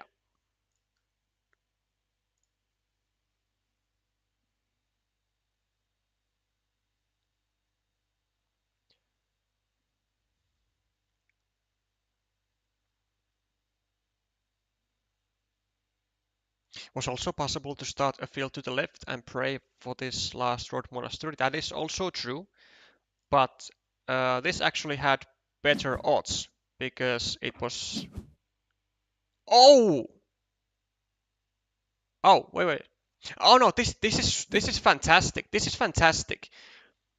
This is super great. This is fantastic find by Claudio because he did what I said. He assumed that he gets the field crossroad, and he knew that he wins if Puha doesn't get the divider.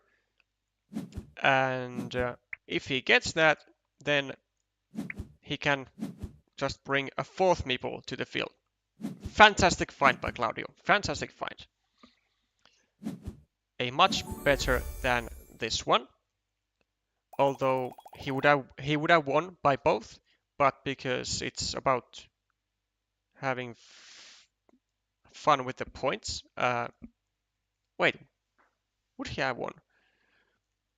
1, 2, 3, 4. 5, 6, 18 points, 13 points to 60.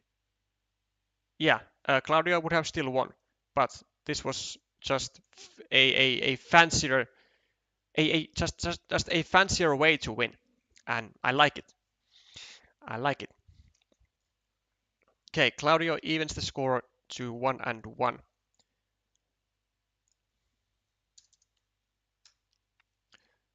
So yeah, what I was about to say is that uh, yeah, it was possible to start a field to the left and pray for this last road monastery, but if he connects through a road monastery, he only has one out because there is only one road monastery remaining.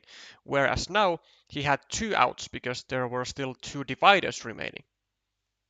So more outs, more odds to get to the field, which he needed to get.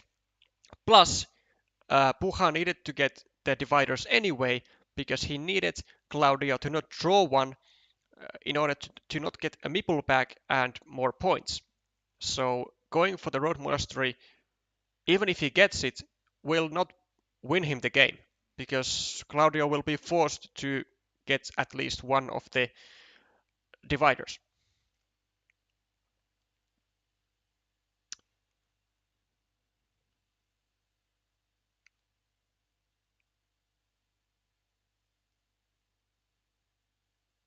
Puja had to block instead of getting to the field to get 3 points for true. Also true. Puja did make a mistake, and actually, it was not a 3 point mistake, it was a 6 point mistake because in the process of connecting his third farmer to the field, he also created an additional castle more, so that's +3 to the field. So not -3, not saving 3 points, but it was a 6 point mistake.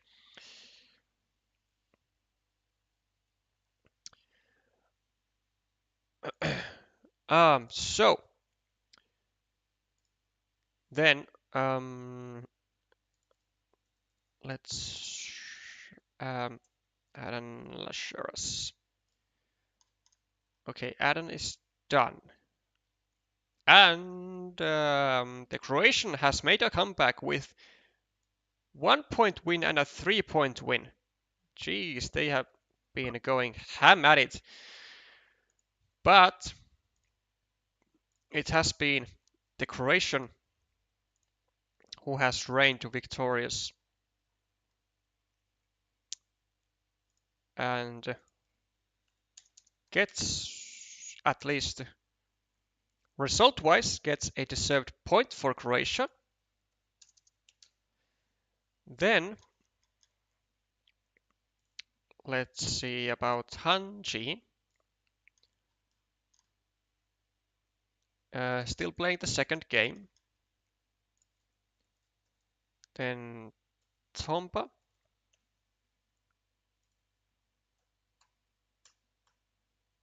Ah,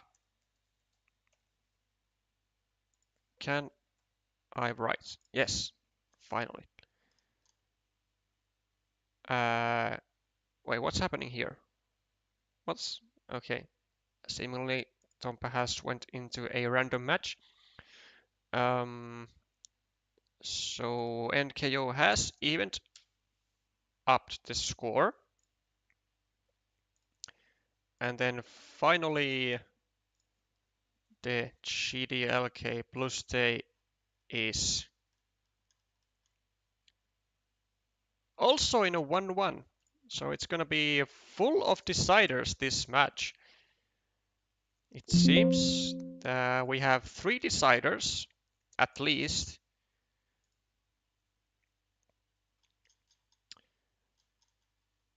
And so let's, who do we watch? Let's watch Tompa in action. Oh, 2 tiles. Well, I mean, we get to see at least the 2 tiles.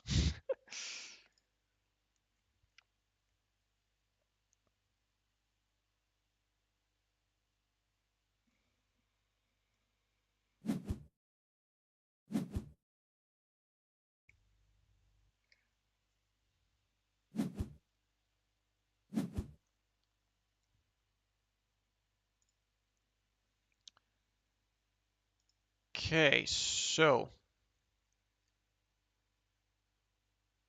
+6 for NKO and Tompa doing a final move of the game, I believe. If it is so, and he doesn't have to worry about what tile NKO has in hand, then yeah, just 4 points seems to be the... Oh. Well, he did have to worry about what NKO had in hand. He did have to worry about, so then the move would have been this. Go over here and prevent the city from being completed. Ay, ay, ay, ay, ay. So would be a -2 for Tompa, and then 1, 2, 3, 4, 5, 6, 7. That was 10-point move for NKO, so 10 -4, so net -6 for for Tompa. If he goes there, it's gonna be +1, so a 7-point difference. Don't say Tompa loses by 7 points or less.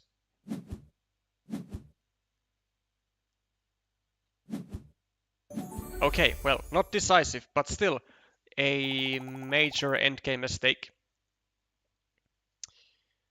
And NKO takes the point, and Chile gets also a match point on the scoreboard.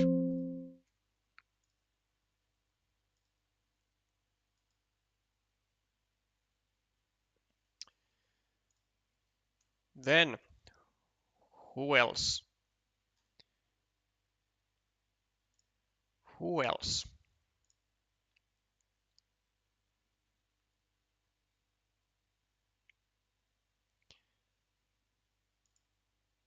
VDE 3517?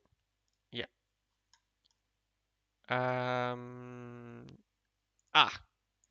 Just missed. As VDE takes the second game point and Chile takes the second match point. Now we have GDLK and Bluste in a decider, and Claudio and Puja in a decider. Both which needs to be won by Croatia.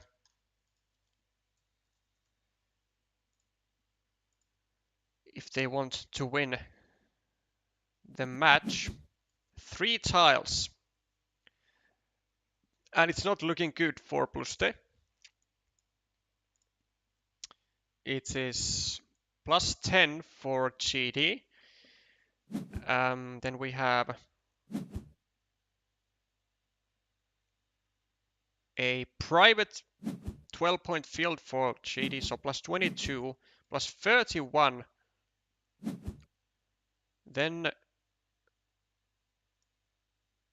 this is going to be max equal. Oh, this is looking so bad for Bluste. So bad. And he's not going to be even able to connect to the field. Yeah, this is going to go to Chile, undoubtedly. Undoubtedly and unfortunately, Croatia is not able to get to 2 wins. Actually, yeah, I think they have 2 matches played, 1 win.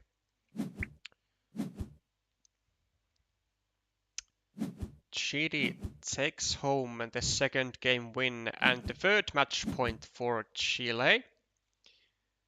Chile might actually be 2 out of 2 wins. I'm not sure. Oh no, wait. Because we were looking at the statistics, Chile was at 1 win. Yeah, 1 win both.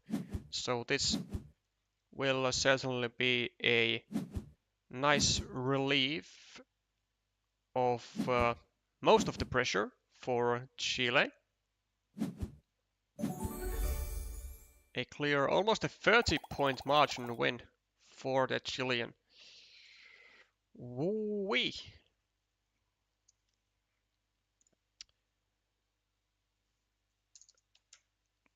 And that's 3-1, and then we shall go watch the final game of the match and final game of week 3 as it stands of the WTCOC, and it's gonna happen between Claudio Jorquera and Puja44.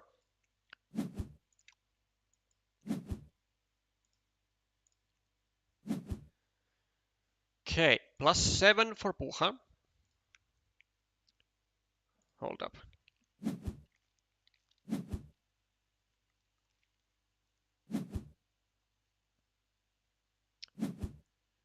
Do any fellow Croatians know when is the Croatian National Championship? Yeah, actually, great question. I would like to know that myself.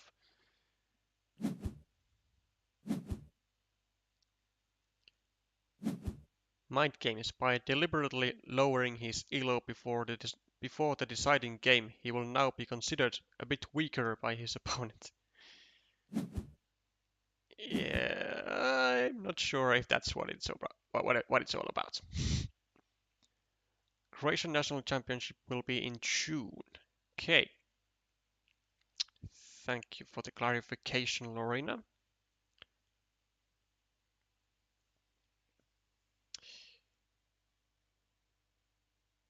Hi there, Nicholas. Certainly feeling, or should be feeling great after today, after your own performance as well.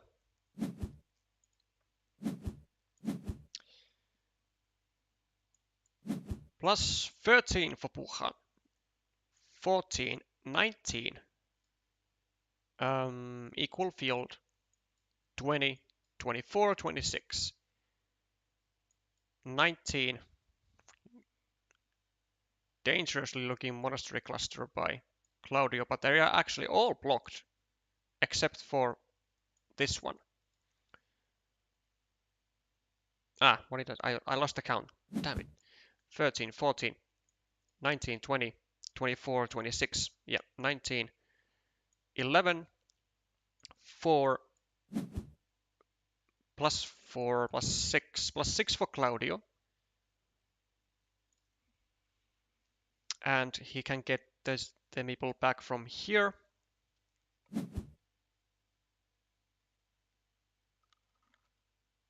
There is one starting tile that goes for Puja. So this one is blocked. This one is a 50-50 if it is blocked or not. Okay. +2, I think, for Claudio. Actually, a decent move. Gives a new stick up to the field, but it can only be taken with the starting tile that Puja needs to here already. So this city cap can only be taken by Claudio. Then we have well, I mean, Puja, I don't know, maybe go here and just try to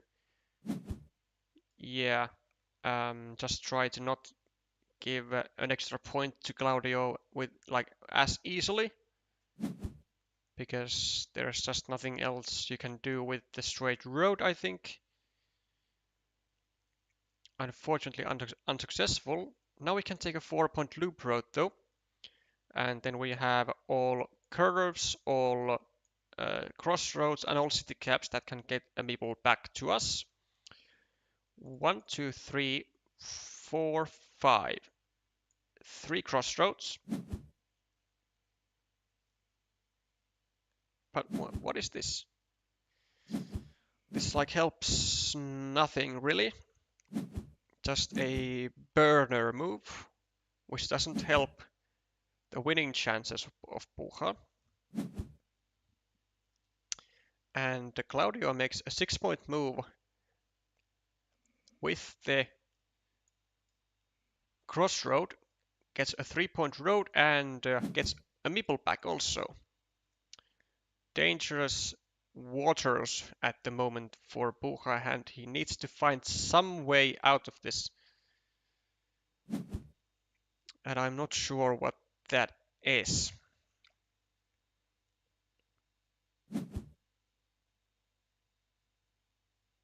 Ah, what a timing to stick in a road. But we do get the city completed, which is nice. 1, 2, 3, 4, 5, 6, 7. Well, an 8-point road. It's not bad. We still have one city crossroad to go here. And maybe daggers. This is the final dagger, so unfortunately it will get blocked. It will get blocked. It would have been so great if with this move Puja went here and dropped a farmer and had just full faith on the starting tile, and now he would be controlling the 12-point field. But unfortunately that is not the case.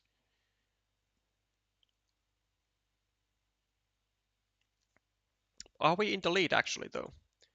I feel like this is a lot of points though. Like 15 points actually this move. It's a lot.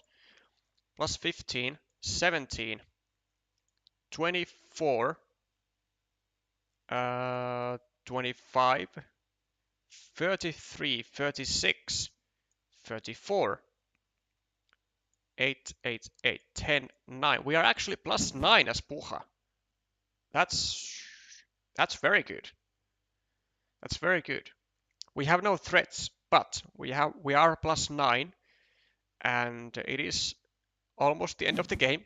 So as long as we can keep that plus 9 lead, we'll be fine.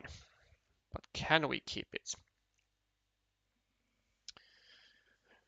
That is the question.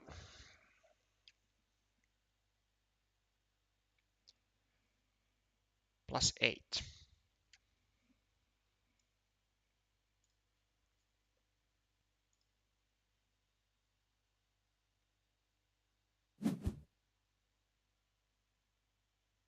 Claudio unfortunately manages to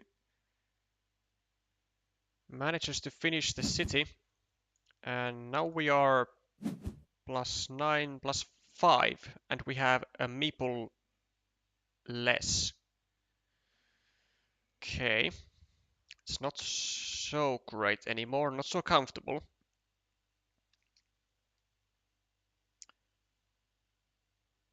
The 4-road tile will be important.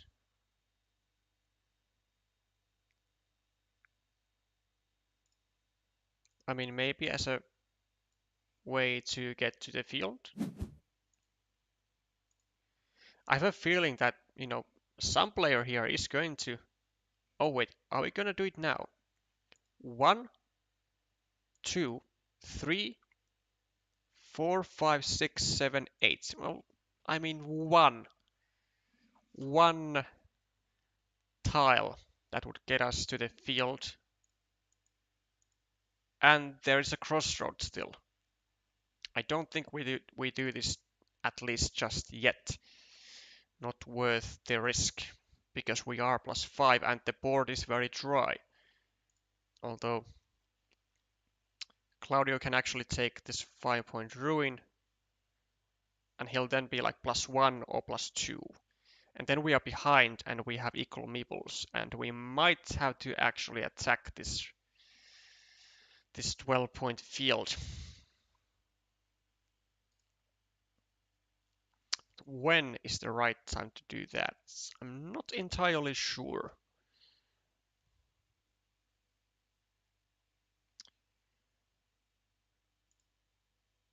Six-point field also, that is also true. So Claudio can take a 6-point field at any time, and he'll be at least plus 1.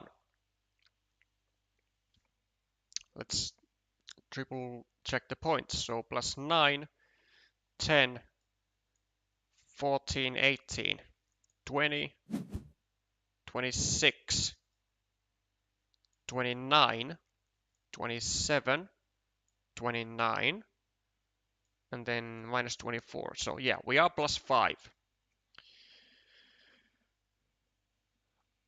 But we can't really score points.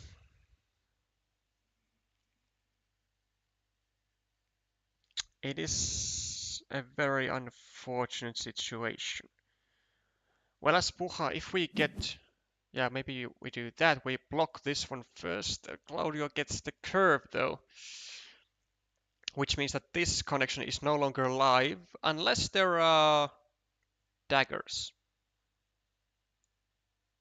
Oh, there is one dagger. One.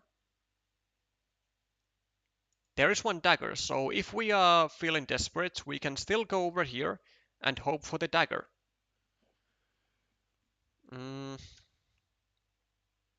But Claudio will, I think he's going to take the 6-point field now and be up by +1. But if he does that, then if we grab like a crossroad, we're gonna be like +1 as Puha. And then we just grab something like this ruin.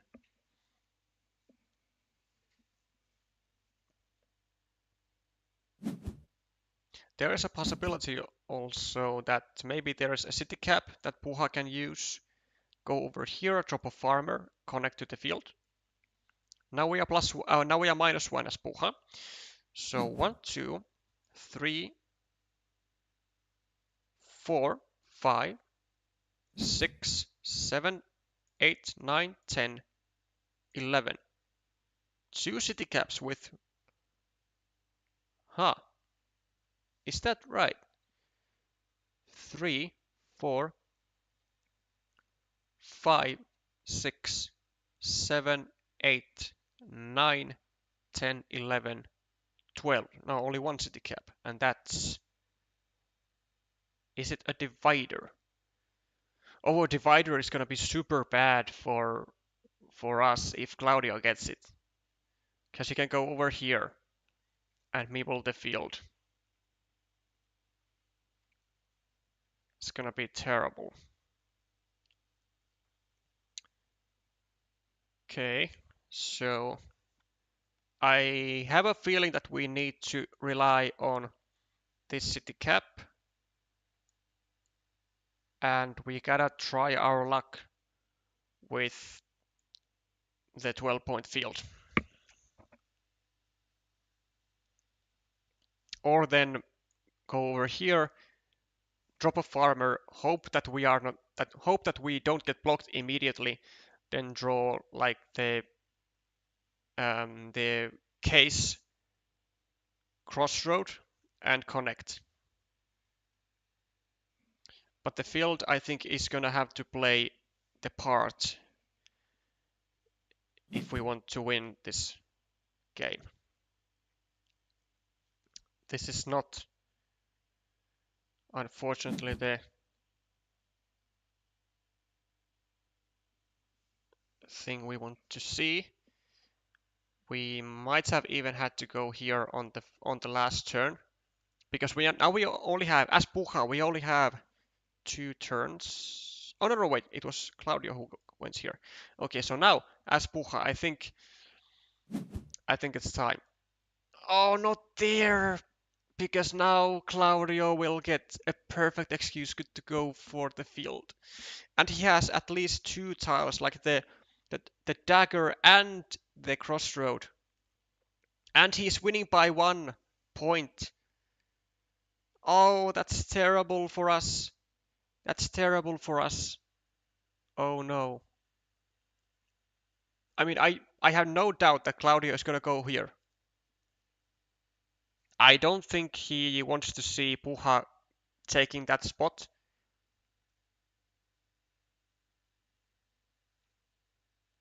There's like a 66% chance that Claudio wins, I think, if he goes over here. Depends on the third tile that's left. So there is the dagger. Then there is the field crossroad. And then the divider. So if Claudio goes now over here, he will win by 66%. Yeah. Oh, he doesn't go to the field. Is this a chance for us to do something? Wait. So there is now the divider and there is field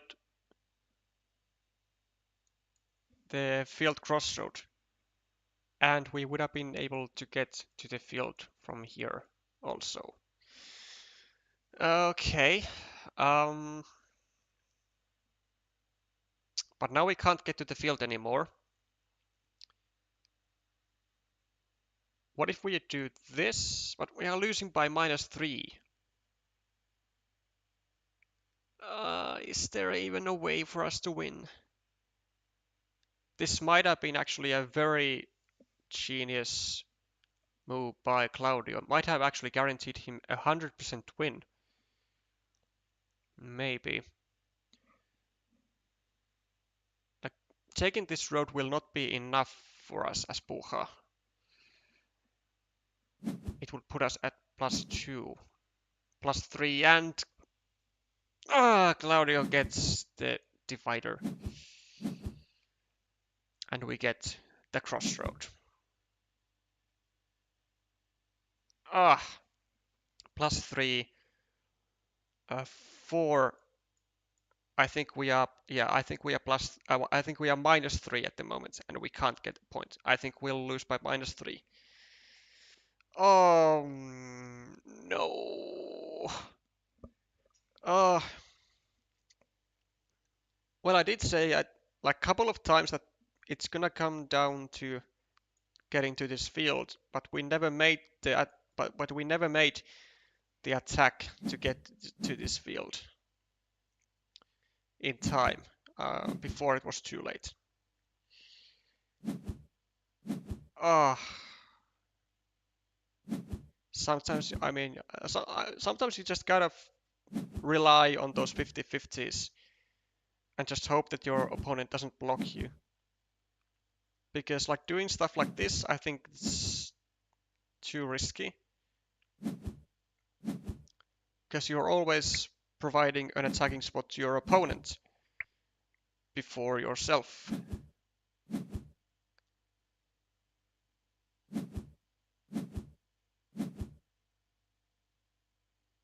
Six were equal and 3 points. No.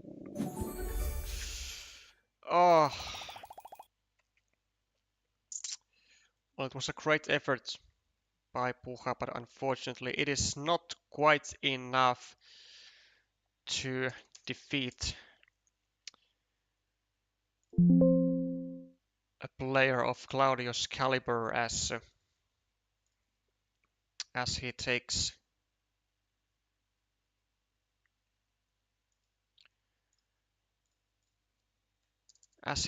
the win and gets Chile to 4-1.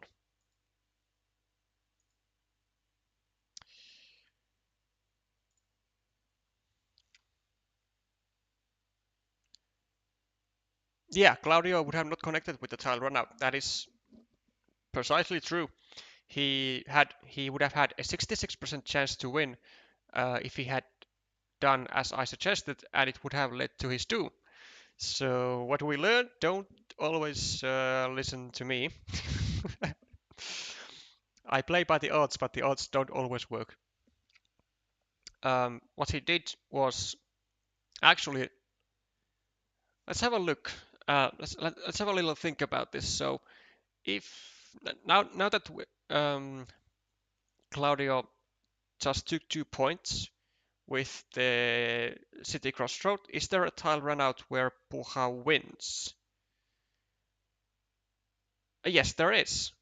Because if Puja gets the field crossroad, then there will be the dagger remaining plus the divider, and we can attack, and we can still attack the field if we place the uh, farmer on the like middle left with the field crossroad, and then we just rely that we get the dagger and we get to the field. that was it was a possibility for us to win.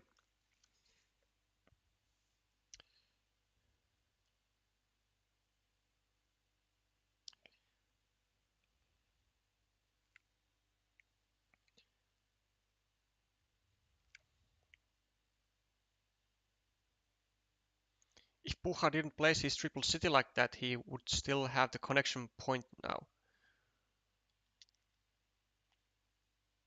Mm,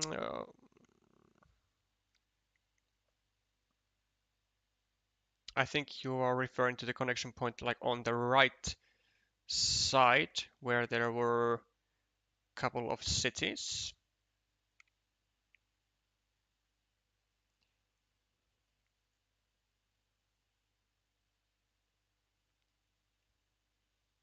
I think the 2 points gave him better odds, but I'm not sure. Yeah, um, it could certainly make a great puzzle, like what gives you the best odds to win the game. I'm not sure if that was the best possible move that was possible to be made by Claudio, but he thought it was, and it paid off. If Puha placed the triple city on the left to connect both ruins, would be that enough to secure the win?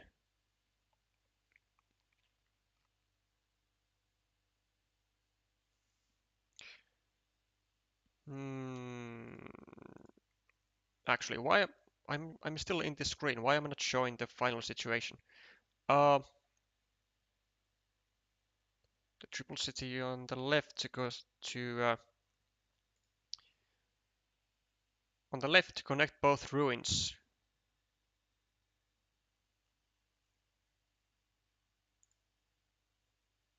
Ah, like connect these ruins. Yeah, there might be some truth to that. At least it would take away scoring opportunities from Claudio for sure. But then, actually, this is a 6 point move for Claudio. If he doesn't do this, then he will be able to take this ruin. No?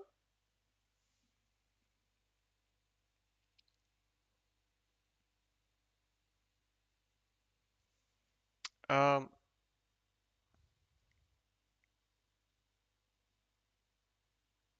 or what's the best that he can do with this tile? I mean, otherwise, if he can't do this, he can't actually even score. He can't even score 3 points with this tile elsewhere. Not even 2 points.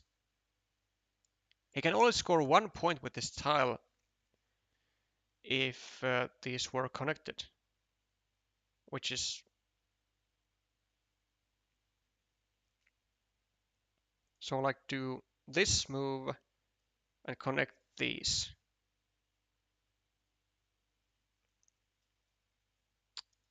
Could be an option. Actually, it could be a strong option.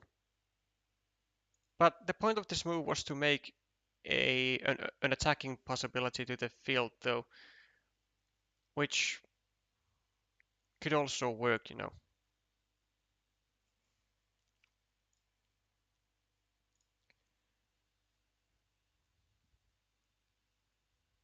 I think the only way Puha wins is getting the T first and then the dagger. Yeah,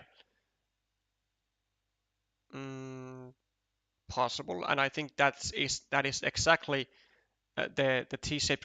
The T crossroad was exactly the one and only tile that prevented Puha from going ham on the with the final meeple, and which was the one that prevented Puha from trying to get to the field via that said dagger.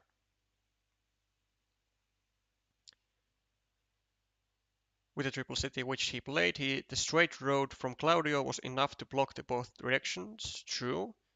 There uh, actually it was never possible to attack the from the bottom. There were no extenders. There was no there was not a single city cap tile with the field to the left, which would enable an attack. So this side was never live for attack at any point. So, but then again, like going over here, this can be blocked with absolutely any tile that the Claudio draws, except with like maybe this, in which case Claudio likely attacks the field himself, maybe.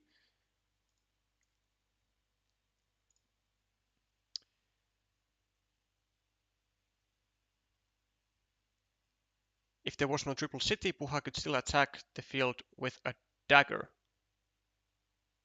Oh yeah, true. Because the dagger also would go over here. Wait.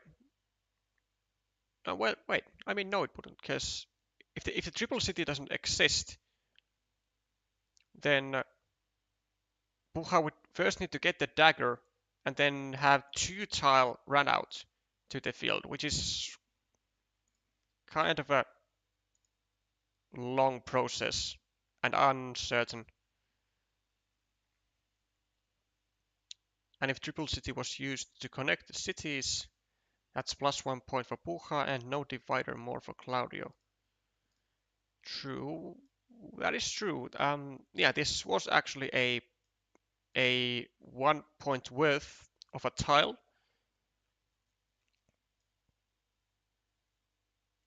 I'm starting to believe that this was indeed a mistake from Puja.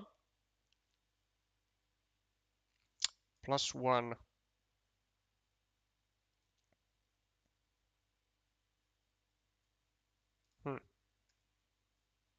I'm starting to believe that it was indeed a big mistake, actually. Although 6 field move for Claudio, so Puja would also have to block the 6-point field move somehow. Like this or something.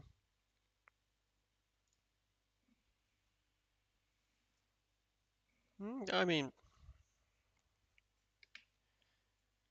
but I kind of like the fact that, I mean, Puja just he did find good uses for, or at least somewhat good uses for like each tile by creating more threats on the board, by creating more attacking spots. Even though he was never able to use any of them, and the only one he was really able to use, or he would have been able to use, was this one, which was a spot that was live like ever since the final 15 or 20 tiles.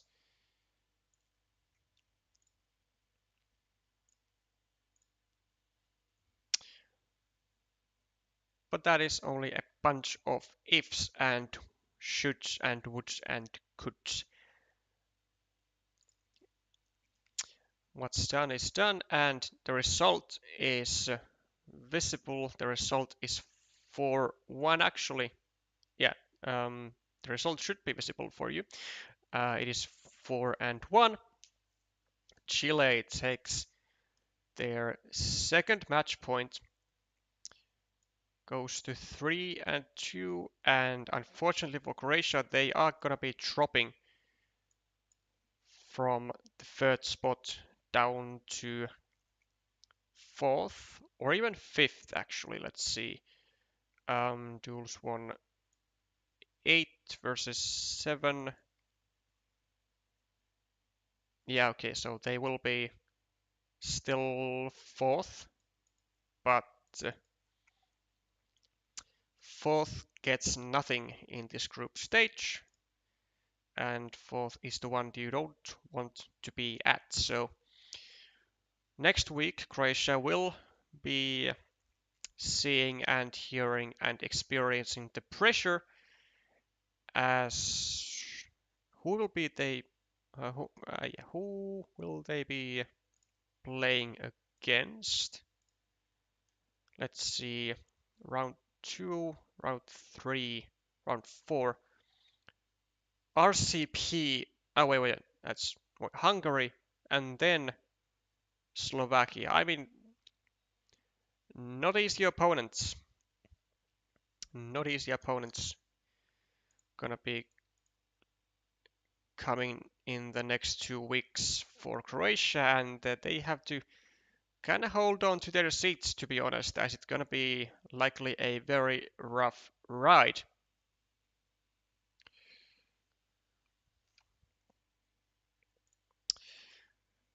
I appreciate you all being here until all the way through.